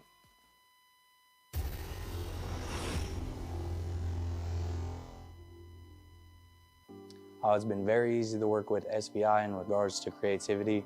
I basically just told him a little bit about what I wanted him to do with our uniform. Showed him our uniforms from last year, and he made them 10 times better than anything that I could imagine. The creativity was on point.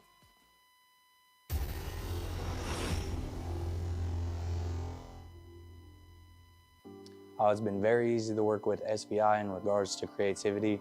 I basically just told him a little bit about what I wanted him to do with our uniform. Showed him our uniforms from last year, and he made them 10 times better than anything that I could imagine. The creativity was on point.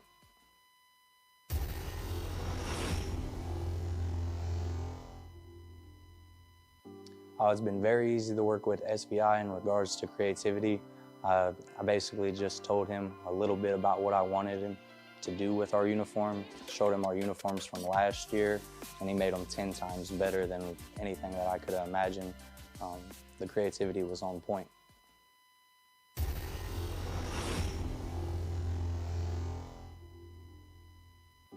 It's been very easy to work with SBI in regards to creativity.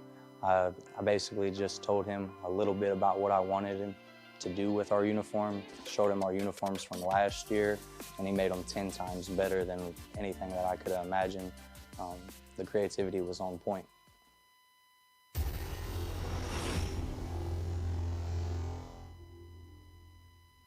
It's been very easy to work with SBI in regards to creativity. I basically just told him a little bit about what I wanted him to do with our uniform. Showed him our uniforms from last year, and he made them 10 times better than anything that I could imagine. The creativity was on point.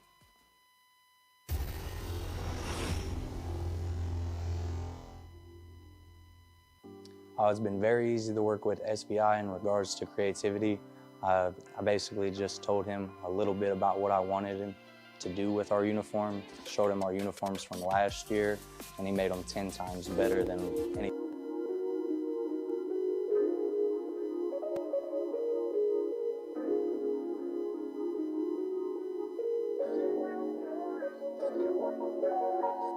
Our jerseys last season were a huge hit. SBI did a great job of putting those together.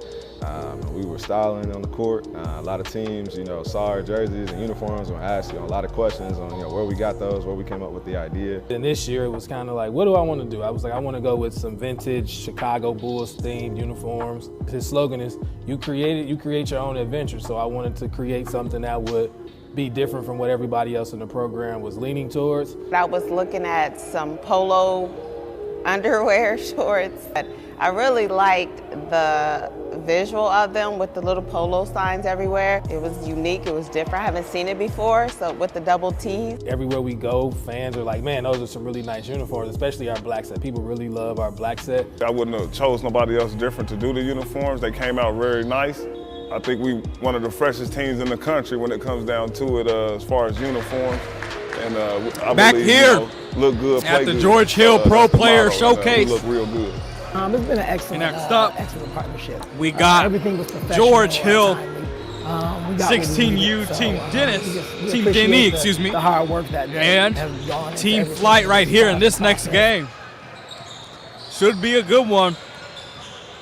Gone through 4 games now. This is the 5th one. 4 down, 3 to go here on Prep Ball Stars. Once again, all of these teams are sponsored or run by pro players, whether they be current or former ones. So, of course, George Hill is run by the one and only George Hill and his Team Flight team, product of Chris Wright. So let's see what they can do.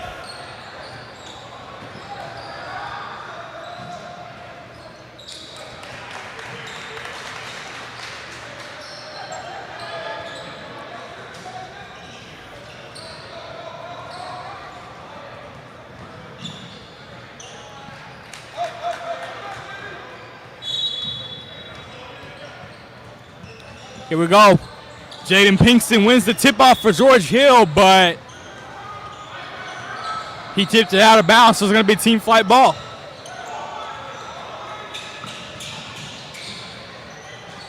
So here's Team Flight with the basketball.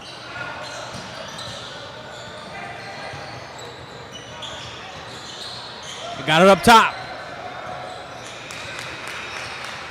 Step back three, short. But they get the offensive board.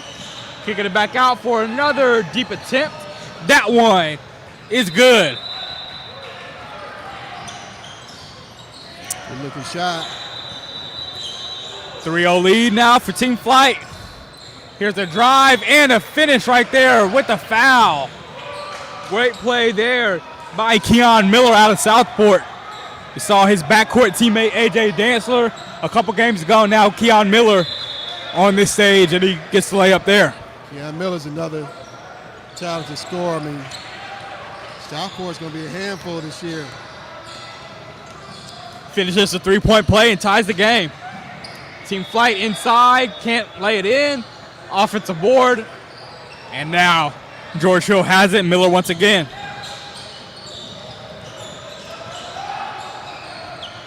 Here's Jaden Pinkston with it. Back over to Keon Miller.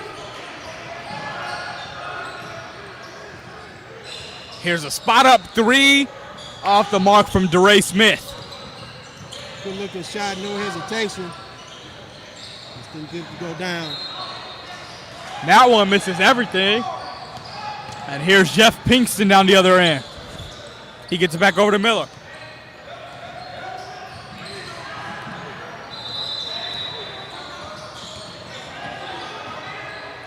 DeRay Smith with it here. Back to Keon Miller. Tell you, this George Hill bunch has had a Miller with the long floater. really tough game earlier, winning the overtime with Team Teague on court three. And travel there.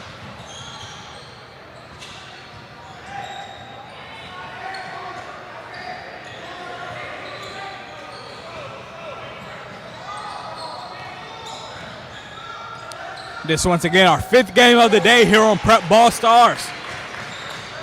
Tied up at 3. Kamari Jones with it here. Kamari Jones, fadeaway jumper, rattles it home. Really love Kamari Jones. I mean, he's a really good-looking player. Good size, about 6'2", 6'3". As a point guard. Played really well last year at my combine, Prep Ball Stars combine. Look for him to do some big things this year over at Lawrence Central. Now that he's got his 2 guards he's kind of playing behind, and Damaris Merriweather and Jenkins, but Greg Jenkins.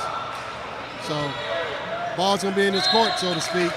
So we're gonna definitely be looking for him to score.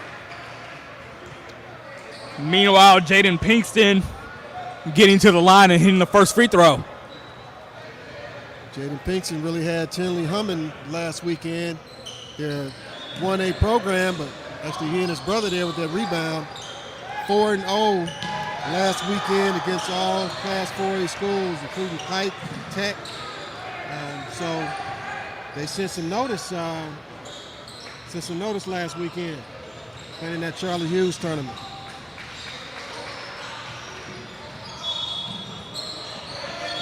And that ball will be turned over back to George Hill.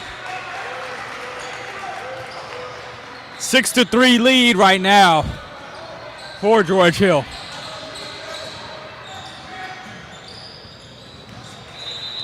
$16:30 left to play in the first half. Keon Miller with the basketball.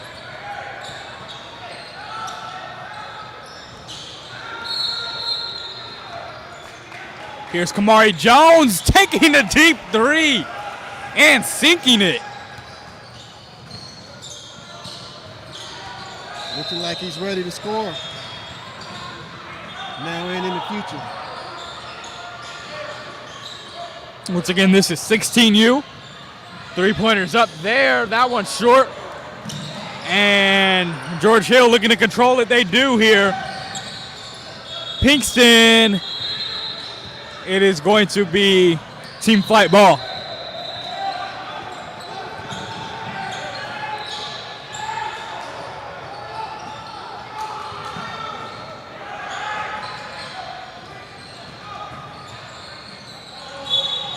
Foul right there. Going to be called on DeRay Smith.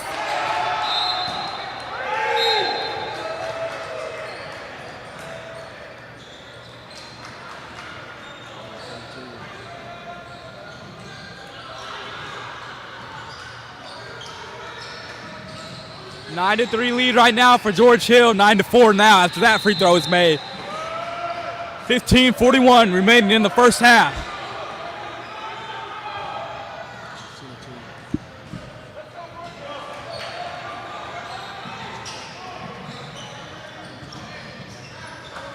Evan Dickey with nice looking form there at the free throw line.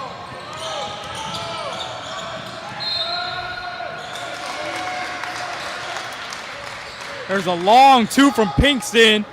That's off the mark. And Team Flight has it now here. Foul there as Drayshawn Roberts was bringing it up the floor.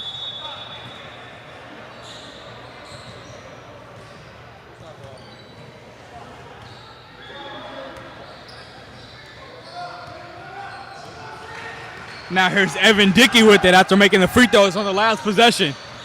4-point lead right now for George Hill. Team Flight with the basketball, and they turn it over.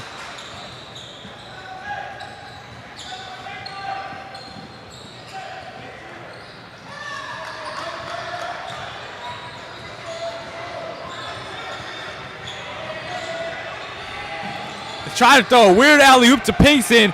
That's picked off there, and Keon Miller committing the foul.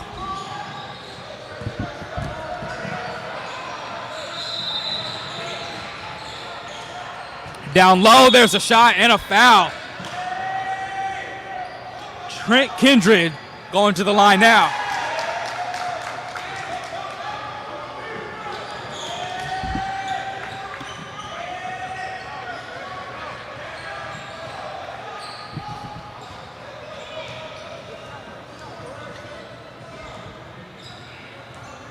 Kindred making the first free throw there.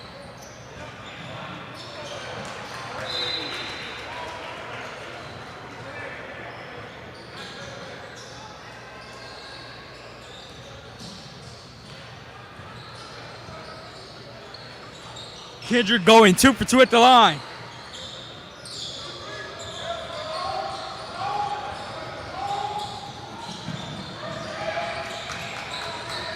Now swinging around, Pinkston lays it in with the foul. Jaden Pinkston looking impressive early in this first half.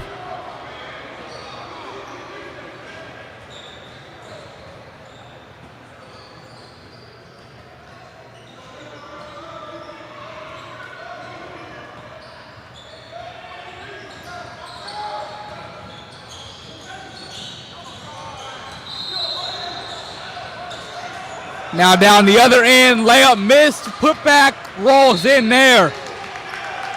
Trent Kindred with the putback. Now Keon Miller coming down the floor. Miller lays it in. 13-9 lead for George Hill.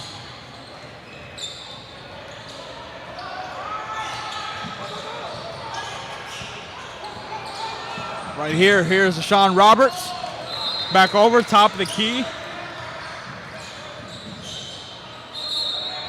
Now they bring it back around, and layup is good there from Hollis Terrell.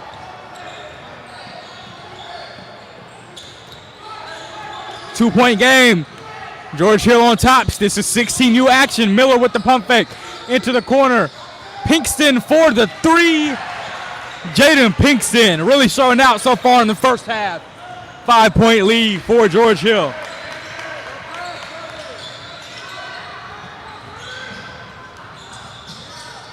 Now here's Evan Dickey. Dickey inside. Now back on the other end, it's Keon Miller. Miller down low. Good feed. Nice finish. Kamari Jones with the lay-in.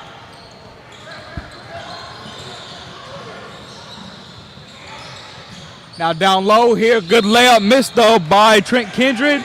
And they still get a good look, but it's blown by Deshaun Roberts. Now they get it up to DeRay, but he can't finish. DeRay Smith, and Kamari Jones says, I got it. And he hits the layup right there. 18-11 lead right now. 11:34, or 20-11 lead, excuse me. 11:34 left to play in the first half. George Hill on top here in this ball game, leading by 9. over Team Flight, which is ran by Chris Wright. 16U action here. This is our 5th game of the day. 2 more remaining after this one. Here on Prep Ball Stars, you're watching the George Hill Pro Player Showcase here from the factory up on Crawfordsville Road in Indianapolis. A 9-point lead right now for George Hill over Team Flight. Team Flight taking the timeout here, trying to regather themselves.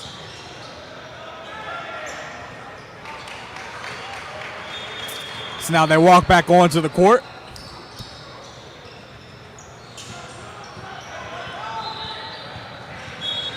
Nine-point lead.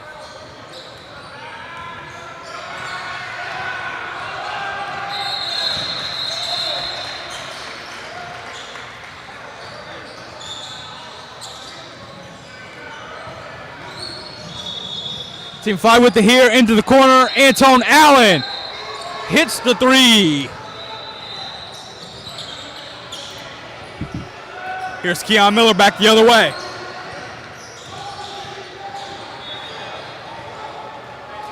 Stolen now by Evan Dickey. Up ahead and almost tipped in, but they couldn't do it. Now DeRay Smith back the other way. For George Hill, 16U Team Denny.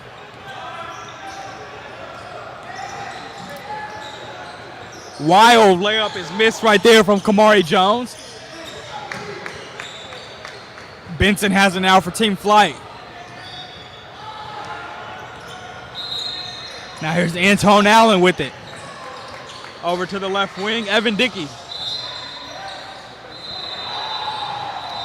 Here's a drive from Antoine Allen. Now back out to Lee Benson. Up top, Isaiah Edwards. Allen, Antoine Allen shoots the 3 and makes it. Team Flight staying in this one. 4-point lead right now for George Hill. Keon Miller creates some separation, shoots the mid-range. Long rebound goes out to Antone Allen. Allen dribbling around with it. Crossing over here, and he'll slow it down.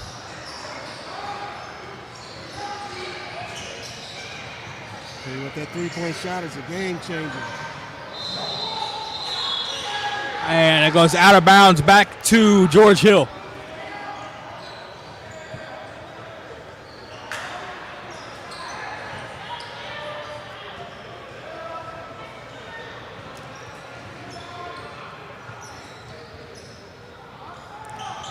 A little bit of a press here. Keon Miller breaks it easily. Then they get it down low, and it's laid in by Thomas Ruffin.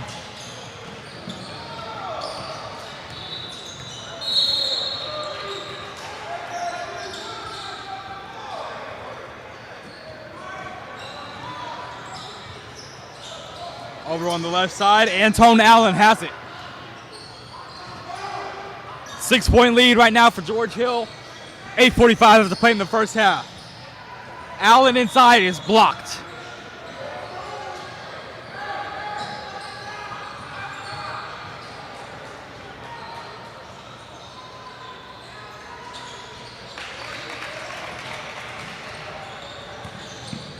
Into the corner, Antoine Allen misses the 3, offensive rebound. And the ball rolls off the rim right there. But it'll be 2 free throws for Lee Benson.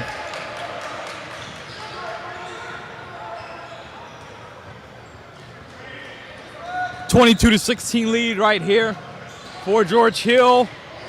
Team Flight trying to cut into that, but Benson misses the first foul shot.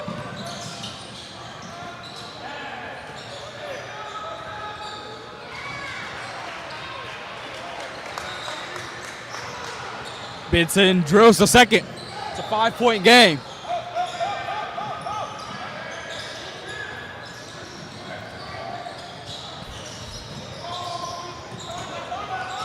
Nice kick out here, Kamari Jones on the isolation. Jones inside now, has to bring it back around into the corner. 3-pointers up. That one's missed. Here comes Team Flight, but it's stolen away by Jaden Pinkston. Pinkston lays it in right there.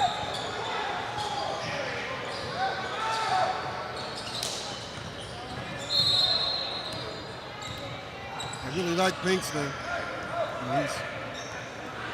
He's another player that tested out the gym at my combine last year.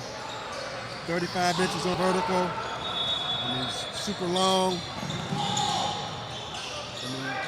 He doesn't have the Division I offers yet, but he's a consistent jump shot away from really any level he wants to play at, because he's got everything else. You know, work on just creating his own shot a little better, but the jump shot for sure. That's a block by KJ Patterson, but then they turn it right back over. Inside and blocked right there by Pinkston. Athleticism is off the charts.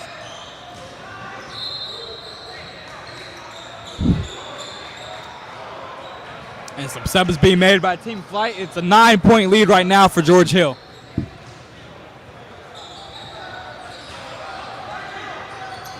And they say that ball went off of Lee Benson from Team Flight.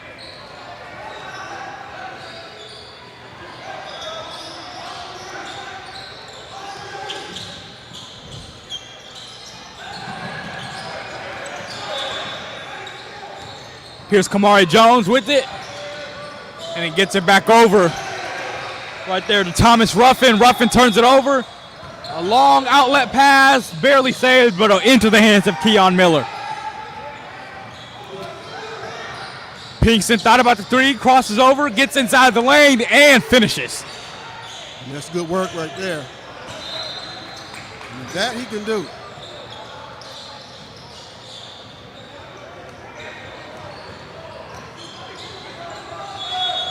A 11-point lead right now for George Hill. And a whistle's blown.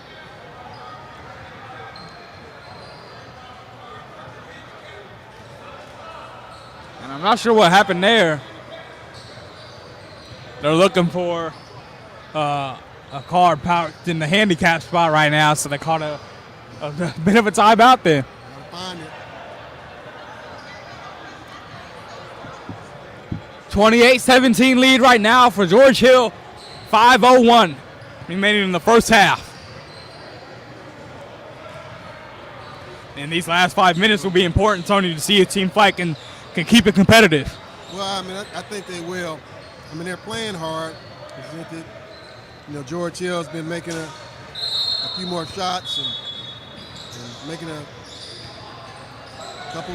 couple better decisions. So we'll see if they can keep it close. So Team Flight keeps the ball here.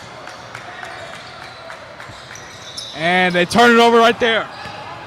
Here is Thomas Ruffin, and he loses the handle. Now Antone Allen. Allen gets it inside. One dribble layup, good from Trent Kindred. That's a big boy shot right there. Keon Miller with it on the right wing. Looking in the post, good move there. And back-to-back good post moves from both teams. That time, Jeff Pinkston gets it to fall. Drayshawn Roberts with the ball here. They swing it around. Antone Allen has it. Allen inside. Lays it up and in.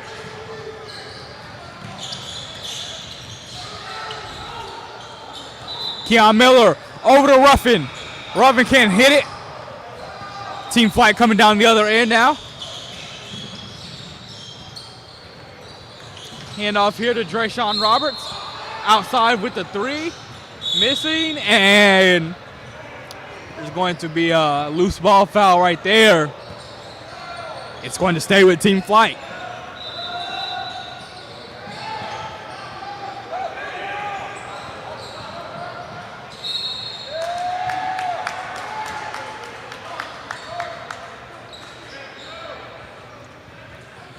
.30-21 lead right now for George Hill. in this 16U action. Wide open jumper right now. Roberts doesn't hit it. Inside shot is missed right there by Hollis Terrell. And it's going to be George Hill ball after the foul. Hard work there. Good battle. A little physical, but.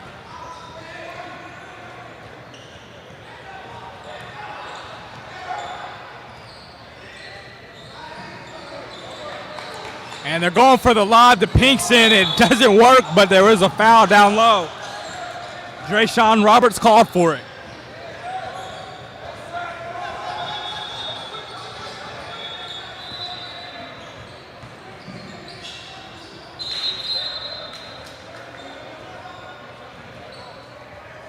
The elevation was better than the lob. So Pinkston earns this dangerous trip to the free throw line. Jaden Pinkston at the line. Can't hit the first free throw, but Pinkston has really been the story of this first half. A big reason why it's a 9-point lead right here for George Hill. Second free throw bounces in.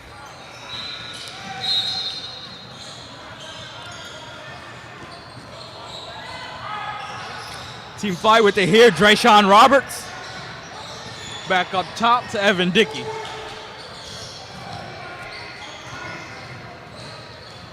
Dickey in the lane. Has it tipped away. Back out for a 3-ball. Bang. Nice shot there from Team Flight. Team Flight certainly needed that one. Keon Miller in the lane. Keon Miller has it batted away, and they say it's off of him over to Team Flight. 7-point game. George Hill on top. Team Flight looking to push.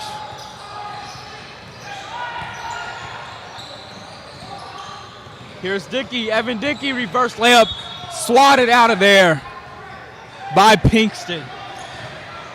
Jaden Pinkston has been all over this ball game.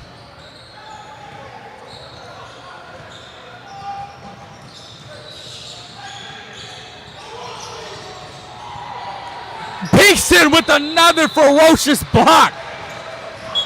Keon Miller going down the sideline, and he stepped out of bounds.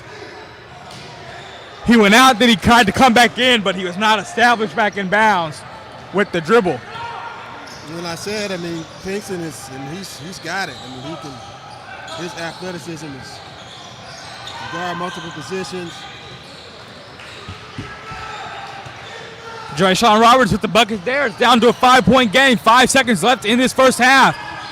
Keon Miller with the isolation. He's going to take the shot. Air ball. That is the end of the first half. 31-26 lead for George Hill. And a good fight by Team Flight at the end of the half to make this a close game. Yeah, I mean, they scored the last 5 at the half. I mean, that's a good way to close out the half. Got a 3 and got an easy bucket. They needed it. I mean, you don't want to go down, you know, and be down double digits heading into halftime. So now Team Flight has something to say, okay, we've done a lot of good work the last few possessions. They can go ahead and look to see if they can continue that. Right now it's a 5-point lead, 31-26. 5-point advantage for George Hill. This is 16U action right here in the George Hill Pro Player Showcase here on Prep Ball Stars. I'm Zion Brown here with Tony Leach in our 5th game of the day right now. 2 more to go after this one. And we'll see what Team Flight can do, if they can come back, or if George Hill is going to win this game going into the second half, keeping this 5-point lead. Well, it's anybody's ball game. I mean, both are scrappy. They've both got some guys that are willing to fight on the inside. So I think it's going to be anybody's. Who knows? I mean, we're what are we? We're 4 for 4 so far with tough fought games. Yeah. So I think this one's going to be the same. Now in a moment, the teams will come back out. 31-26 is the lead for George Hill in this 16U matchup.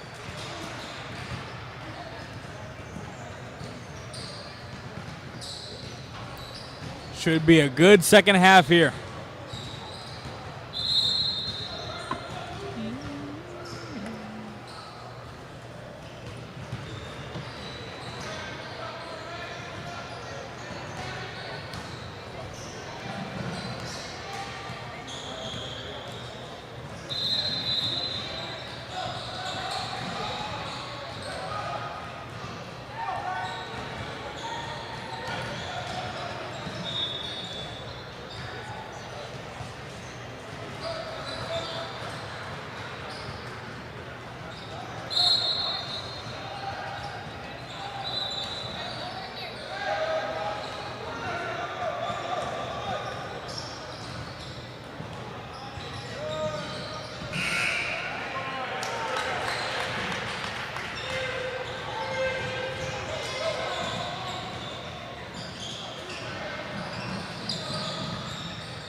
So here's George Hill back out here, starting with Keon Miller with the basketball.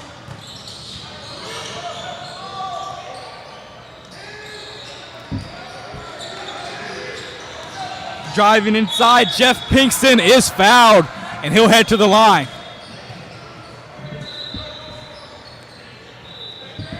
And Jaden Pinkston led all scorers in the first half with 11. Tinley product. Kamari Jones right behind him with 9. Jeff Pinkston right there making the free throw. The brother of Jaden and the Tinley. Like, give your brother some, Jaden.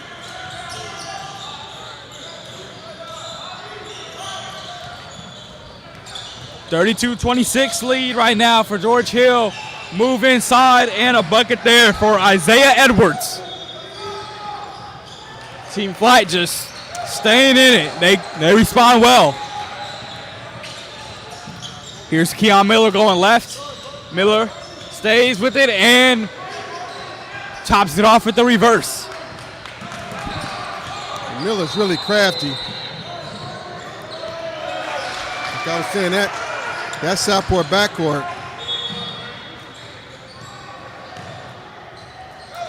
They're going to have something to say with their basketball ability as juniors, he and Dantzler.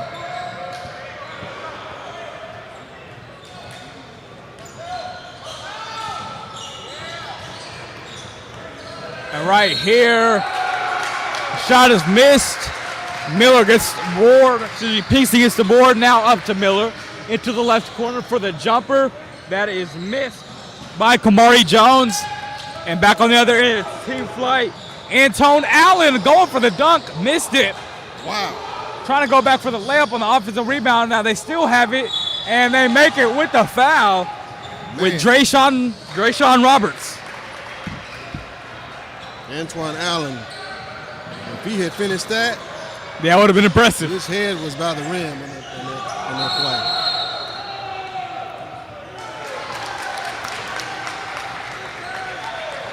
Roberts hits the free throw, and it is a 3-point game.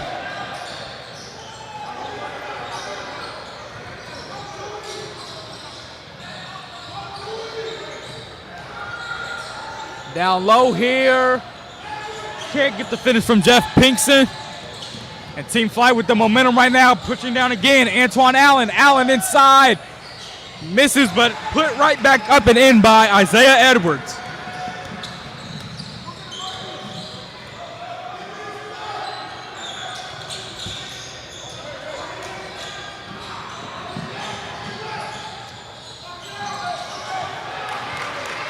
Shot missed there. Antoine Allen gets the board. It's a 1-point game up ahead. Team Flight has the lead. After that, Isaiah Edwards bucket.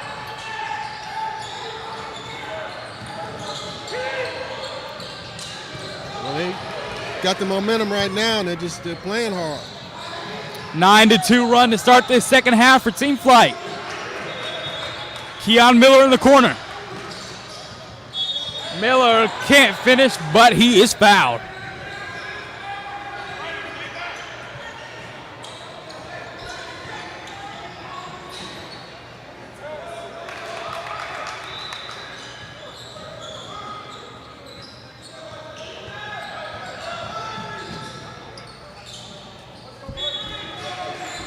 Miller knocks down the first free throw.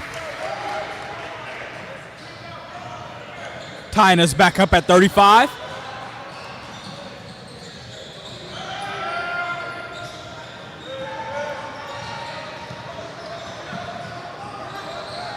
Miller misses a second there, 1 for 2. Up ahead here, here's Evan Dickey. Dickey crossing over, kicks it back out. Now they swing it into the corner for a 3. Rattles out, board being fought for, and George Hill has it with Kamari Jones. Now up ahead, Jaden Pinkston. Two-hander. That's what he does. Drayshawn Roberts over on the right side. Floater is made there by Hollis Terrell.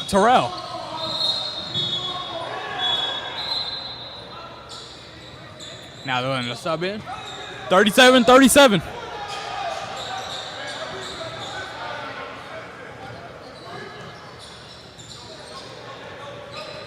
Miller bringing it up for George Hill.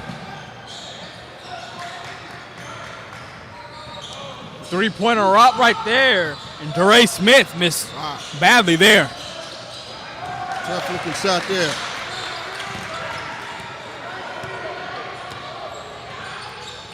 Here's Drayshawn Roberts. And it's picked off by Keon Miller. Cookies is right. Just ripping it straight from him and getting the bucket on the other end.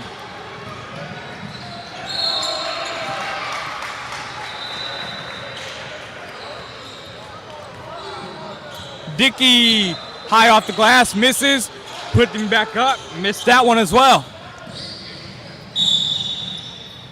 And then a foul is going to be called right there on Trent Kindred.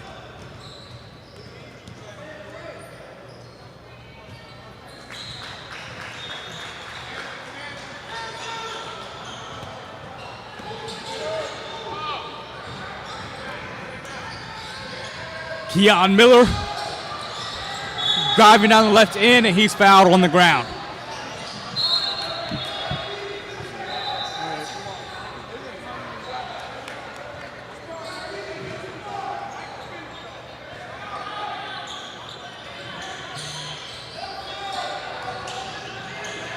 Pinkston taking it in. Jeff Pinkston couldn't finish. Now they get it up ahead quickly, but it's thrown out of bounds.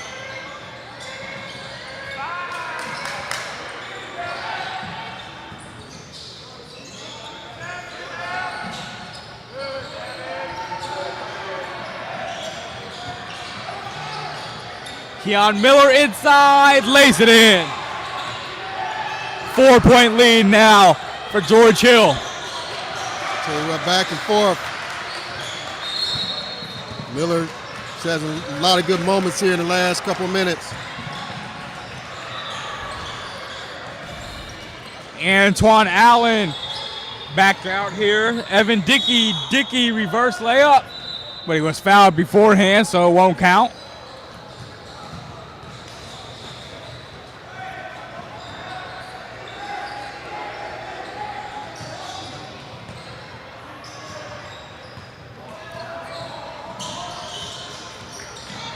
Inbound here to Antoine Allen. Down in the post. Kindred can't finish.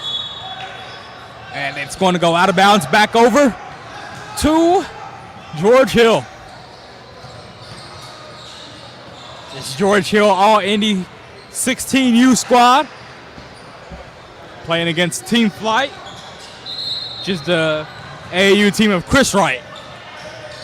Keon Miller in the lane.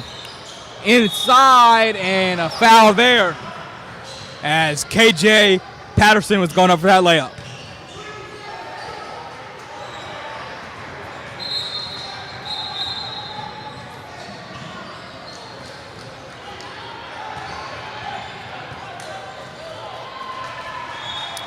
Patterson misses the first free throw.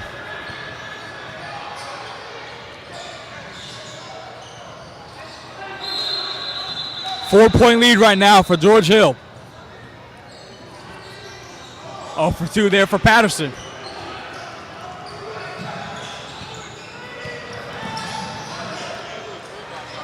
Good steal right there by KJ Patterson. Now here's Keon Miller. Miller gets the screen going right. Miller driving down the lane into the hands of Pinkston. Jaden Pinkston doesn't hit it, and it's out of bounds. It'll stay with George Hill.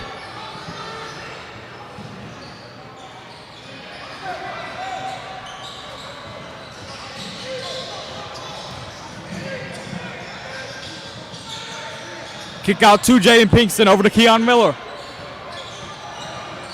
4-point lead for this George Hill squad. Miller goes behind the back, crossing over, and not sure what he's doing now. Weird floater. And now it'll be Team Flight ball after that, out of bounds.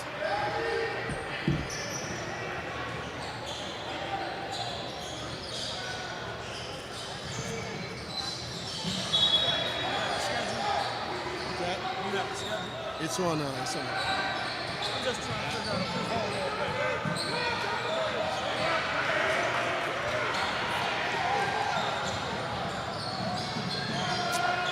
Team Flight now with some free throws for Lee Benson.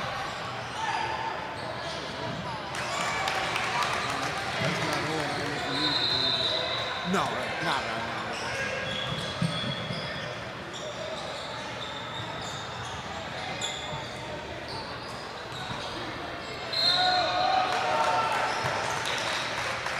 now. 0 for 2 there from Benson.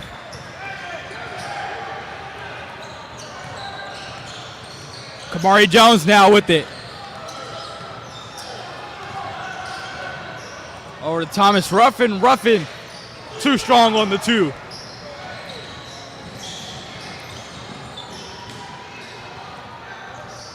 Deep 3 here. Short. Kamari Jones has it now. Kamari Jones up the court, and it is going to be a jump ball there. Back over to Team Flight. I tell you, we've been on this 41-37 for what feels like an hour. Yeah, both teams struggling to put some points up right now in the last few minutes.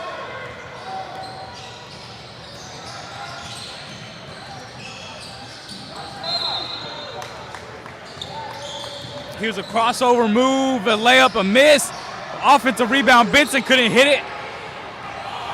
It's good defense in there.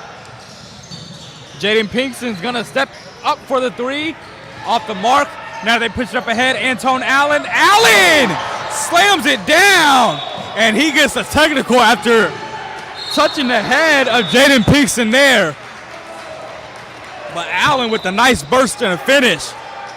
But you can't touch the defender's head after you dunk on him. That was nasty. Yeah.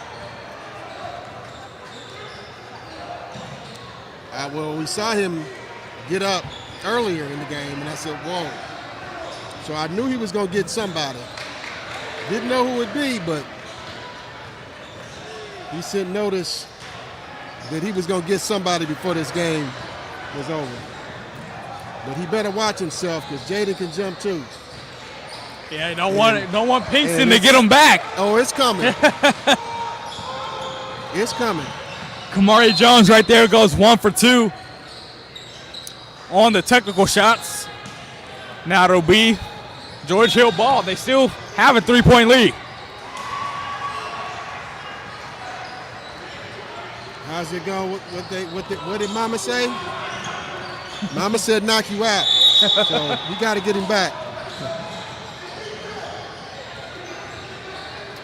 Kamari Jones will get some more free throws here after forcing the action and getting fouled.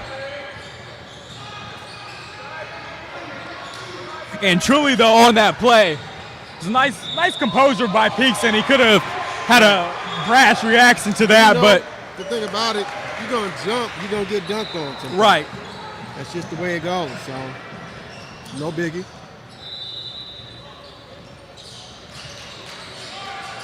Two for two on those free throws right there. Kamari Jones, but Keon Miller lost his man on the other end, but a foul.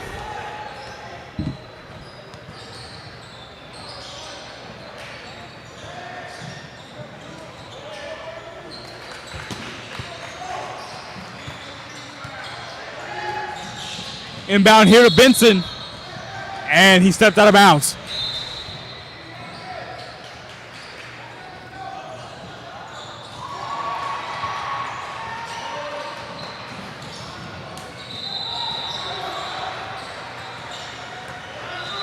Here's Kamari Jones. It's a 5-point game. George Hill on top, over to Keon Miller.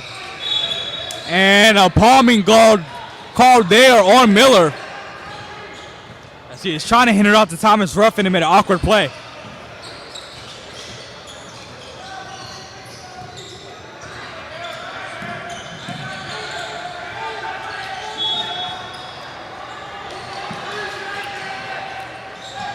Foul right there. Team Flight will keep possession. Should be 1-1. Maybe not. The next one will be both teams now in the bonus.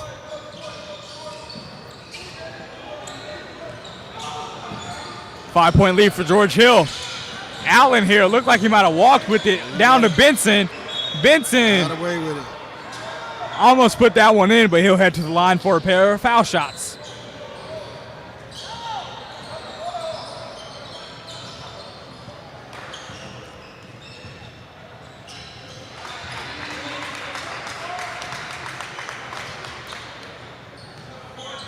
Five and a half left to play in this game. 5-point lead for George Hill as the free throw is good for Lee Benson. Coming up next for the next game at 5 o'clock, we've got Team Rose 17U against EG10 17U. Former AAU teammates. I was about to say. Derrick Rose, Eric Gordon. Be nice if every here to watch the programs battle it out. Here's a jumper and a smooth move and shot by Kamari Jones there.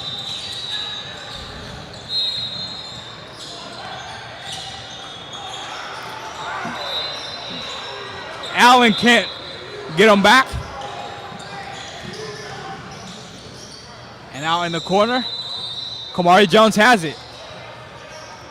Now down to the elbow. Bank shot. Knocked in there by KJ Patterson. 7-point lead now for George Hill. Here is Holiday yet, and clearly the bank is still open.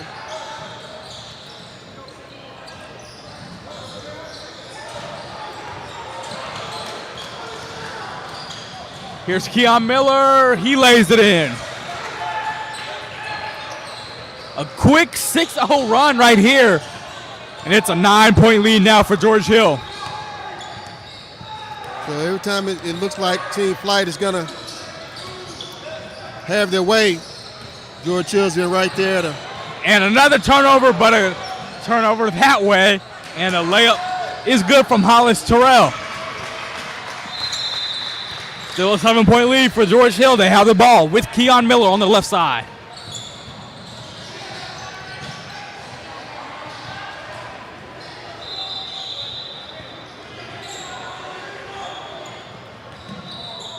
Kamari Jones has it now. Jones with the runner. Rounds it home.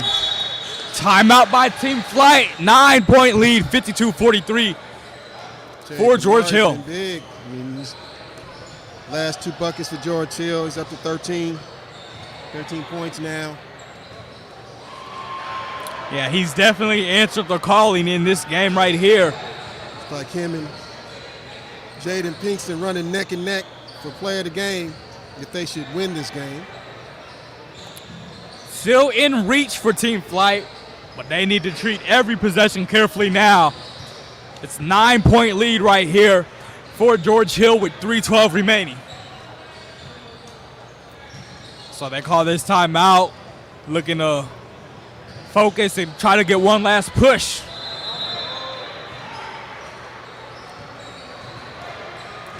Let's see if they can do it as the teams come back onto the court.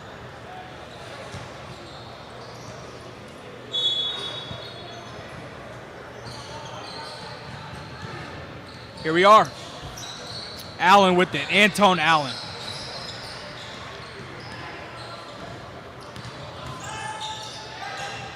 Over to Drayshawn Roberts.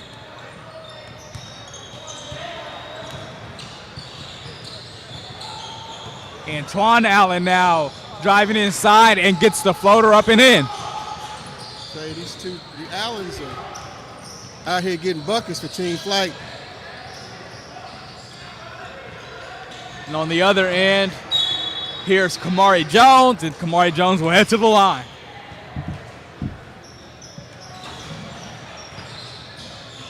Mars really stepping up here. Yeah, really good size, good length. He extends the lead to 8 with that free throw. 2:14 remaining in the ball game.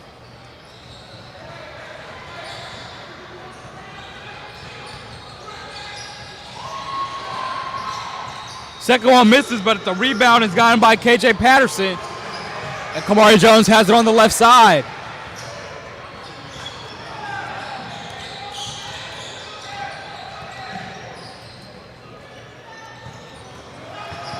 Keon Miller with it here. 53-45 lead for George Hill. Miller loses it, but he is fouled.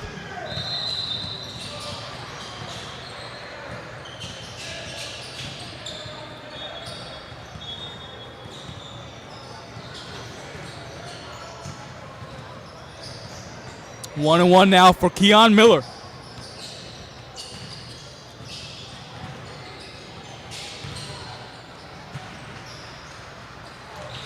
And the first one is flat. No good. 8-point game. Still in striking distance. They come down here and hit the three. There's going to be some knee knocking here. And they have the three-point look in the corner. And we have a game. 5-point game, 90 seconds left. Keon Miller with it here. He gets it to the front court. They trap him. Miller picks up the dribble, and he gets it away. Inside, basket's good from Jaden Pinkston with the foul. And Pinkston with a really important bucket right there. Might be the bucket of the game right there.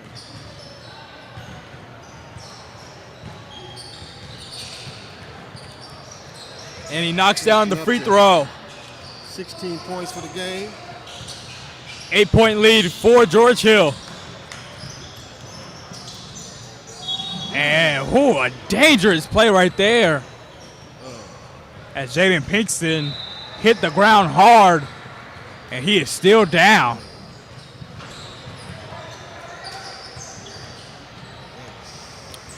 Hey, we talked about this earlier. We don't want to see this at all. As Pinkston hit the ground hard.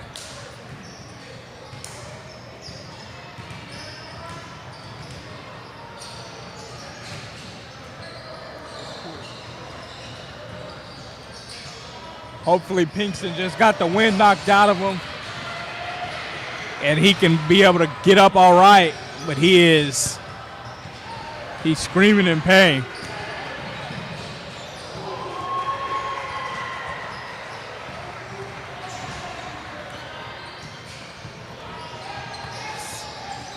Not what we wanted to see at all.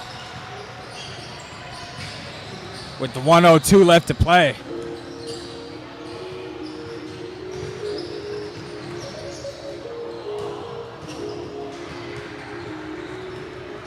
And it looks like the pain is in his right arm. But he's gotten up now. Were a huge hit. SBI did a great job of putting those together. We were styling on the court. A lot of teams, saw our jerseys and uniforms and asked a lot of questions on where we got those, where we came up with the idea. And this year was kind of like. Hopefully Pinkston's going to be okay. But that was a really ugly fall. Yeah, I hope. Okay. I don't know if it was his wrist. I think it's in his arm somewhere. Yeah. So hopefully Pinkston's okay. We hate to see that this late in the game as well.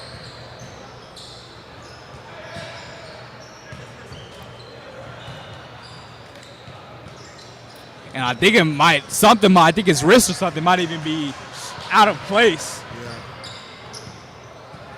Yeah. And don't want to see that at all. There's free throws right now for Team Flight though. And the first one is good.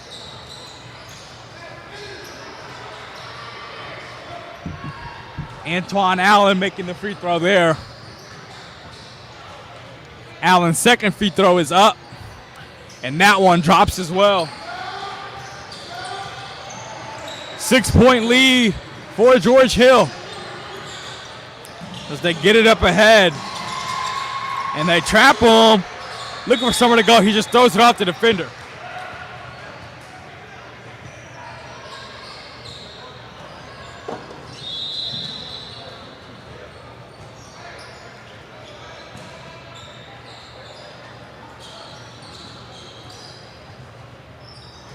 And they're bringing out some other medical tools to help out Pinkston. We hope he is all right. And they turn it over with 46 seconds to go. So Team Flight is still in this.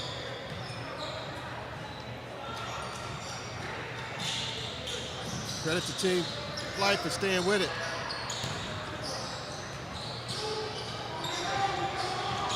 Allen with it. They swing it around. Antoine Allen's three misses. George Hill has it now. Up ahead, and it's a foul right there. Thomas Ruffin will head to the line.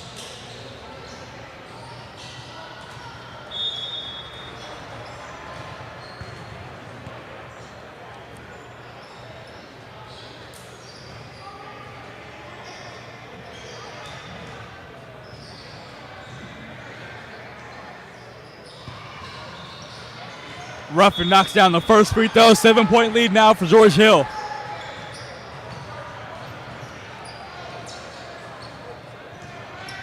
Three-possession game. Ruffin misses the second, gets his own board, and lays it in. And that should do it. With 20 seconds to go, 9-point lead. Team Flight floater misses. And they will not foul. Miller just has to get it across half court. And George Hill, 16U, getting the victory here. 59-50. But Team Flight put up a good effort. And, of course, the story right now, we just hope Jaden Pinkston will be all right because he took an ugly fall and injured his arm. And right now he's still getting treated, too. Well, hopefully he's okay. Congratulations to Jaden. He actually was our player of the game as well. 16 points, 59-50 win. So you hate to see him. He's getting some medical attention. Looks like it may be a wrist or elbow. And so, once again, 59-50 win for George Hill over Team Flight.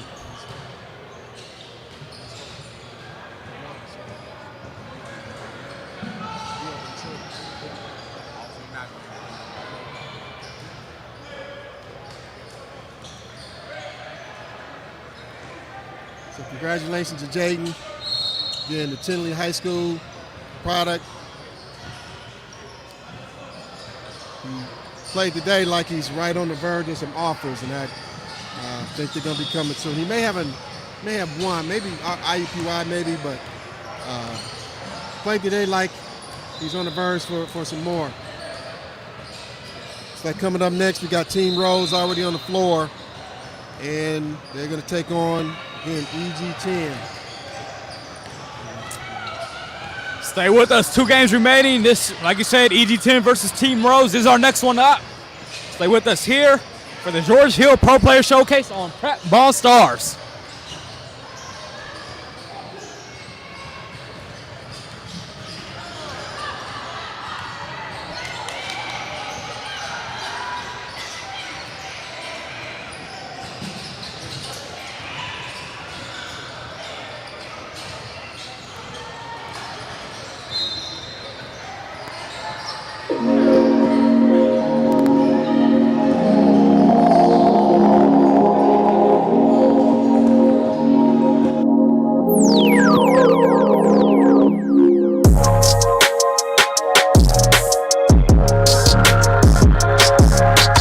Quality of the uniforms with SVI goes unmatched. It's just so nice to see them out on the court. We get so many compliments.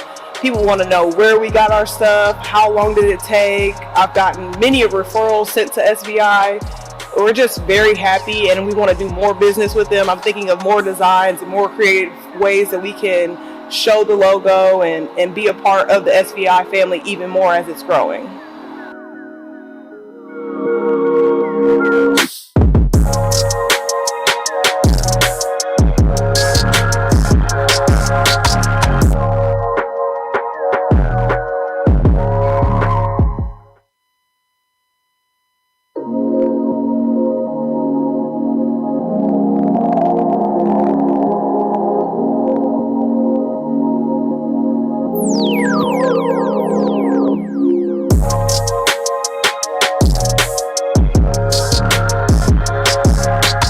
Quality of the uniforms with SVI goes unmatched. It's just so nice to see them out on the court. We get so many compliments. People want to know where we got our stuff, how long did it take. I've gotten many referrals sent to SVI. We're just very happy and we want to do more business with them. I'm thinking of more designs and more creative ways that we can show the logo and be a part of the SVI family even more as it's growing.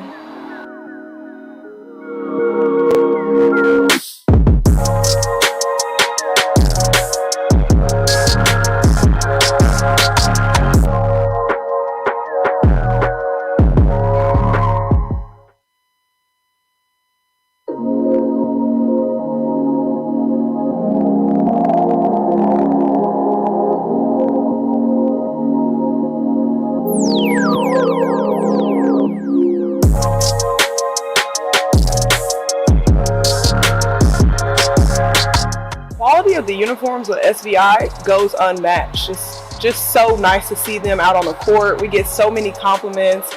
People want to know where we got our stuff, how long did it take. I've gotten many referrals sent to SVI.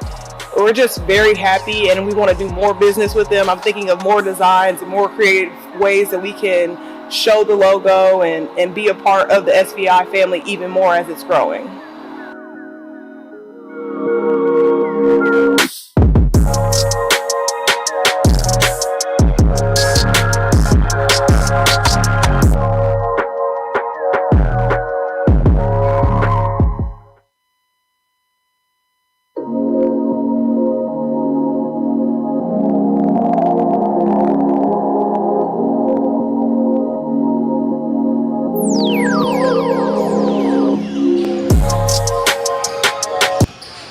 Back here in the George Hill Pro Player Showcase here on Prep Ball Stars.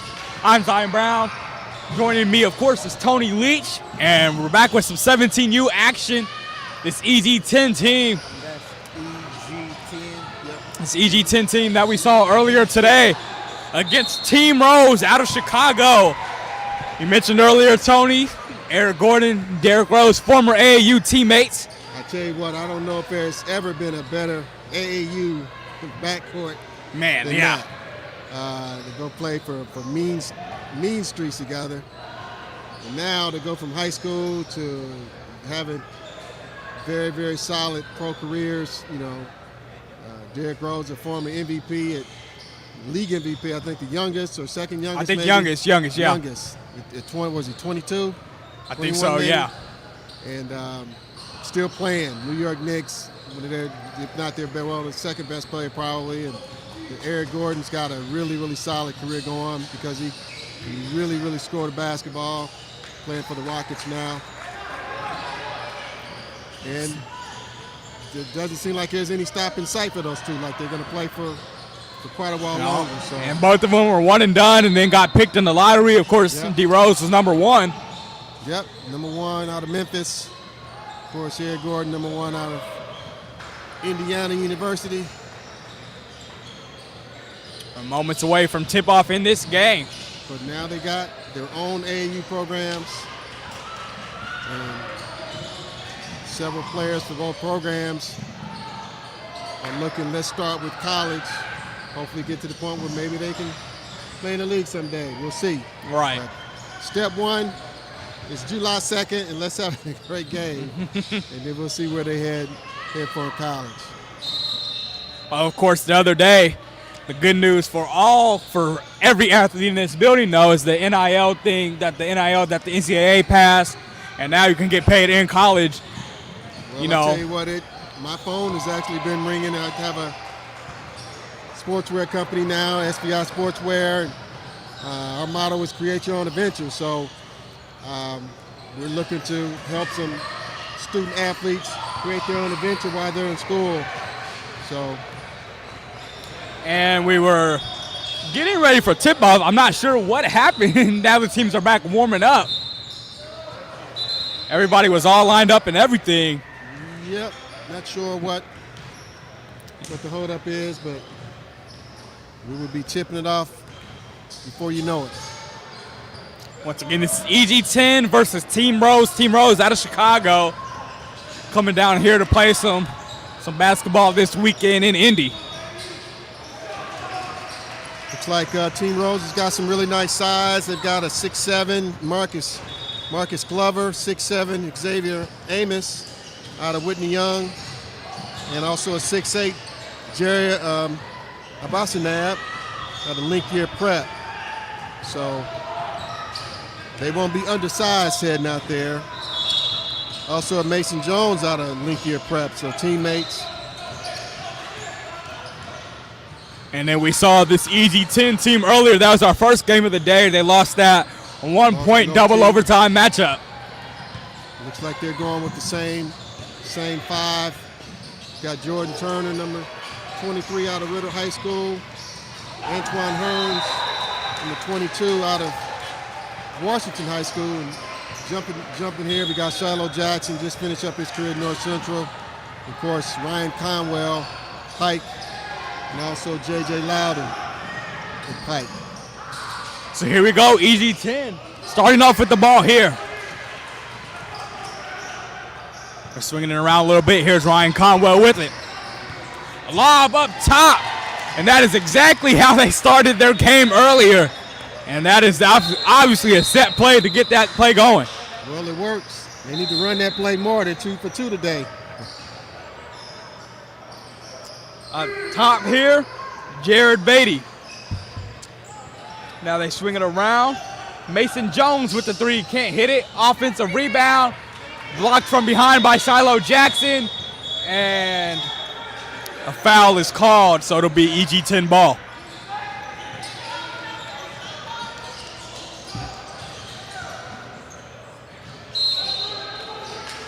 (2-0) lead for EG10, and here's a full court press from Team Rose. They get it up ahead. Down low to Jackson. Jackson pump fakes and throws it away.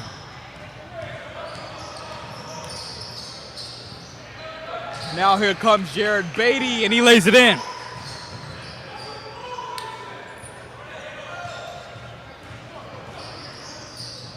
Ryan Conwell up ahead. They get it to Turner, and he drops the pass. Now another turnover here, some sloppy play on both ends, but now a wide open slam opportunity capped off there. 4-2 lead for EG10. Here's Devontae Hall with the basketball. Swinging it around in the corner. Jared Beatty tries the triple. Rebounded by EG10.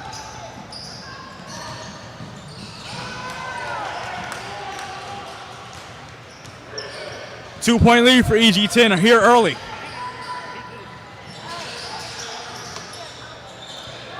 Loudon with the three. Well off. Devontae Hall pushing. Wide open. Christian Meeks too strong on the three.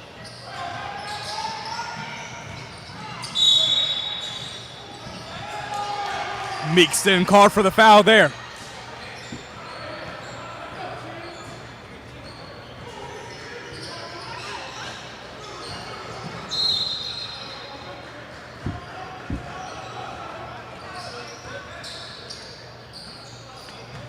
Conwell, two-pointer, doesn't go. Team Rose scoops it up. Good position by Shiloh, couldn't come up with that rebound.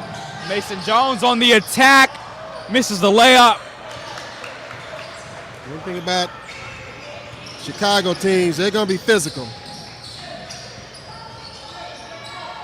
I don't know if I've ever seen a finesse Chicago team.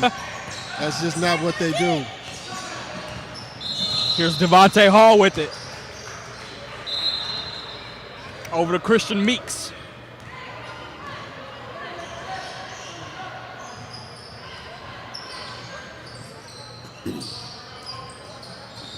In the left corner now, Mason Jones.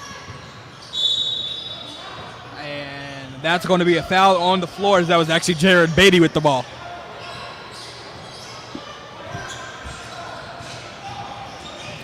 Four-2 lead right now for EG10 in this 17U matchup.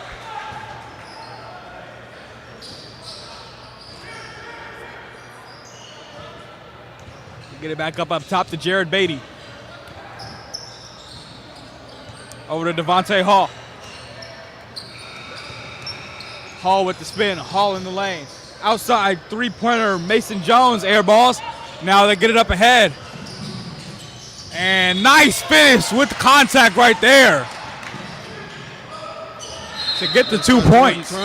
Yeah, Jordan Turner, impressive move, impressive shot. Yeah, some really good moments in game one.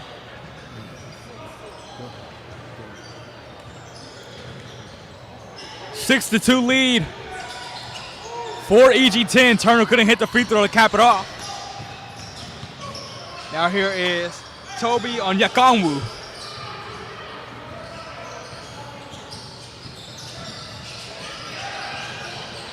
J.J. Loudon nearly touching the head of Devontae Hall right there. Hall still gets inside but misses. Offensive rebound, putback misses as well. And finally, Jared Beatty lays it in. Beatty's done all the scoring so far.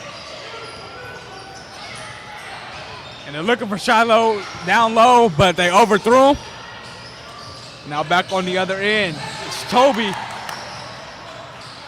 Now they trap Devontae Hall outside, saved by Toby on Yekonwu. Toby with it, he's got to step up and take the deep three. And on Yekonwu with the basket. 1 point lead now for Team Rose. He shot that like he's been there before, that's for sure.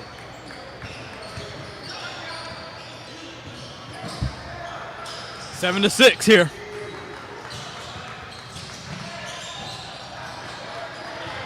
Ryan Conwell has it for EG10. Conwell skipping through the lane and laying it in with the hand in his face.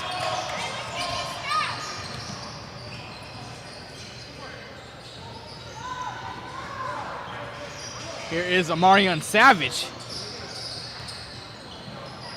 Now a drive and Toby can't hit. Now J.J. Loudon attacking through the lane and capping it off with the left-handed layup. Nice, real nice finish by Loudon. He's a really solid defender, but he can get buckets too.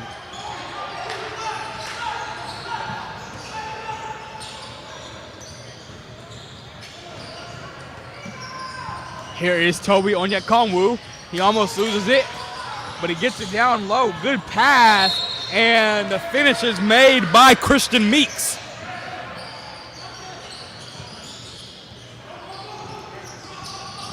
EG10 looking to push. Short arm there. Team Rose, good ball movement. That shot is blocked by Conwell, and then Conwell commits the foul.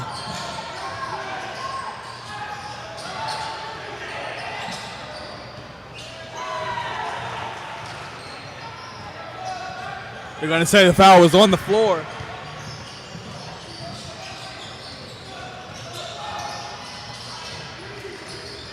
Amarion Savage with it.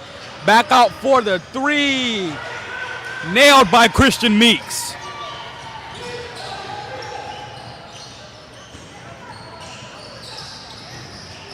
Ryan Conwell dribbling through traffic now. Gets the screen. Conwell throws it out of bounds there. Last 5 by Meeks. 6'5" forward.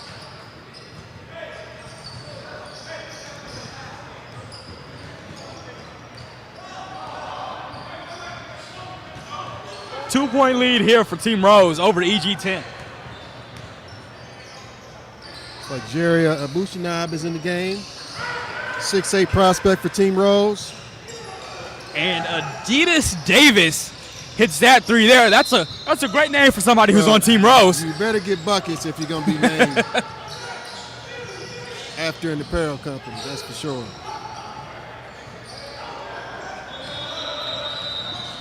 Here's Ryan Conwell. Conwell gets in the lane and kicks it out. Nice drive right there and a finish.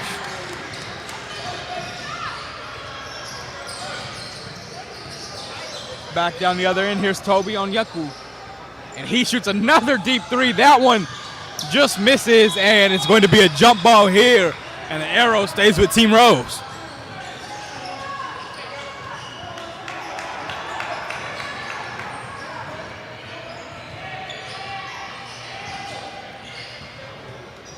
Midway through this first half, it's a three-point lead for Team Rose, 15-12.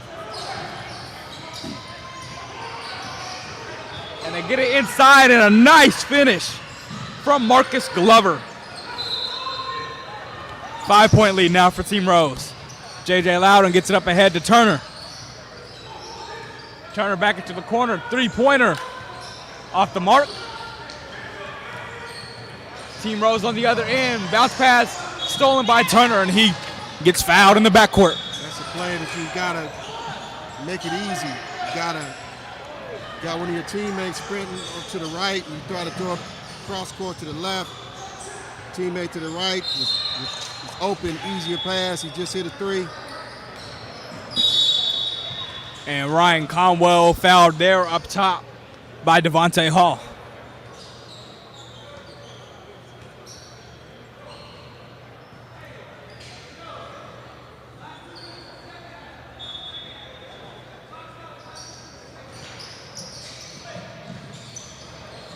Conwell gets it in the backcourt. He gets the screen going right side, gets to the free throw line, kicks it out inside to Shiloh Jackson, and that is going to be a jump ball, and it'll stay here. Nice play by Jerry Abushinab to get that block and that tie up. Tell you what, we're having fun trying to figure out how to pronounce some of these names. Yeah, between Abushinab and Onyekongwu. Right. Apologize to the parents, families if we're not, but.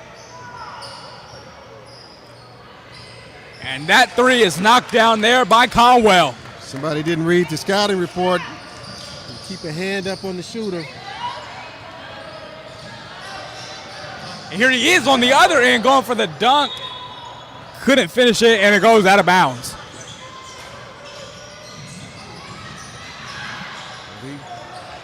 We tried it. Yeah.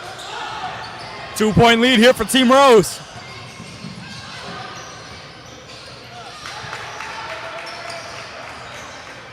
Oceanob inside. Can't finish on the layup. And now they can't finish again right there with Mason Jones. Conwell in the right corner. Thought about the three. Now he's going to drive baseline. And a foul down low on the floor.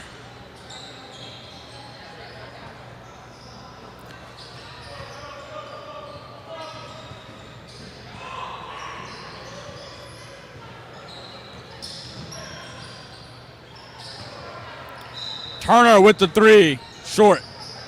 Offensive rebound though by Loudon. Loudon driving baseline, and there's going to be another foul on the floor.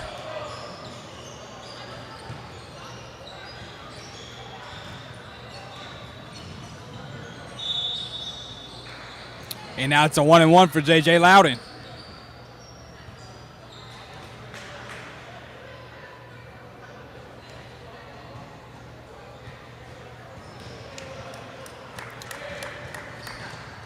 Loudon will get a second one after making the first, and this one could tie the game up.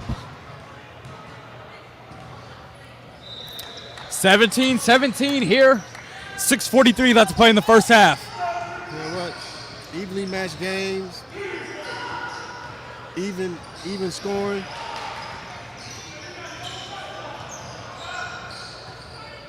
Three is too strong there for Toby. Here's EG10 back on the other end. And Slade up and in right there. It's Team Rose. Oh no, EG10's going to take the timeout here after the basket. They lead by 2, 19-17 here. And this so far has been a really good matchup. It really has. I mean, you know, both teams are playing hard. Both teams playing together. I mean, we'll just see who. It's probably going to look like it's one of these games going to come down to the end. You know, both teams going to really just keep fighting hard, well coached. You know, playing together. Absolutely. Game to watch. Right now, EG10 leads by 2 with 6:21 remaining in the first half. As we mentioned, EG10 was in a competitive game, our first game of the day. They lost in overtime, in double overtime, by 1 against George Hill All-Indy team. This is our 6th game now. We have 1 remaining after this one on our Day of Hoops here and the George Hill Pro Player Showcase on Prep Ball Stars.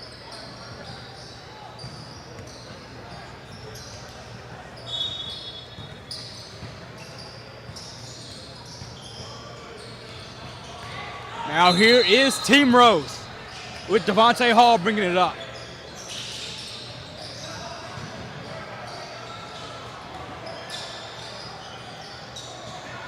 They swing it around back to Hall now. In the left corner for a 3. Christian Meeks doesn't hit it, but they get it back with Devontae Hall. Hall inside, he's fouled.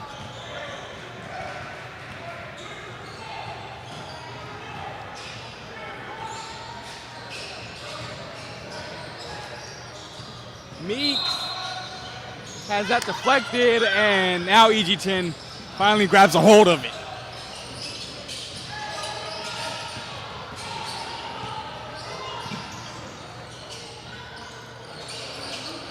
Here's J.J. Loudon. Loudon gets inside but doesn't convert on the layup. Up ahead, Mason Jones. Jones lays it in.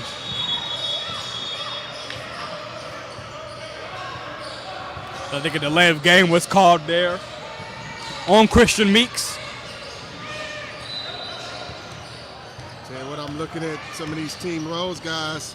I see some prospects that's probably going to end up on that Team Illinois team for 2022 for Midwest Challenge.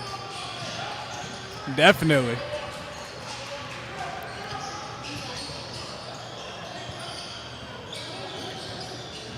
Three-pointer up there, missed. Rebound goes to Mason Jones. Mason Jones up ahead. And almost throws it away. They swing it around to the corner. Devontae Hall has it.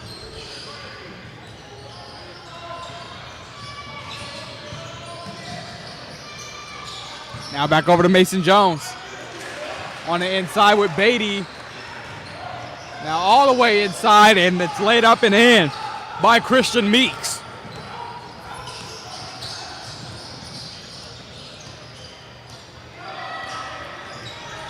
Here's Ryan Conwell dribbling around with it. Back and forth with the lead. Inside to Loudon, and he gets it in. 2-point lead for EG10. 6 points for Loudon, leading scorer for EG10.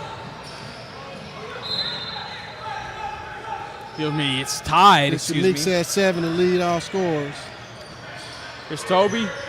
Over to Beatty. Beatty can't hit. It's tipped around. EG10 has it. Up ahead to Turner. Turner inside, reverse. Loudon put back. Now there's a 2-point lead for EG10. Let's focus back. Meeks doesn't hit. Beatty on the putback is fouled.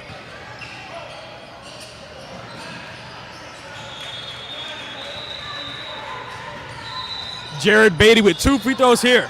Nice to see Loudon get rewarded with just some hustle plays.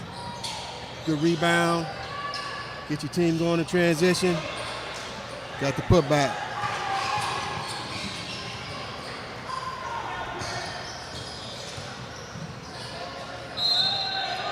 Beatty missing that first free throw. Also the little things you look for, you watch for with a player. See Loudon over there. He's talking to his coach, seeing what the coach wants to run. Here's Loudon downhill. He makes a good pass. That shot is blocked though. Shiloh Jackson. It's going to be a tie up, and it goes back to Team Rose.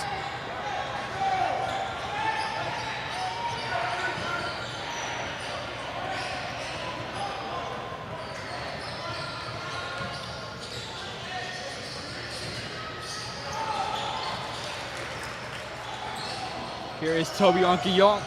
Now back over to Mason Jones. Misses. Nice outlet pass up ahead, but another turnover from EG10. And there's a turnover there from Team Rose.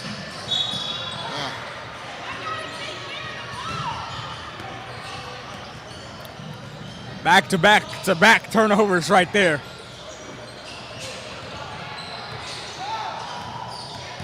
Now Mason Jones brings it up. The last minute or so. 2-point lead for EG10 late in the first half. 3-pointers up and drilled by Toby on Yakonwu. He showed us he's got the range. 2 for 4 on those deep threes. Team Rose up ahead by 1 now. Here's Conwell. And he throws it away. Loudon throws it away, rather. Now they trap in the backcourt. Good trap. But they still get it up to Devontae Hall, and a timeout is called. 1 minute remaining here in the first half. 1-point lead, 24-23 for Team Rose. Tell you what, it's a really entertaining game.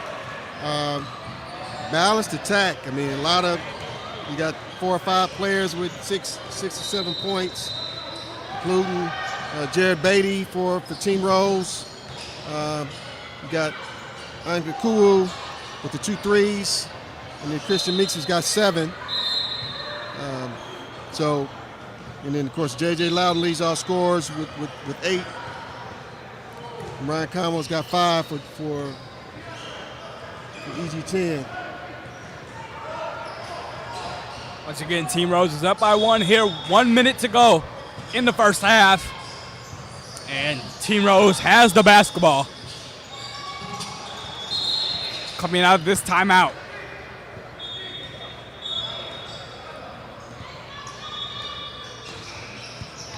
Here is Devontae Hall. Over on the right side to Marion Savage. Savage with it once again here. He's gonna make a move and gets it back to Adidas, but Adidas Davis drops the ball.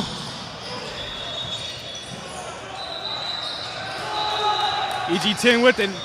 Baseline drive, and they turn it over again.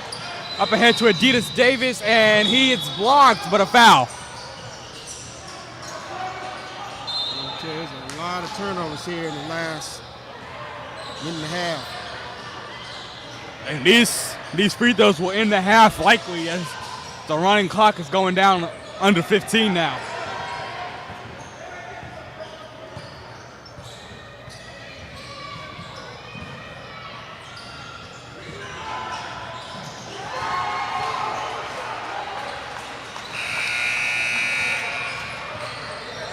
Adidas Davis misses the first one there. And this is the end of the half after this free throw. It hits the second one. Team Rose with the 25-23 lead at the intermission right here. And felt like the first 15, 17 minutes of that half was really good basketball. The last 2 or 3 was a lot of turnovers. Really sloppy. Really, really sloppy. But overall, well played, well coached. So we'll probably have a climactic finish, I'm sure. Team Rose out of Chicago with the 2-point lead here. You're watching the George Hill Pro Player Showcase AU event. Here, you're watching on Prep Ball Stars alongside Tony Leach. I'm Zion Brown here in our 6th basketball game of the day. One more to go after this one. It's been a good day of hoops. Tell you what, it makes for a long day, that's for sure. But it's been entertaining, so that helps. So it's not like watching paint dry. So it's been some good entertaining basketball. And we have one more game after this one. The George Hill 16U team will come back on, and they'll play Larry Hughes Basketball Academy. Yep, that'll be the grand finale. I mean, George Hill 16U group, they got 2 top 50 players in Jalen Hooks, 6'7", wing, and 6'11", Xavier Booker. Those are the ones that coaches are really, really looking at. But they got some other talent as well. So definitely stay tuned. Or if you leave, definitely come back. Right now in our current game, Team Rose leading EG10 17U 25-23 at halftime. And we're about half a minute away from the start of the second half. It's been some really good action here. And let's see if that continues in the second half.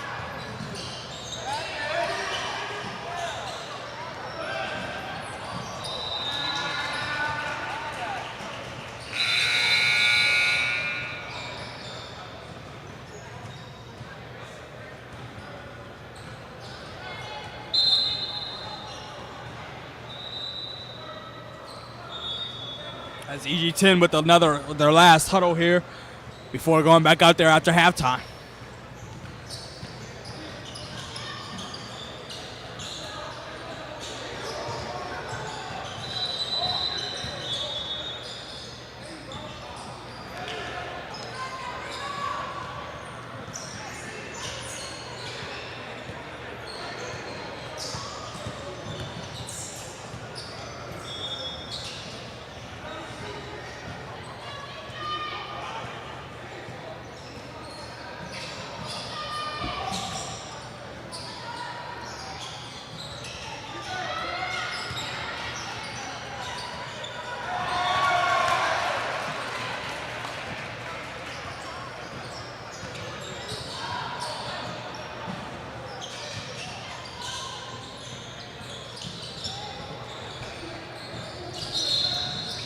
Here we go at the start of the second half. It'll be EG10 ball. They trail by 2.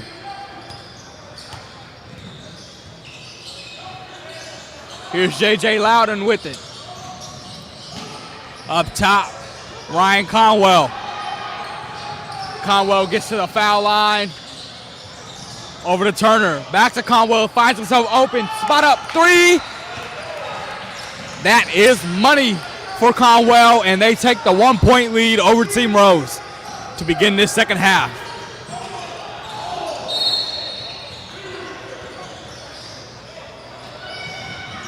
Inside here for Team Rose, Meeks with another bucket there, Christian Meeks. Gets the lead right back to Team Rose. Ryan Conwell dribbling around with it. Back open for a three. It's drilled. So 6 points off of 2 threes to start the second half for EG10, and they lead by 2. Meanwhile, Meeks is at it again, but that time he's blocked by Shiloh Jackson. Turner has it now for EG10. They swing it up ahead. Get inside. Jackson can't handle the pass. And Team Rose has it here. Up ahead, and nice finish there on the alley-oop by Jared Beatty. 29 all. Ryan Conwell charging into him, man. No call. Coming back the other way, Turner gets the steal. Conwell attacking, and that is going to be a blocking foul. Down low, Conwell back-to-back plays has been a part of a collision, and he'll go to the line.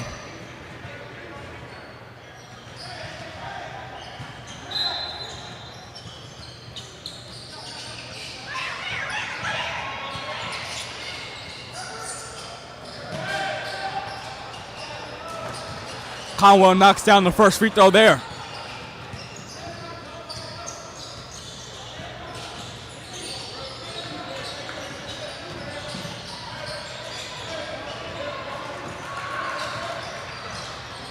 Missing the second, but they get the offensive board back out to Conwell. Conwell for the three. Rattles out.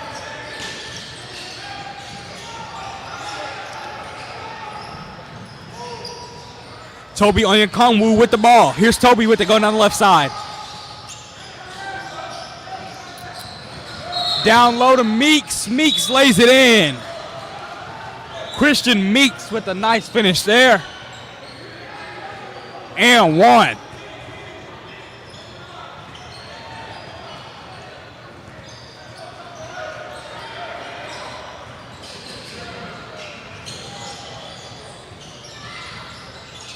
Meeks free throw rims out.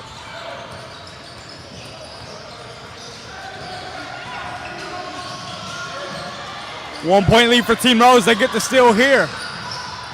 Pull up Jay off the mark there, but Amarion Savage gets it back. And Mason Jones has it now. Mason Jones. And a travel call there against Jerry Abushanab.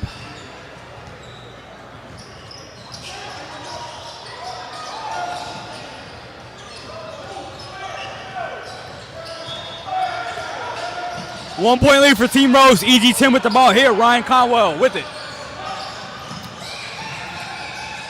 Conwell takes the mid-range shot, and he sinks it.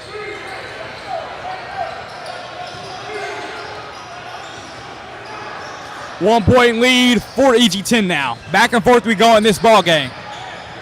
Team Rose about to sub in 4 players at the next Z ball. Meeks block shot there. Shiloh Jackson with the block.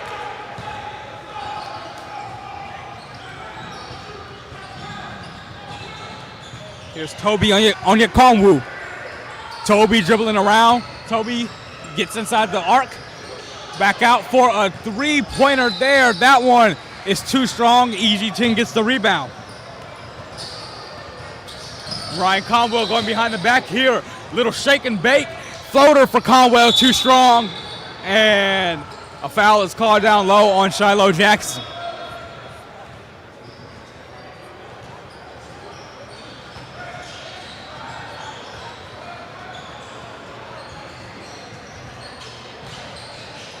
Excuse me, foul's not on Jackson, as they're going to say it is EG10 ball. And they get it in to JJ Loudon. Loudon over to Turner, who finishes inside amongst the big men. 3-point lead right now for EG10. Let's see if Team Rose can respond. Devontae Hall hasn't. Down to Christian Meeks. Meeks. And it's batted away there. JJ Loudon with it. Loudon has it poked away right now by Beatty. Jared Beatty with the basketball.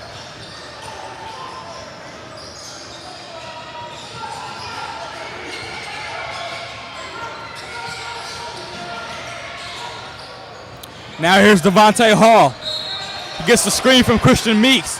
Hall kicking it out to Adidas Davis, and Adidas Davis with the second three-pointer of the game right there, tying us up at 34.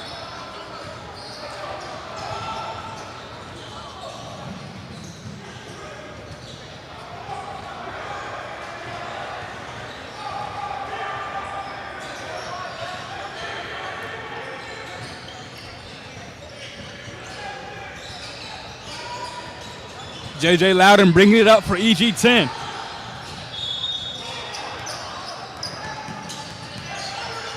Loudon with the screen going left into the corner, and a foul right there. Turner was on the drive.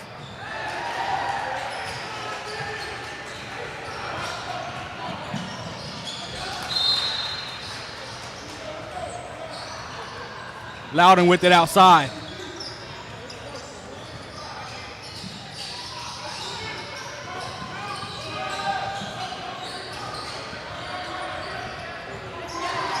Crossover move, the jumper is short.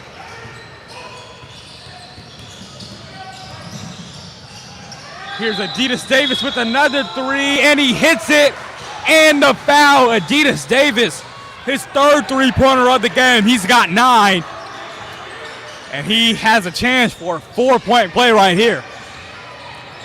Coming up big for Team Rose.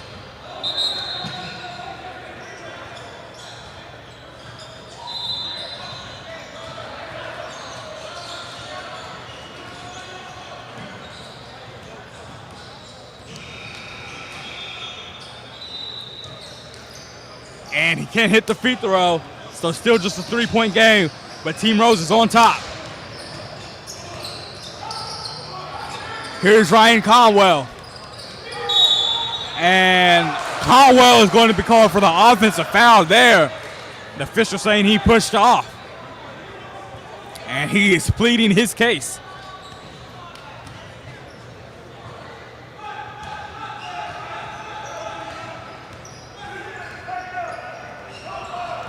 Devontae Cook setting up the offense for Team Rose. They lead by 3.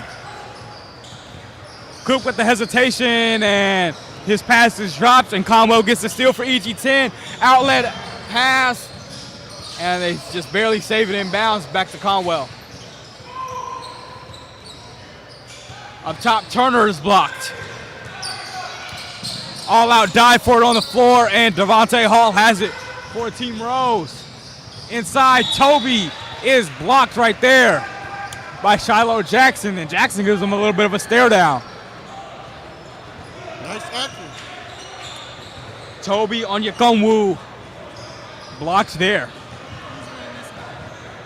Guys both playing like they want this game. Team Rose right now with the 3-point lead.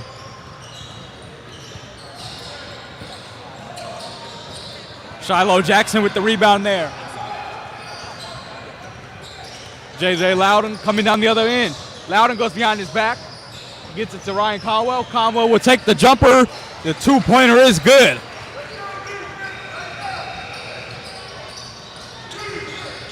(37-36). Toby Onyekongwu with another deep 3 there.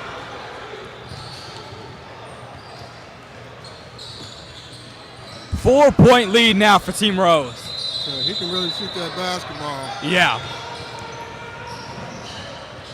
I think EG10's got the scouting report now that don't leave him open from 30 feet and in. Here's a 3 from Conwell, rattles out. Team Rose coming back down the other end midway through this second half. Onyekongwu dribbling around with it. You know he wants to shoot another deep one, but he's going to give it up to Beatty there. But he gets it right back. 4-point lead for Team Rose. 9.5 remaining in the ball game.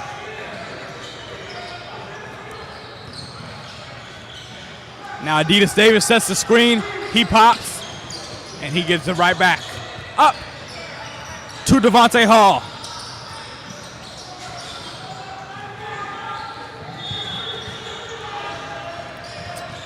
Devontae Hall with it at the foul line, goes between his back and finishes.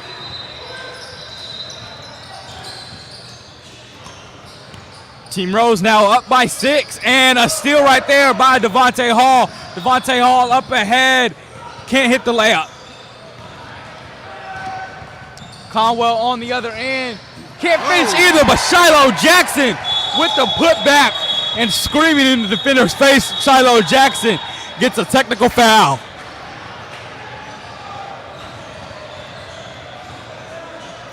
That's the second time Jackson has kind of got in another player's face right there, and this time they teed him up for it. He was lucky he didn't get up on the block, but that time was pretty obvious. So Toby Onyekonwu will shoot these free throws.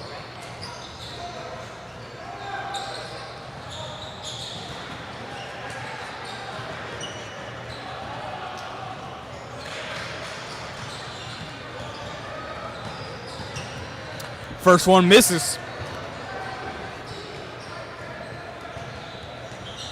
0 for 2, so a wasted opportunity there at the line from Onyekonwu.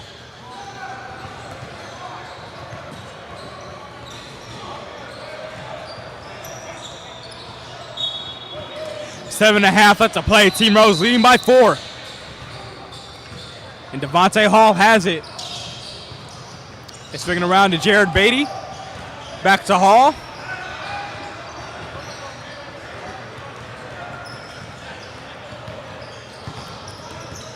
Devontae Hall has it batted away, and EG10 with the wide open fast break there. They've cut it back down to 2.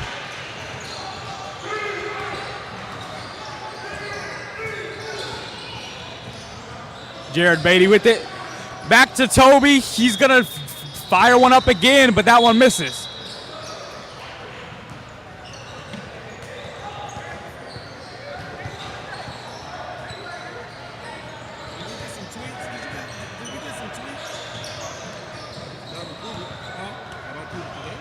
EG10 bringing it up now.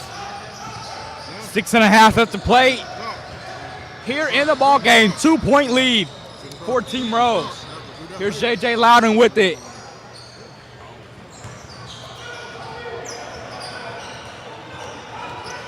Loudon with the basketball, crossing over, going behind his back to the corner. Layup is missed inside. Team Rose back on the other end now. Here is Christian Meeks. Meeks pulls it back out now. Here's Devontae Hall.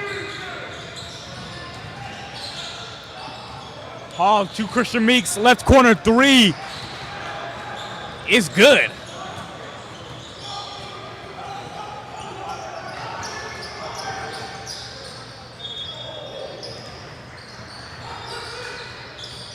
Ryan Conwell with some nice handle right there, and he's fouled on the ground.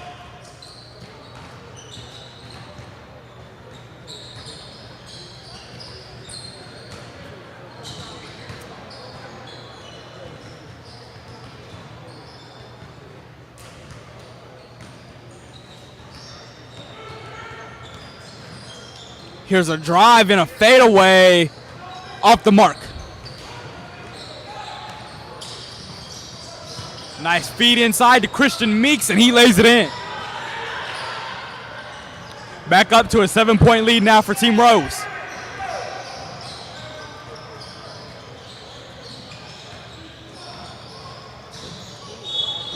And a foul right there as JJ Loudon was on the drive.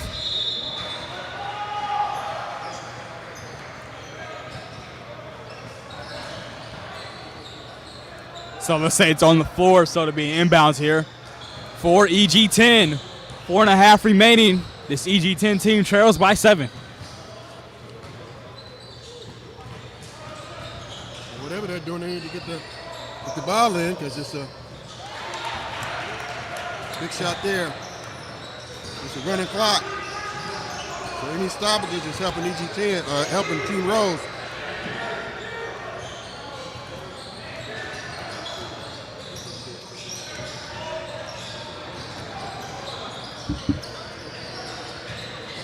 Here's Team Rose with the ball. They get it inside. And a nice finish there on the play from Jerry Abushanab. 6-point lead for Team Rose. Loudon has it stripped from him. Strong rip right there. And a good dunk by Mason Jones. And a timeout now from EG10. As 4 quick points extends the lead for Team Rose.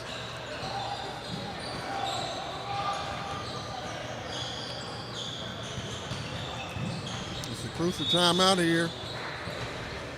And EG10's got to get it together. I mean, if they want to win this game, I mean, 6 points is nothing. That's 2 possessions, but they really got to make it happen here on this next possession offensively. Absolutely. Didn't really dig in on the defensive end. 6-point lead right here for Team Rose out of Chicago here in the George Hill Pro Player Showcase. 3.5 left to play in the second half here.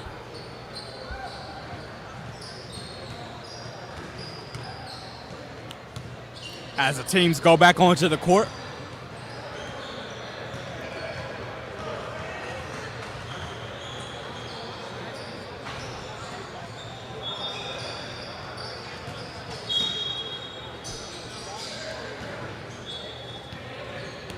Here comes EG10. And they lose the ball, and Meeks has it. Christian Meeks inside. Doesn't lay it home. 2-on-1. Loudon up ahead. Great block right there. But Shiloh Jones gets it back and dunks it in. Here's Adidas Davis. Deep three, short. Jackson with the rebound. Got a chance here. This is a big possession. Definitely need a bucket here.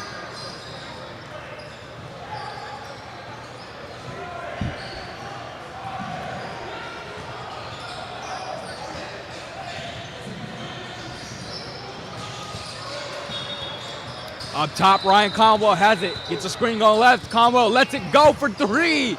And the EG10 needed that, but it just rattled out.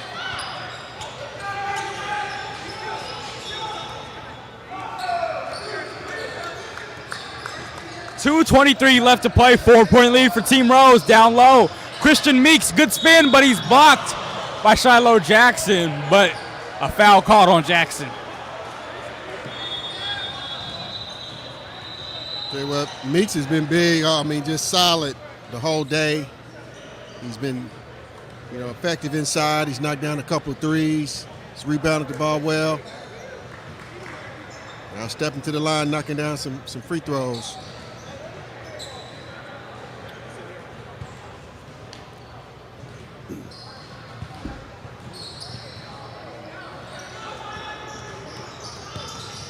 Six-point lead for Team Rose. Here's Ryan Conwell.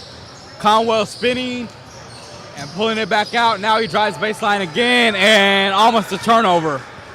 But they still have it. Now Conwell finds himself open for a 3 and he hits it. 3-point game.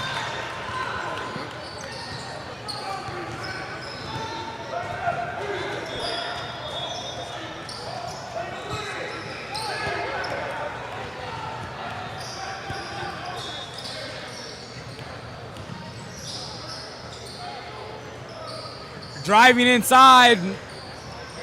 They can't finish, but Meeks gets it back, and he is fouled.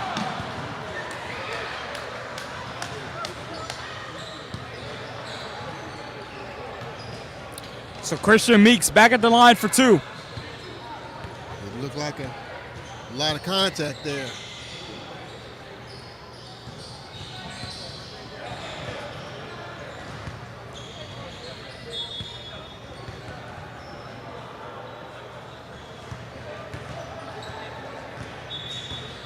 Meeks knocks down the first free throw. These are big free throws. We're talking about to close out a game.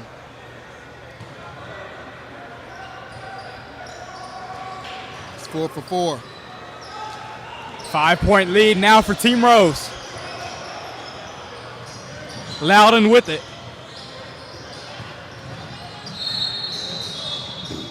Over to Conwell.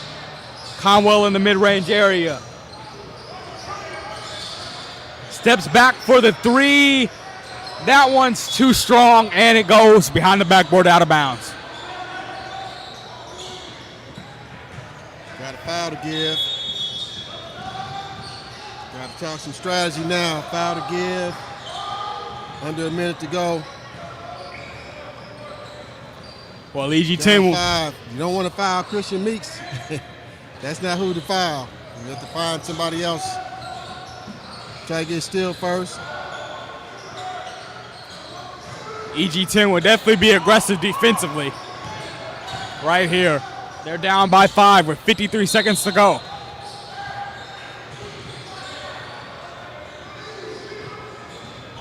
You're watching the George Hill Pro Player Showcase here from the factory in Indianapolis. It's certainly been entertaining. You got, it's available here, at the YouTube or Facebook, and even after it's live right now, but it'll be available for viewing later on both platforms. Prep Ball Stars.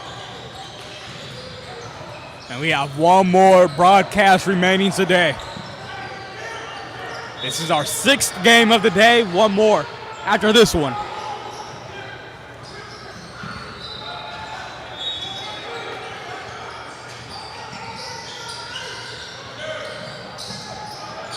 Team Rose gets it inbounds. Devontae Hall. A scary pass there. Mason Jones, and they get it across half court with Toby. Now EG10 may have to foul. And they're just running off time. 35 seconds left. They gotta have to foul soon. Here's Mason Jones. Devontae Hall now driving baseline over to Toby. Onyekonwu, and he finishes, and that should do it. They didn't foul sooner. Conwell knocks down the 3. 4-point game now. Now they definitely have to foul immediately. Devontae Hall has it. Onyekonwu, I don't know what they're doing. They finally foul. A little late now. There's only 5 seconds left. They let about 20 seconds burn off that could still be on the clock. And they had a foul to give, so they should have fouled a while ago. Now finally, things you work on, you got to go out and execute when you're down. Now at 3.9, Devontae Hall will shoot a 1-and-1. But Team Rose is already up by 4, so it'd be some sort of miracle for EG10 to pull it off. Hall knocks down the free throw there, so he'll get another one.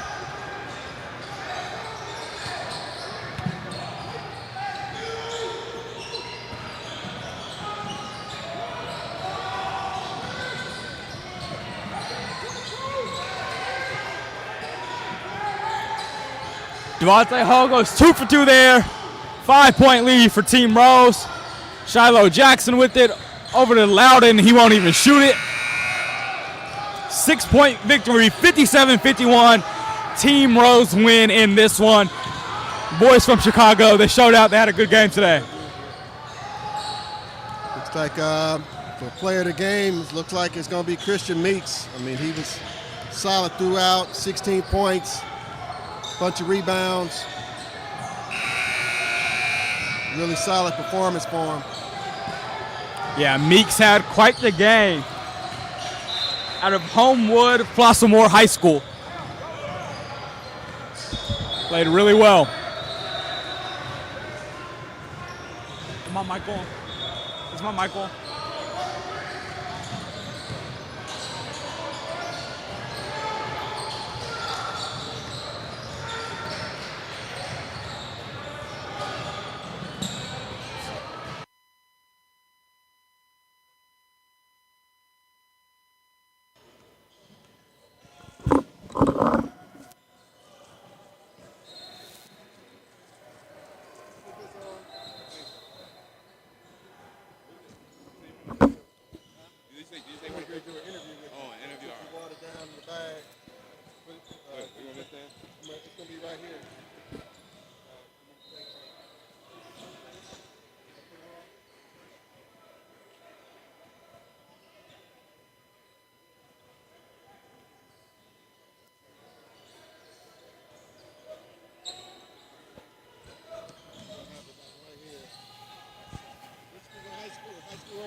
Homer Flossmoor. You said what high school, what grade? Flossmoor High School? Homer Flossmoor. All right, we got Christian Meeks here. He's with Team Rose. They earned a 56-50 victory, a hard-fought victory today. So congratulations on that over EG10. Thank you. So Christian, you had 16 points in the win, solid throughout. So talk about the experience playing in this and what led to the victory today. Basically, what led to the victory, we played hard throughout. They went on runs, we went on runs, but we just stayed solid throughout. Came out with energy. This is our first tournament of July, being back after everyone was playing with high school or training. So we just came out and wanted to win against a solid team. Okay, sounds good. So I saw from looking at some of your stats, you averaged 18 points for Homewood Flossmoor. So talk about your recruiting. What are you looking for out of your going to the next level? Going to the next level, all I'm really looking for is a fit academically and athletically. Get along with the coaches, players, all that. Just all about the fit for me. Okay. All right, we got Christian Meeks here. He's a Prep Ball Stars player of the game, 16 points.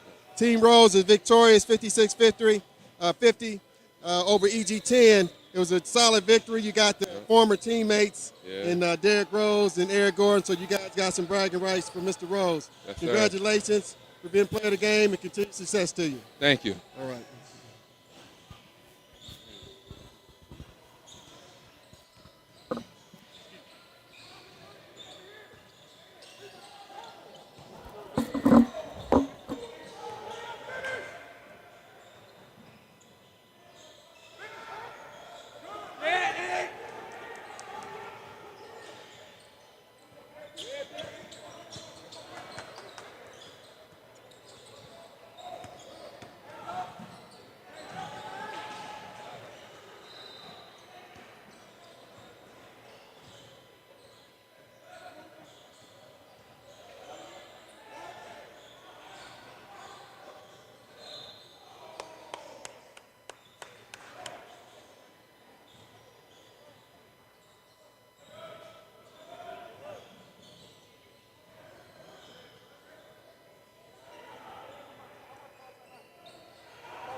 It's been very easy.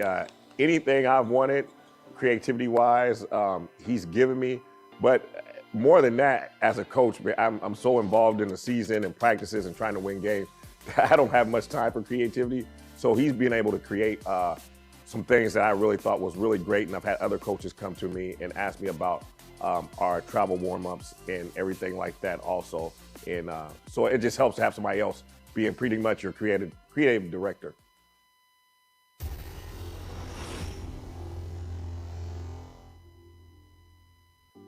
It's been very easy. Anything I've wanted, creativity-wise, he's given me. But more than that, as a coach, man, I'm so involved in the season and practices and trying to win games. I don't have much time for creativity. So he's been able to create some things that I really thought was really great. And I've had other coaches come to me and ask me about our travel warm-ups and everything like that also. And so it just helps to have somebody else being pretty much your creative director.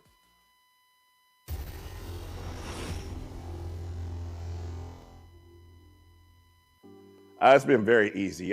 Anything I've wanted, creativity-wise, he's given me. But more than that, as a coach, man, I'm so involved in the season and practices and trying to win games. I don't have much time for creativity. So he's been able to create some things that I really thought was really great. And I've had other coaches come to me and ask me about our travel warm-ups and everything like that also. And so it just helps to have somebody else being pretty much your creative director.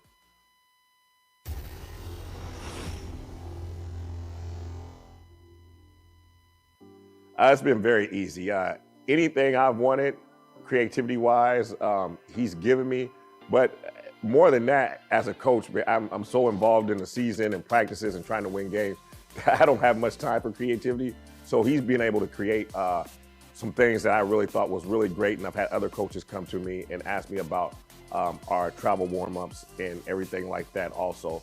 And so it just helps to have somebody else being pretty much your creative director.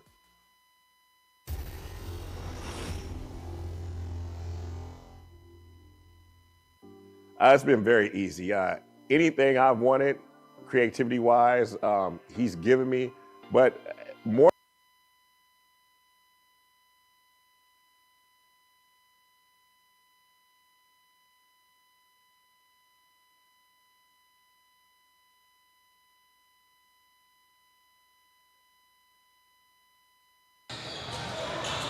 Back here at the George Hill Pro Player Showcase. Last game of the day, 16U. George Hill All-Indy versus Larry Hughes Basketball Academy. And Larry Hughes gets the steal there. Here we go with the grand finale. Got two of the better prospects in the country in this game. Again, Jalen Hooks, 6'7" prospect from Addicts. Xavier Booker, 6'11", Cathedral. But they're solid all across the board, though.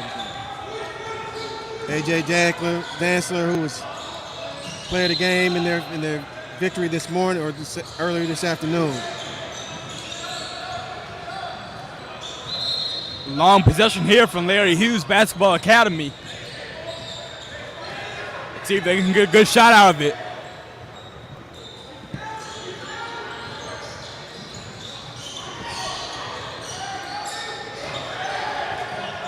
Now they'll take the three short. Up ahead to Jalen Hooks. Hooks back outside, swinging it around here. Cooper Bean over to Clay Butler. Butler thought about a three, jab stepping now. Butler in the lane, back out to Cooper Bean. Up top, Dantzler can't hit the three.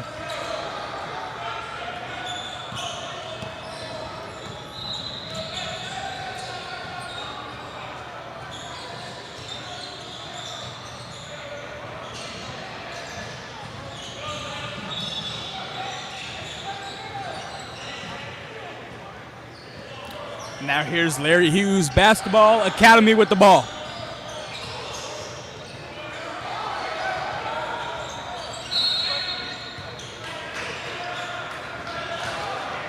Hooks rips down the rebound up to Cooper Bean. Cooper Bean with the finish for our first 2 points of the ball game.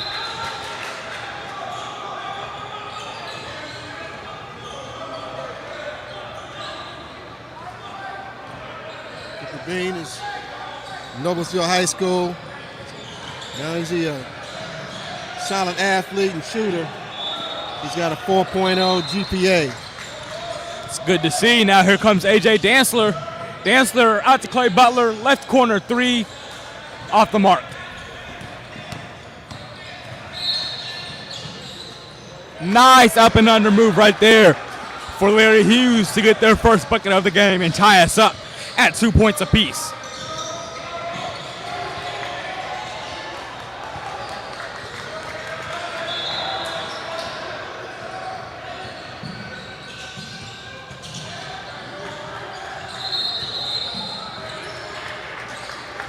Hooks for three. Here comes Larry Hughes back again on the attack. In the corner for a three to take the lead. That's short. Air ball. Dantzler has it up ahead now for George Hill. Over to Hooks. Up to Cooper Bean. Bean can't finish at the rim. It's a fast-paced game right here. And a turnover right there by Larry Hughes. They're still going fast. Here's Jalen Hooks. Hooks fouled, going up for the shot, and he hits it. Good shot and finish for Hooks. The thing I really noticed about Hooks is, he's really worked on. He's got really good size, so know probably up until about 8th grade he played primarily more in the post, but he really started working on last summer, just playing on the wing, doing some things, bringing the ball to the floor, making some plays. He's a really good passer now. Makes a lot of good decisions with the ball. So as he matures even more as a player, it's going to be a real handful at the next level. 4-2 early lead here for George Hill over Larry Hughes Basketball Academy, and the timeout goes to George Hill All-Indy here 4 minutes into the game. And it's been fast-paced, but not a lot of scoring so far. Right. Well, I think it was John Wooden who said, "Be quick, but don't hurry." Well, they're being quick, but getting a little hurried. So, right. I think the coaches want to settle the troops down so they can be quick and efficient. And when we watched this George Hill team earlier, they were very quick to make subs, made a lot of subs, and made them often as well. Well, when you sub a lot, sometimes it can be good if everyone's playing well and in sync. But when you got the layoff that we've had, all these guys have been playing with their high school team all of June. So here you are back to playing AAU, where you haven't been developing as much continuity over the last month. It takes a minute when you start platooning a lot of guys. But, it's really the first day of it, back at it. Look for this group to have, both groups, and certainly George Hill to have a great July. Yeah. And what do you think about just the overall, like you said, they've been playing with their high school teams throughout June as they knock down the 3 there. You think that's good for those high school teams to get that work in during the summer? I think it's great. You get to see kind of, because when you come out of March, you go play with your AAU team for a couple of months. Then you get to go play high school ball and see who's grown as a player, who's grown physically as well. And then it allows the high school coaches to kind of see what they got. You might have a freshman or two that might be ready to play at the JV or the high school level or the varsity level. So, I think it's a good fit. I'd like to see the AAU programs and the high school coaches work a little closer than they do. Yeah. And not make it us against them. And sometimes that happens. But then sometimes you got a really good relationship with both. So.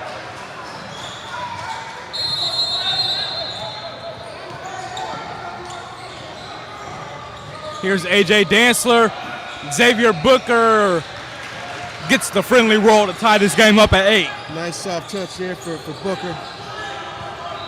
Been a little quiet today in terms of the scoring.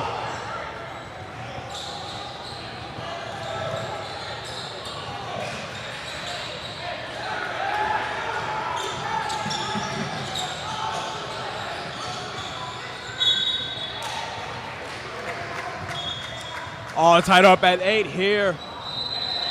Larry Hughes keeping the possession right now.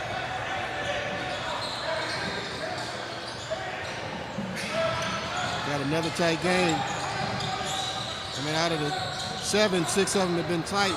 Right. Here's a 3 off target. Dantzler gets the rebound, and he pushes up ahead to Jalen Hooks, but it goes out of bounds.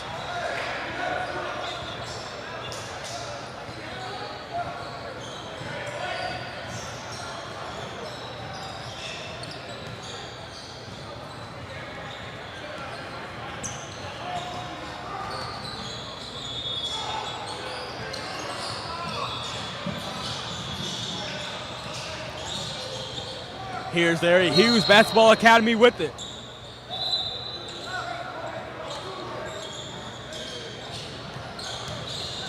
Drive. Couple handoffs.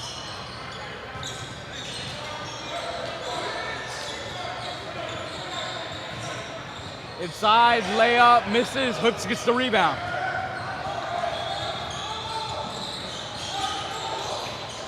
Over to Clay Butler. Inside Xavier Booker, and he lays it in.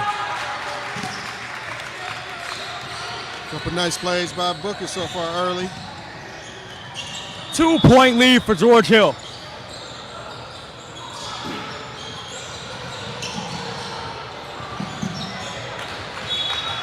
That pass is thrown out of bounds by Larry Hughes Basketball Academy.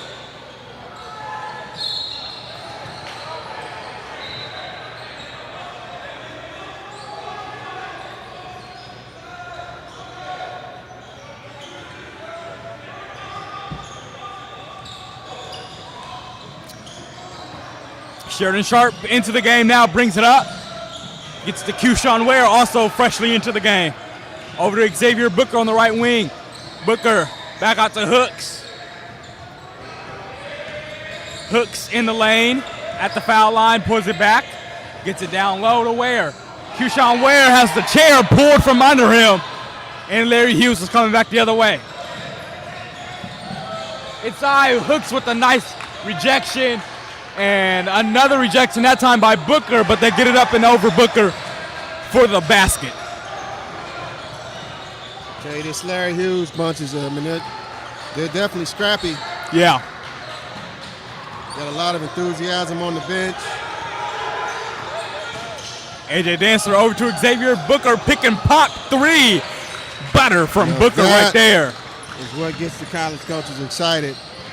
You know, a 6'11" player that can step out there and knock that shot down. He's got a really nice touch. That three is missed and over the back right there.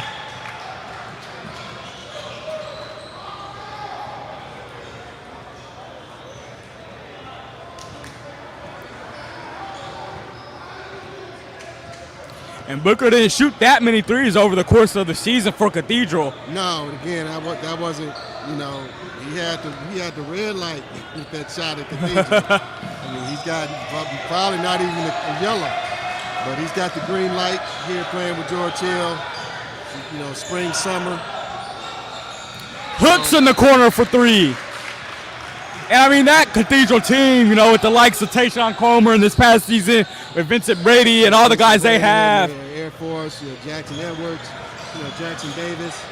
And, you know, they had three-point shooters. I mean, they were one of the best three-point shooting teams in the state. I mean, they shot about 38% as a team. So 38, 39%.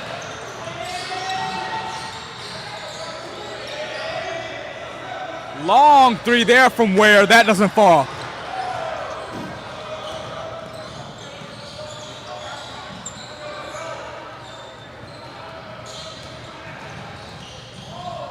Pick and roll, unsuccessful there. Here comes Sheridan Sharp.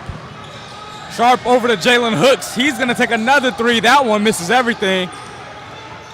And here comes Larry Hughes missing the reverse layup there, and it is going to be George Hill ball. I'll tell you, these guys are getting a lot of exercise in. Getting up and down. Not a ton of baskets at this point, but. Sheridan Sharp over to Jalen Hooks. Down inside, back to Hooks on the cut. Over to Booker again. Booker driving baseline, spins, and he has it taken away from him.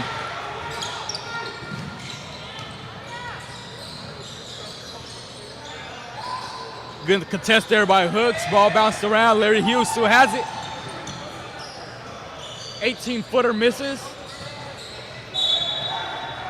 And it's going to be George Hill ball.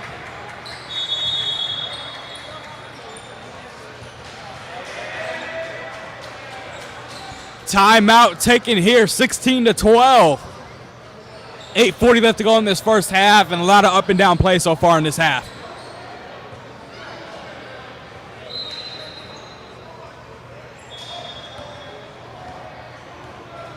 This is the final game of the George Hill Pro Player Showcase that we're broadcasting here tonight. Our 7th game of the day. It's been a blast. And this appears to be another close one, Tony. Well, I mean, yeah, like I said, this Larry Hughes bunch is, you can tell by the way they're being coached and even, you know, cheered on with their teammates. They're going to keep fighting. So, yeah, I expect this game to be close, you know, throughout, and certainly within double figures for sure.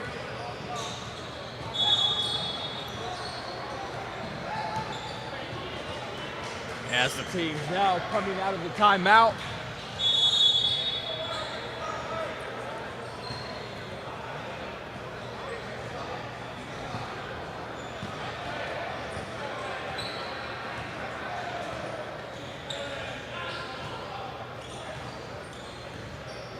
George Hill has the ball. They're bringing it up with Sheridan and Sharp.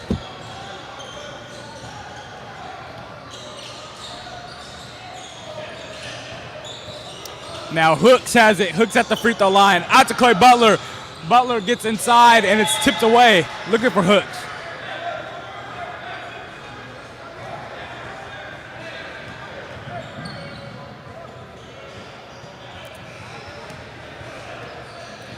And as we talked about the team ball earlier versus the AAU as Sheridan Sharp shoots that three, I can't help but think about Clay Butler playing against Addicts, Jalen Hooks and Addicts, and hitting a buzzer-beating shot in overtime. That was a great game between those two. Oh, yeah.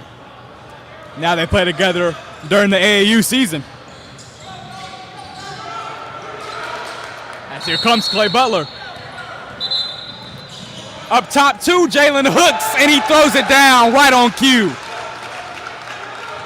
Jalen's bouncy, he's long.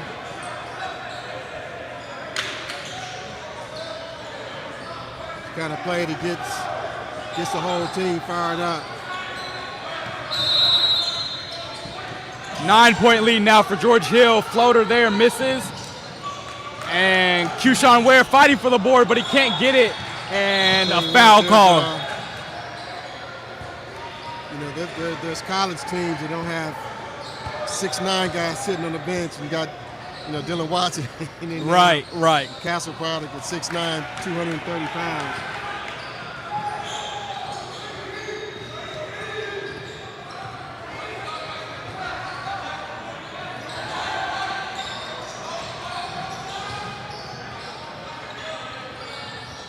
Shot missed there. Hooks gets the rebound.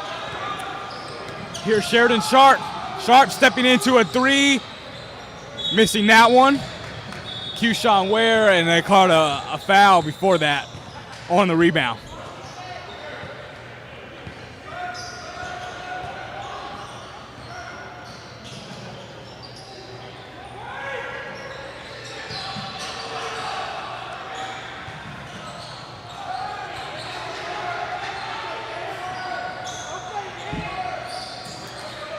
Up top, Xavier Booker. Booker loses the handle.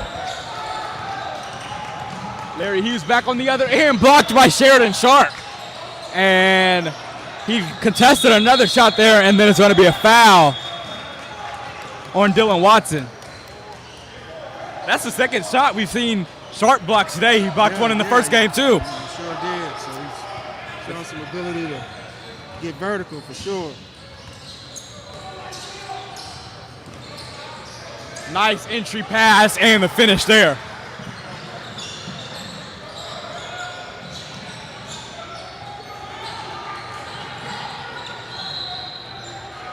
Five and a half left to go in this first half. 7-point lead for George Hill. Sharp gets in the lane. Over to Booker. Booker can't make it home. Keyshawn Ware was fouled before going up for the shot.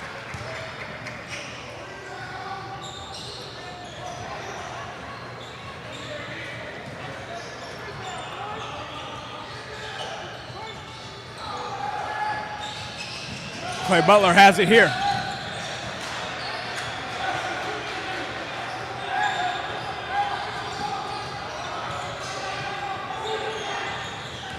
Butler inside, foul.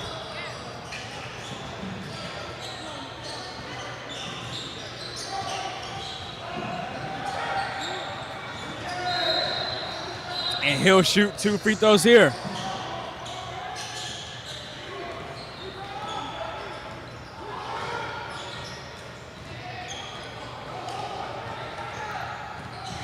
Butler can't hit the first one.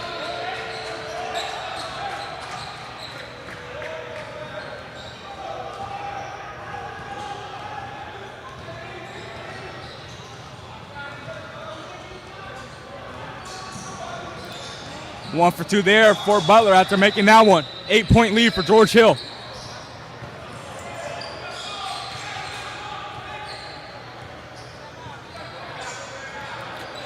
Right here, we might see the versatility on display from Booker, guarding out on the wing. Now they get it inside.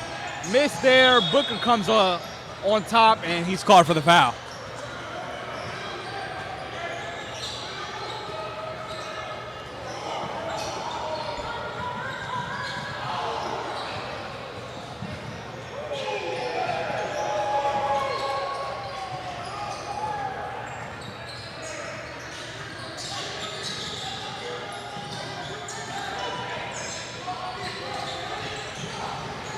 Here's a drive and miss right there. And Jalen Hooks gets the block. And Hooks has it knocked away to call a foul. Hooks has been really active on the defensive end in this game. I mean, he really has. Active everywhere. Handling the ball, like I said, throwing some nice outlet passes to teammates. Bean in the corner for three. Can't knock it down. Hooks with the deflection. And a miss there from Dylan Watson.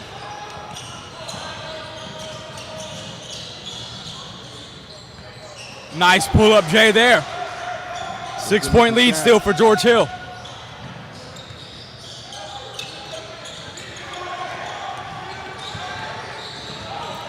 Dantzler loses the handle on it, and he turns it over, but Keyshawn Ware gets it right back, and he turns it over.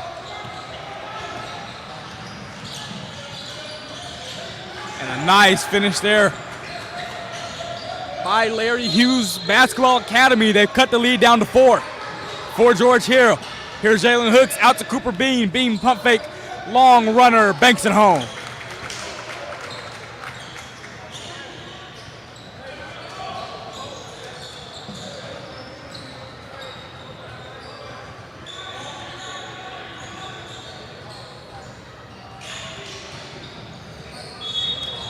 Here's another drive, and this time a foul.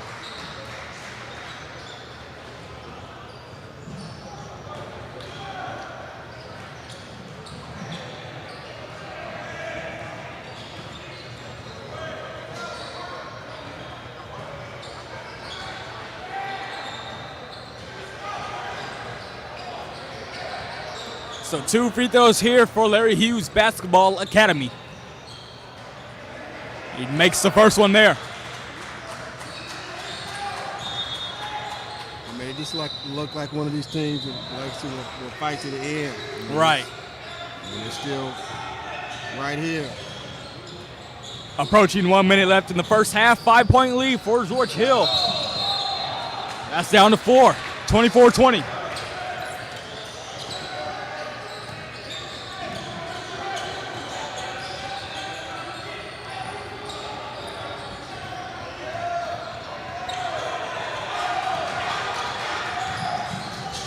In the corner, Keyshawn Ware. Airballs to 3. Cooper Bean trying to track it down, and he does over to Jalen Hooks. They swing it back around. A.J. Dantzler can't hit. Hooks tried to get the putback slam. Cooper Bean still has it on the offensive rebound. Now over to Hooks. Now out to Sheridan Sharp.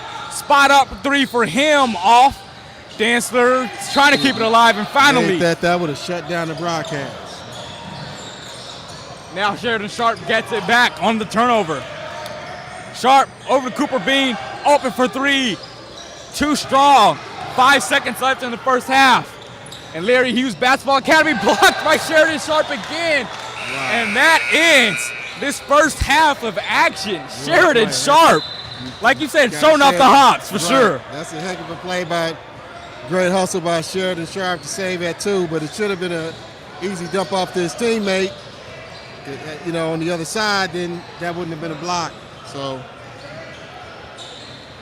and I remember there were a couple of moments in the last season that Sheridan Sharp tried to dunk, and he just fell a little bit short, but he might be able to get there now. I don't think he'll be falling short next season as a junior. So 2 good blocks from him. It's a 4-point lead for George Hill, 24-20 after this first half of action against Larry Hughes Basketball Academy, this 16U action.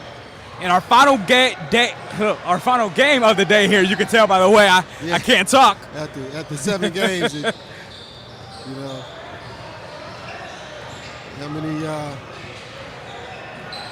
half an order of nachos or whatever. No, this has been a good day. You know.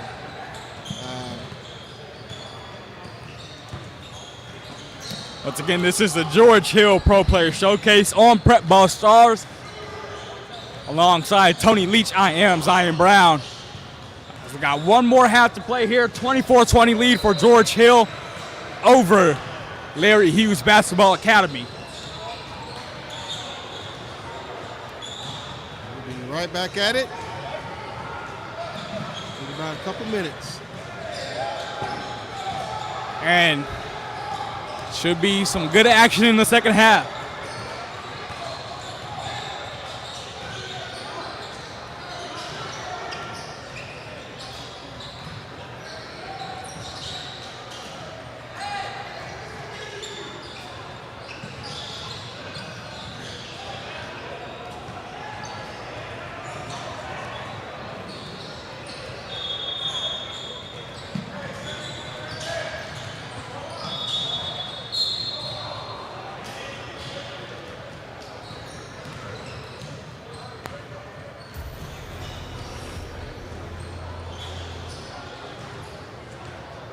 It's been very easy. Anything I've wanted, creativity-wise, he's given me. But more than that, as a coach, I'm so involved in the season and practices and trying to win games. I don't have much time for creativity, so he's been able to create some things that I really thought was really great, and I've had other coaches come to me and ask me about our travel warm-ups and everything like that also. And so it just helps to have somebody else being pretty much your creative director.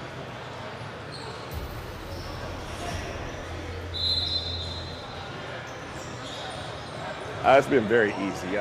Anything I've wanted, creativity-wise, he's given me.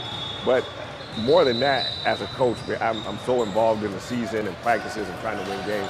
I don't have much time for creativity, so he's been able to create some things that I really thought was really great, and I've had other coaches come to me and ask me about our travel warm-ups and everything like that also. And so it just helps to have somebody else being pretty much your creative director.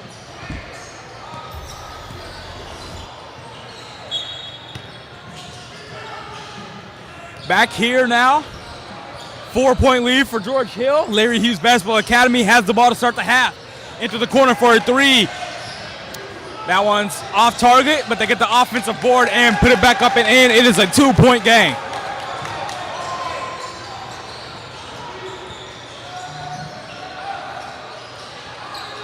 Clay Butler has it at the volleyball line. Over to A.J. Dancer. Down to Xavier Booker, and he was fouled.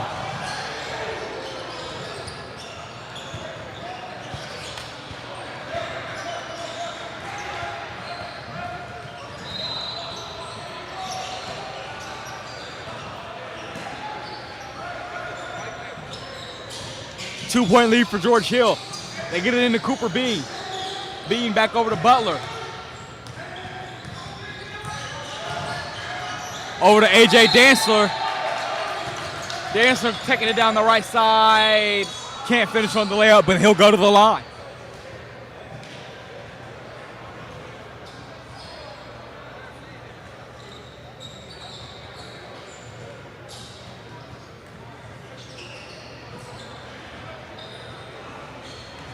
Dancer misses the first free throw there.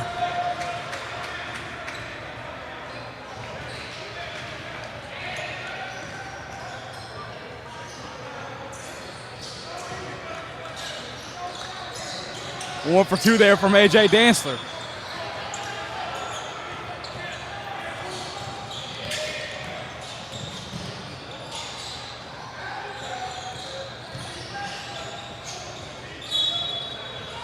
Nice deflection there by Hooks. It'll still be Larry Hughes basketball.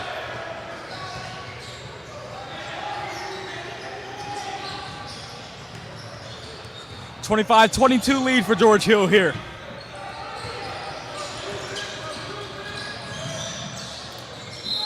There's a drive and kick it back out. Jumper, too strong. Dancer with the rebound. He's looking to push. And he has his pass intercepted.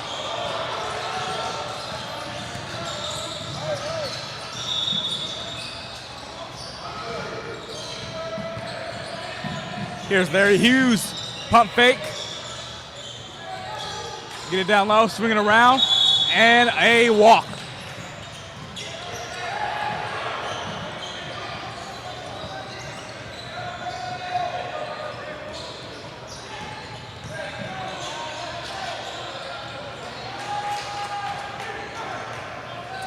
Clay Butler with the right heel for George Hill. Over to Cooper Bean. Bean gets inside. Bean with the left hand. Nice take and finish.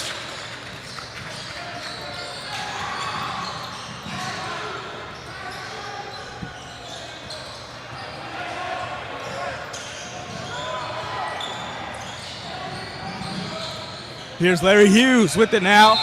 They trail by 5.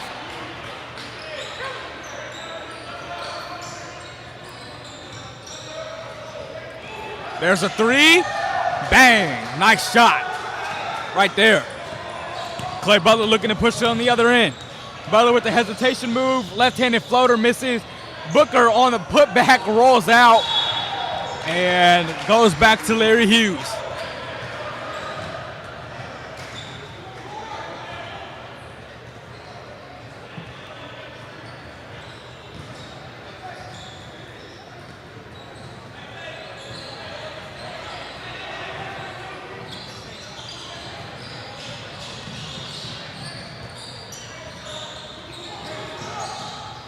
Here's Larry Hughes with it now. They get it inside, tipped away, and stolen by A.J. Dantzler. Dantzler now circling the basket over to Clay Butler. Open for the 3. He knocks it down. Tell you what, he's definitely not afraid to take shots. He's made some big ones as a sophomore for Ben Davis. Can't wait to watch his junior year. Missed shot there. Cooper Bean controls it now for George Hill. Over to Xavier Booker. Booker, too strong on the finish. And a nice play by Dantzler. Now they have a 3-on-2 fast break. Hooks. Two-hander slaps the glass too.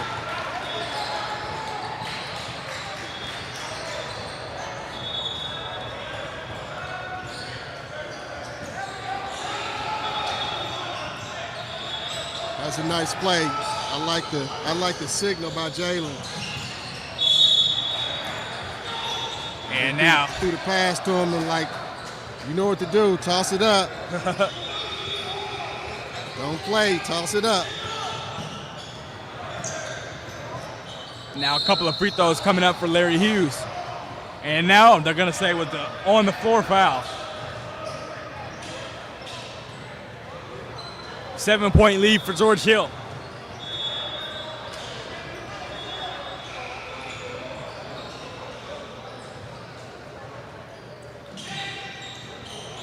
They get it in, pump fake. Layup is missed, Booker gets the rebound. And that is going to be out of bounds. And it's still going to be George Hill ball.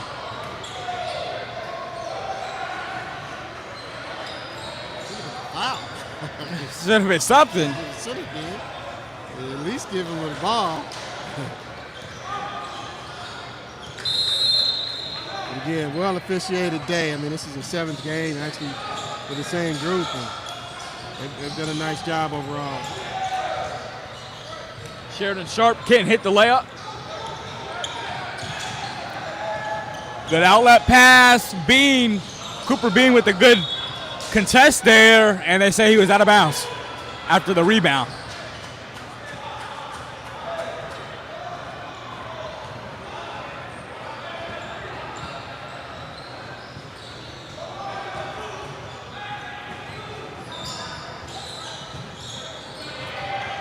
Jumper there is off the mark. Cooper Bean has it now.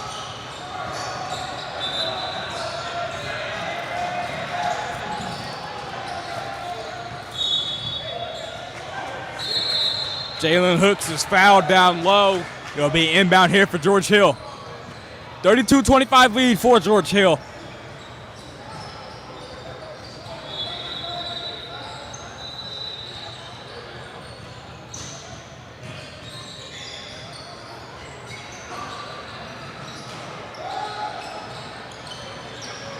Larry Hughes back down the other end now.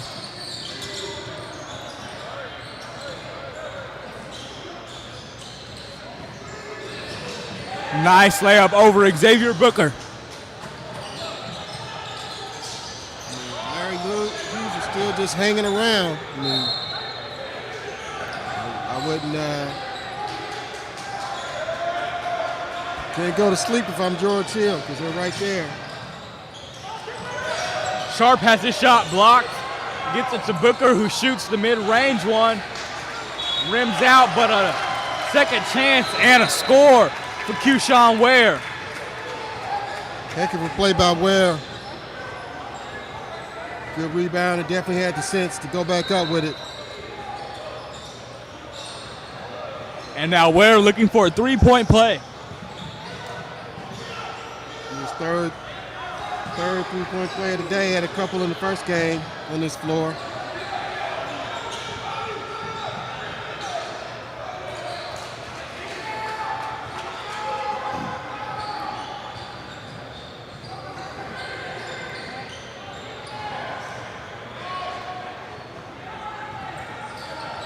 Ware gets the roll on the foul shot.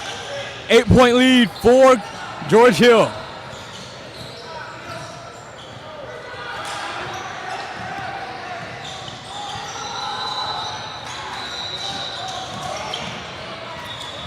And the player trips there and stolen by Sheridan Sharp. Up ahead to Jalen Hooks. Hooks loses the handle. Sharp still gets it back for him. Then Sharp turns it over. Now here's a 3-on-2 fast break into the corner. And they are going to say he was out of bounds.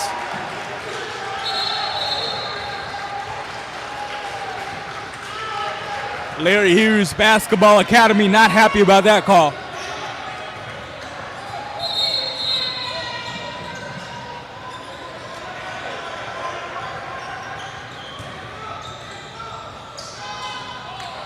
A.J. Dantzler with the three. Heat check.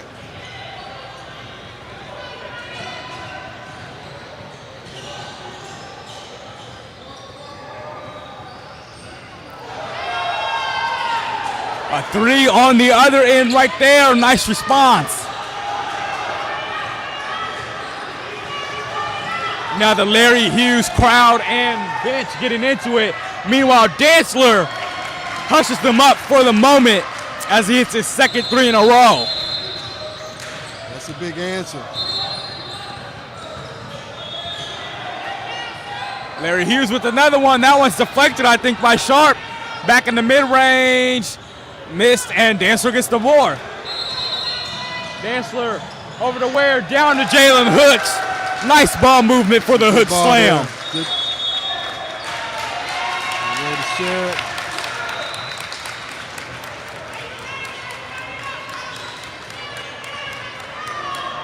.13 lead now for George Hill. 9-12 left to play in the ball game. And they've really seized control of this game right now.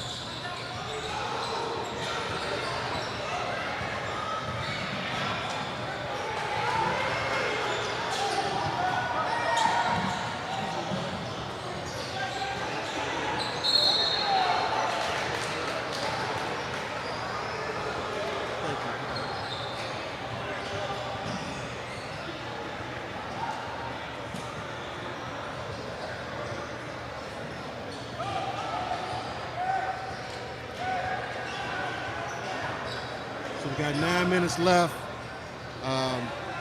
George Hill's got I wouldn't say comfortable lead, 13 points. Got all the momentum on their side. See what Larry Hughes is going to drop, come out. They certainly need a bucket here, that's for sure.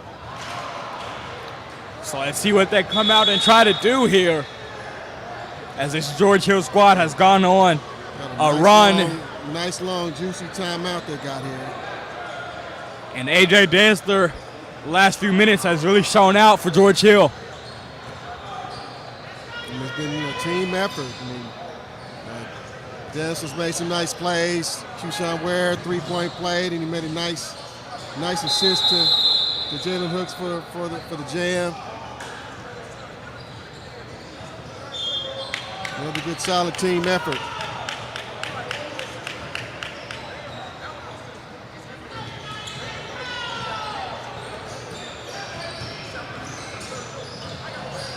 Here's Larry Hughes with it. They have it in the corner. Up and under, blocked by Xavier Booker.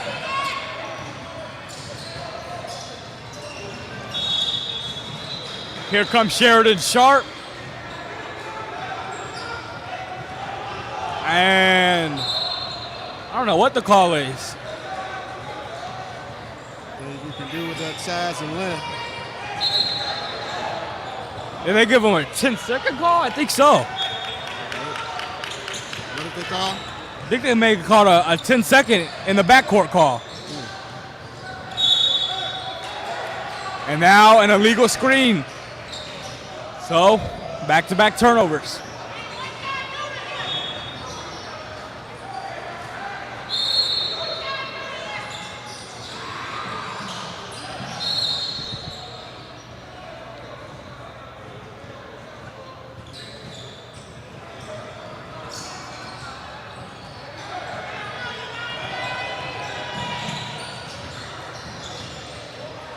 Dancer with it on the right side here.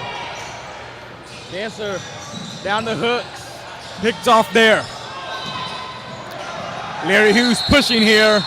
And Sharp got up there again, but this time it was a foul.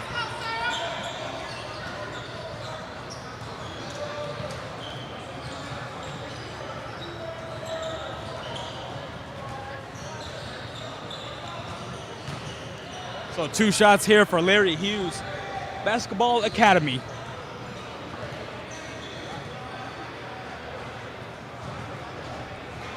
$13-point lead. Now 12-point lead here for George Hill.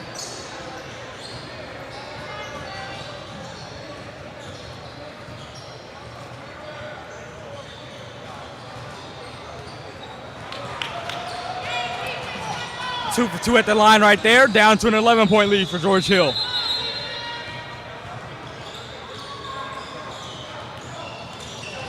Sheridan Sharp gets in the lane and can't finish on the layup, but Xavier Booker's back there. He gets the roll.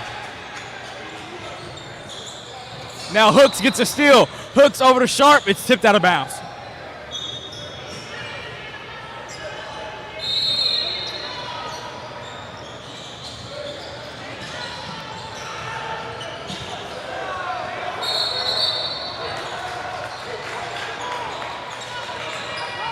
Jalen Hooks with the crossover. Jalen Hooks pull up, misses. Booker trying to get it back, and he does. And he misses his putback, but he was shoved there, so he'll head to the line. Real good hustle by Booker. Keep the ball alive.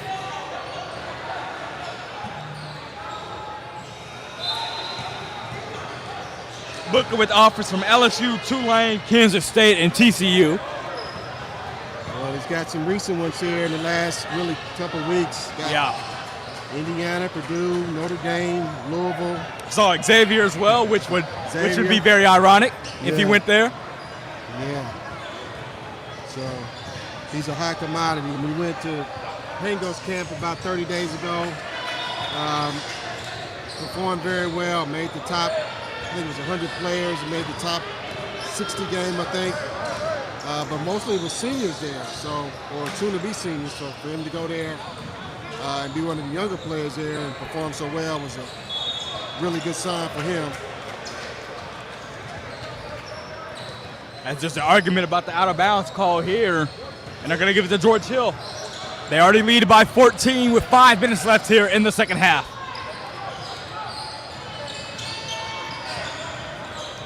AJ Dantzler with it here. And he gets to the left side. Alley-oop. Xavier Booker puts it in.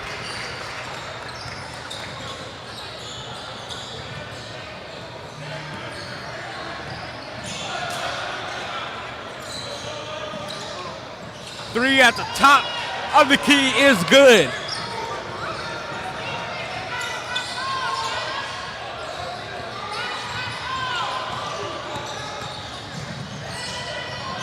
Clay Butler explodes to the basket, but foul is called on the floor there, or a timeout's called, excuse me.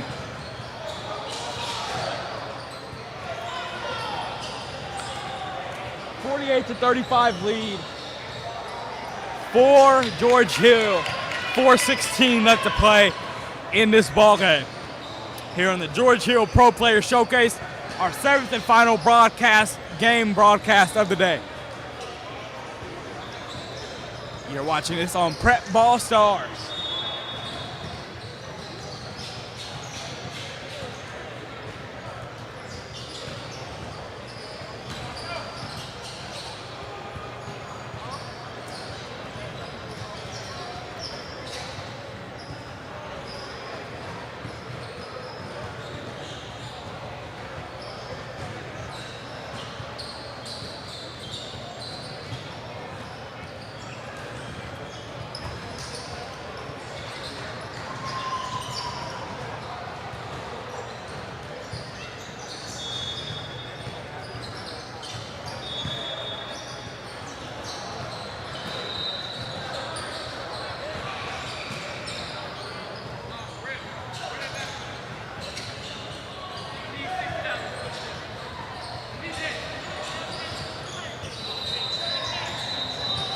So they come out of the timeout. George Hill up by 13 with just over 4 minutes remaining, looking to close this one out.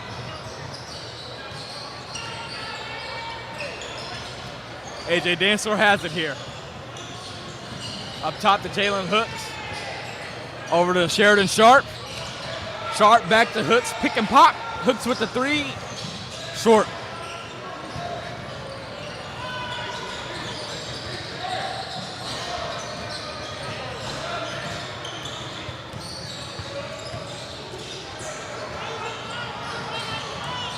Inside, Larry Hughes gets the bucket.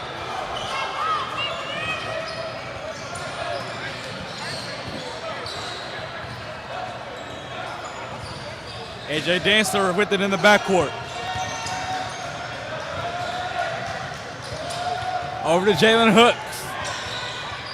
Up top to Booker. Now to Clay Butler. Butler goes behind the back. 11-point lead for George Hill. They have the ball. Butler inside. Finger roll is in.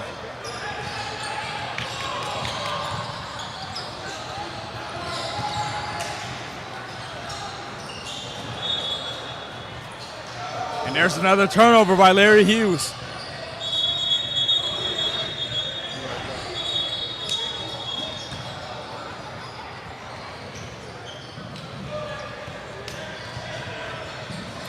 .245 left to play in this one.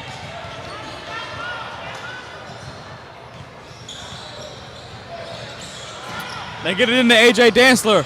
Dancer going up top for Booker, and a bad pass.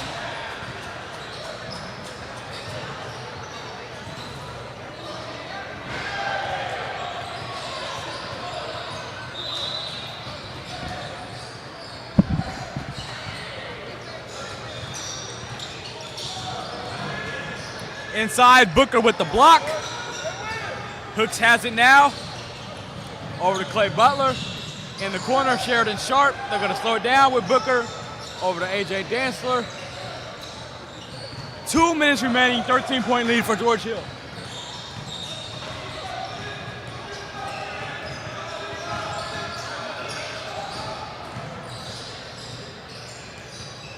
Sharp crossing over.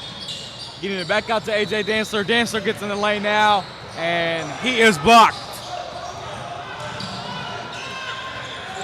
Here's a three ball, misses. And that is going to be George Hill ball, and they call a timeout to get some more subs in here. 90 seconds left, 50-37 lead for George Hill in this one. They have the ball, they call the timeout.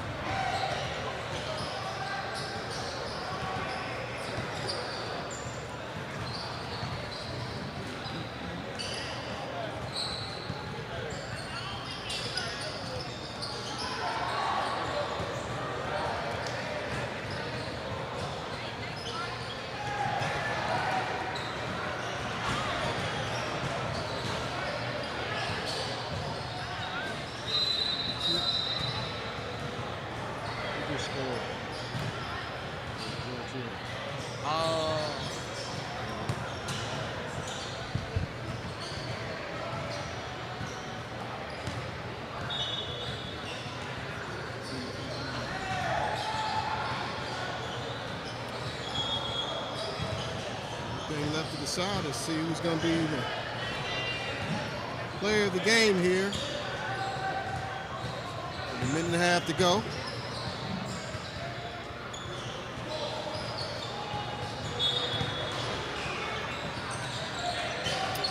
They give it into Sheridan Sharp. 13-point lead for George Hill. Over to Hooks. Jalen Hooks going through the lane, and he couldn't finish the dunk off.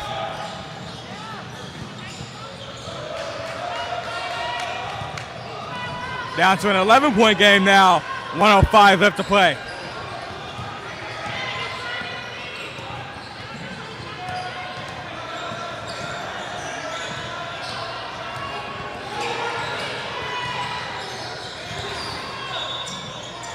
Keyshawn Ware drops the pass inside.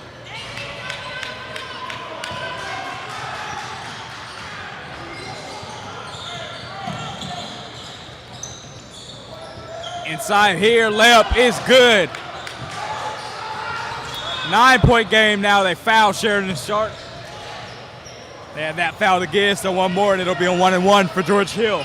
36 seconds left.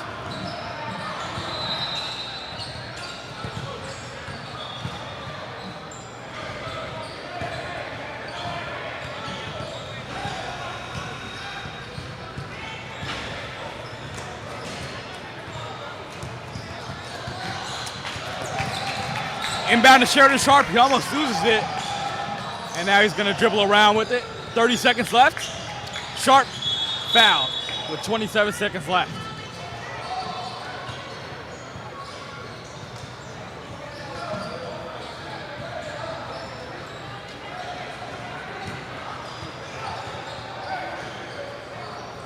And no, they had another foul to give there. And now it'll be a 1-1 for Sharp.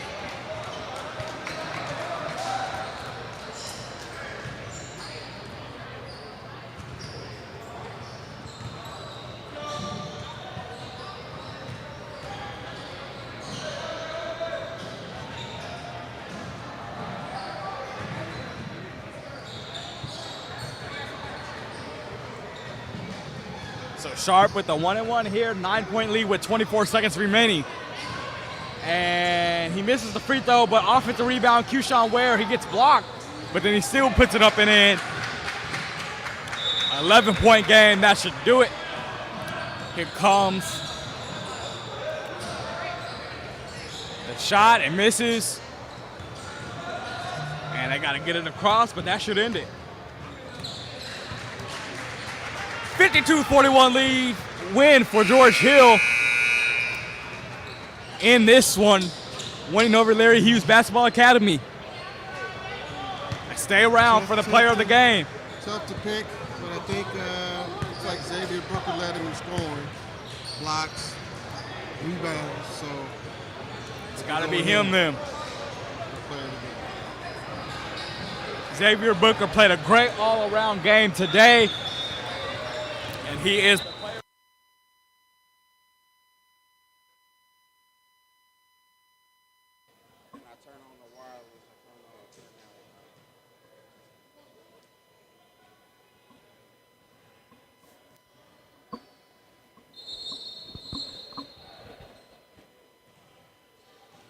We made it.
I didn't know if you heard it. I didn't know you heard that. Okay.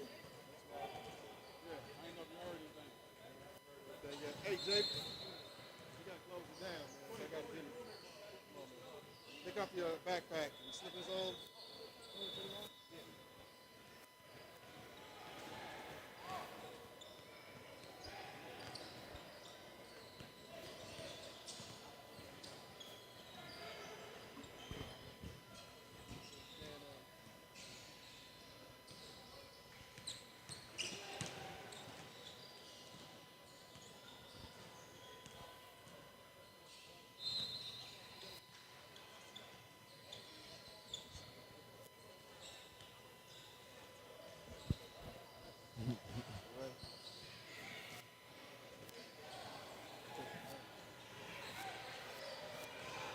Right here, all right. All right, we're back here with George Hill. Got the win over Larry Hughes. And this big fella here is 6'11". Xavier Booker is the reason why player of the game. So, Xavier, talk about your performance today and what you think led to the win. I mean, early on, I got a couple baskets, got a three going, and then I started to miss a couple shots, so I started, getting buckets around the rim. And I could have done a little better job protecting the rim and just keep my man in front of me. But other than that, I think I played good. Okay. No, I thought you played very well, which is why you're standing here.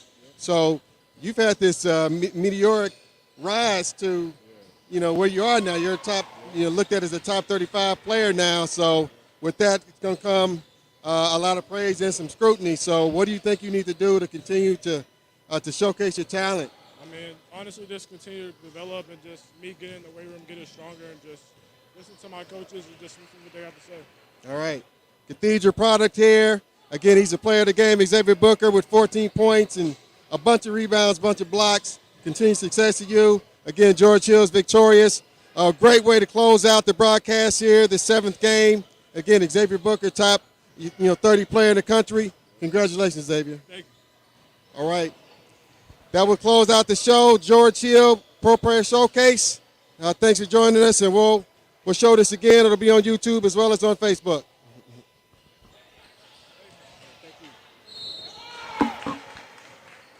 Congratulations. If you guys can make it, I got another.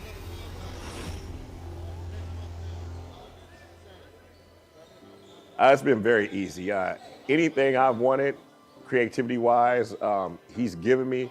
But more than that, as a coach, I'm so involved in the season and practices and trying to win games. I don't have much time for creativity. So he's been able to create some things that I really thought was really great. And I've had other coaches come to me and ask me about our travel warm-ups and everything like that also. And so it just helps to have somebody else being pretty much your creative director.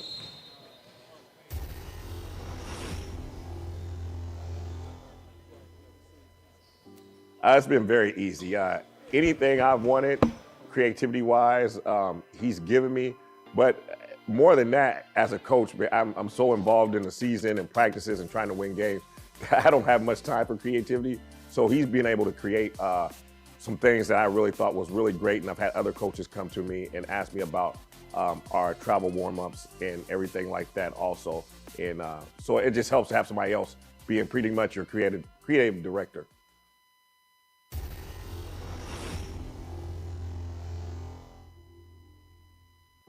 It's been very easy. Anything I've wanted, creativity-wise, he's given me. But more than that, as a coach, I'm so involved in the season and practices and trying to win games. I don't have much time for creativity. So he's been able to create some things that I really thought was really great. And I've had other coaches come to me and ask me about our travel warm-ups and everything like that also. And so it just helps to have somebody else being pretty much your creative director.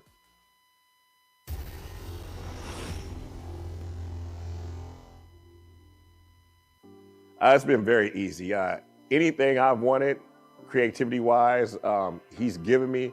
But more than that, as a coach, I'm so involved in the season and practices and trying to win games. I don't have much time for creativity. So he's been able to create some things that I really thought was really great. And I've had other coaches come to me and ask me about our travel warm-ups and everything like that also. And so it just helps to have somebody else being pretty much your creative director.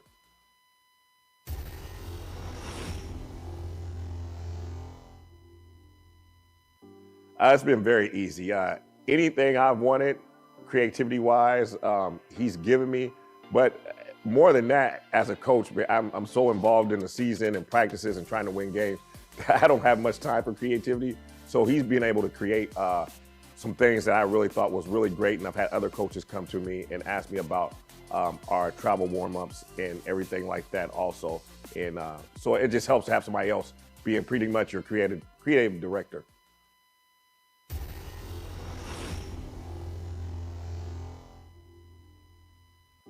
It's been very easy.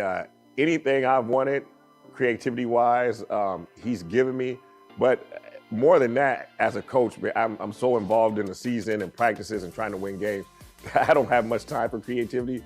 So he's been able to create some things that I really thought was really great. And I've had other coaches come to me and ask me about our travel warm-ups and everything like that also. And so it just helps to have somebody else being pretty much your creative director.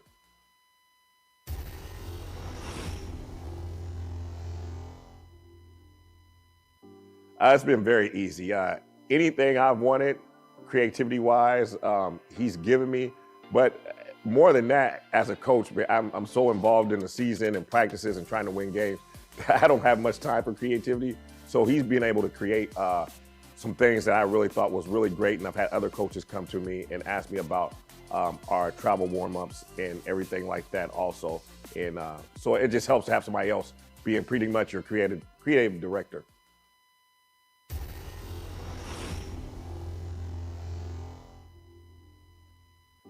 It's been very easy. Anything I've wanted, creativity-wise, he's given me. But more than that, as a coach, I'm so involved in the season and practices and trying to win games.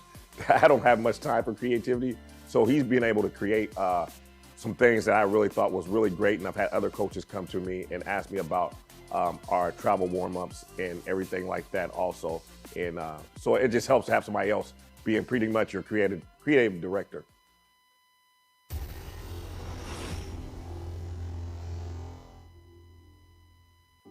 It's been very easy.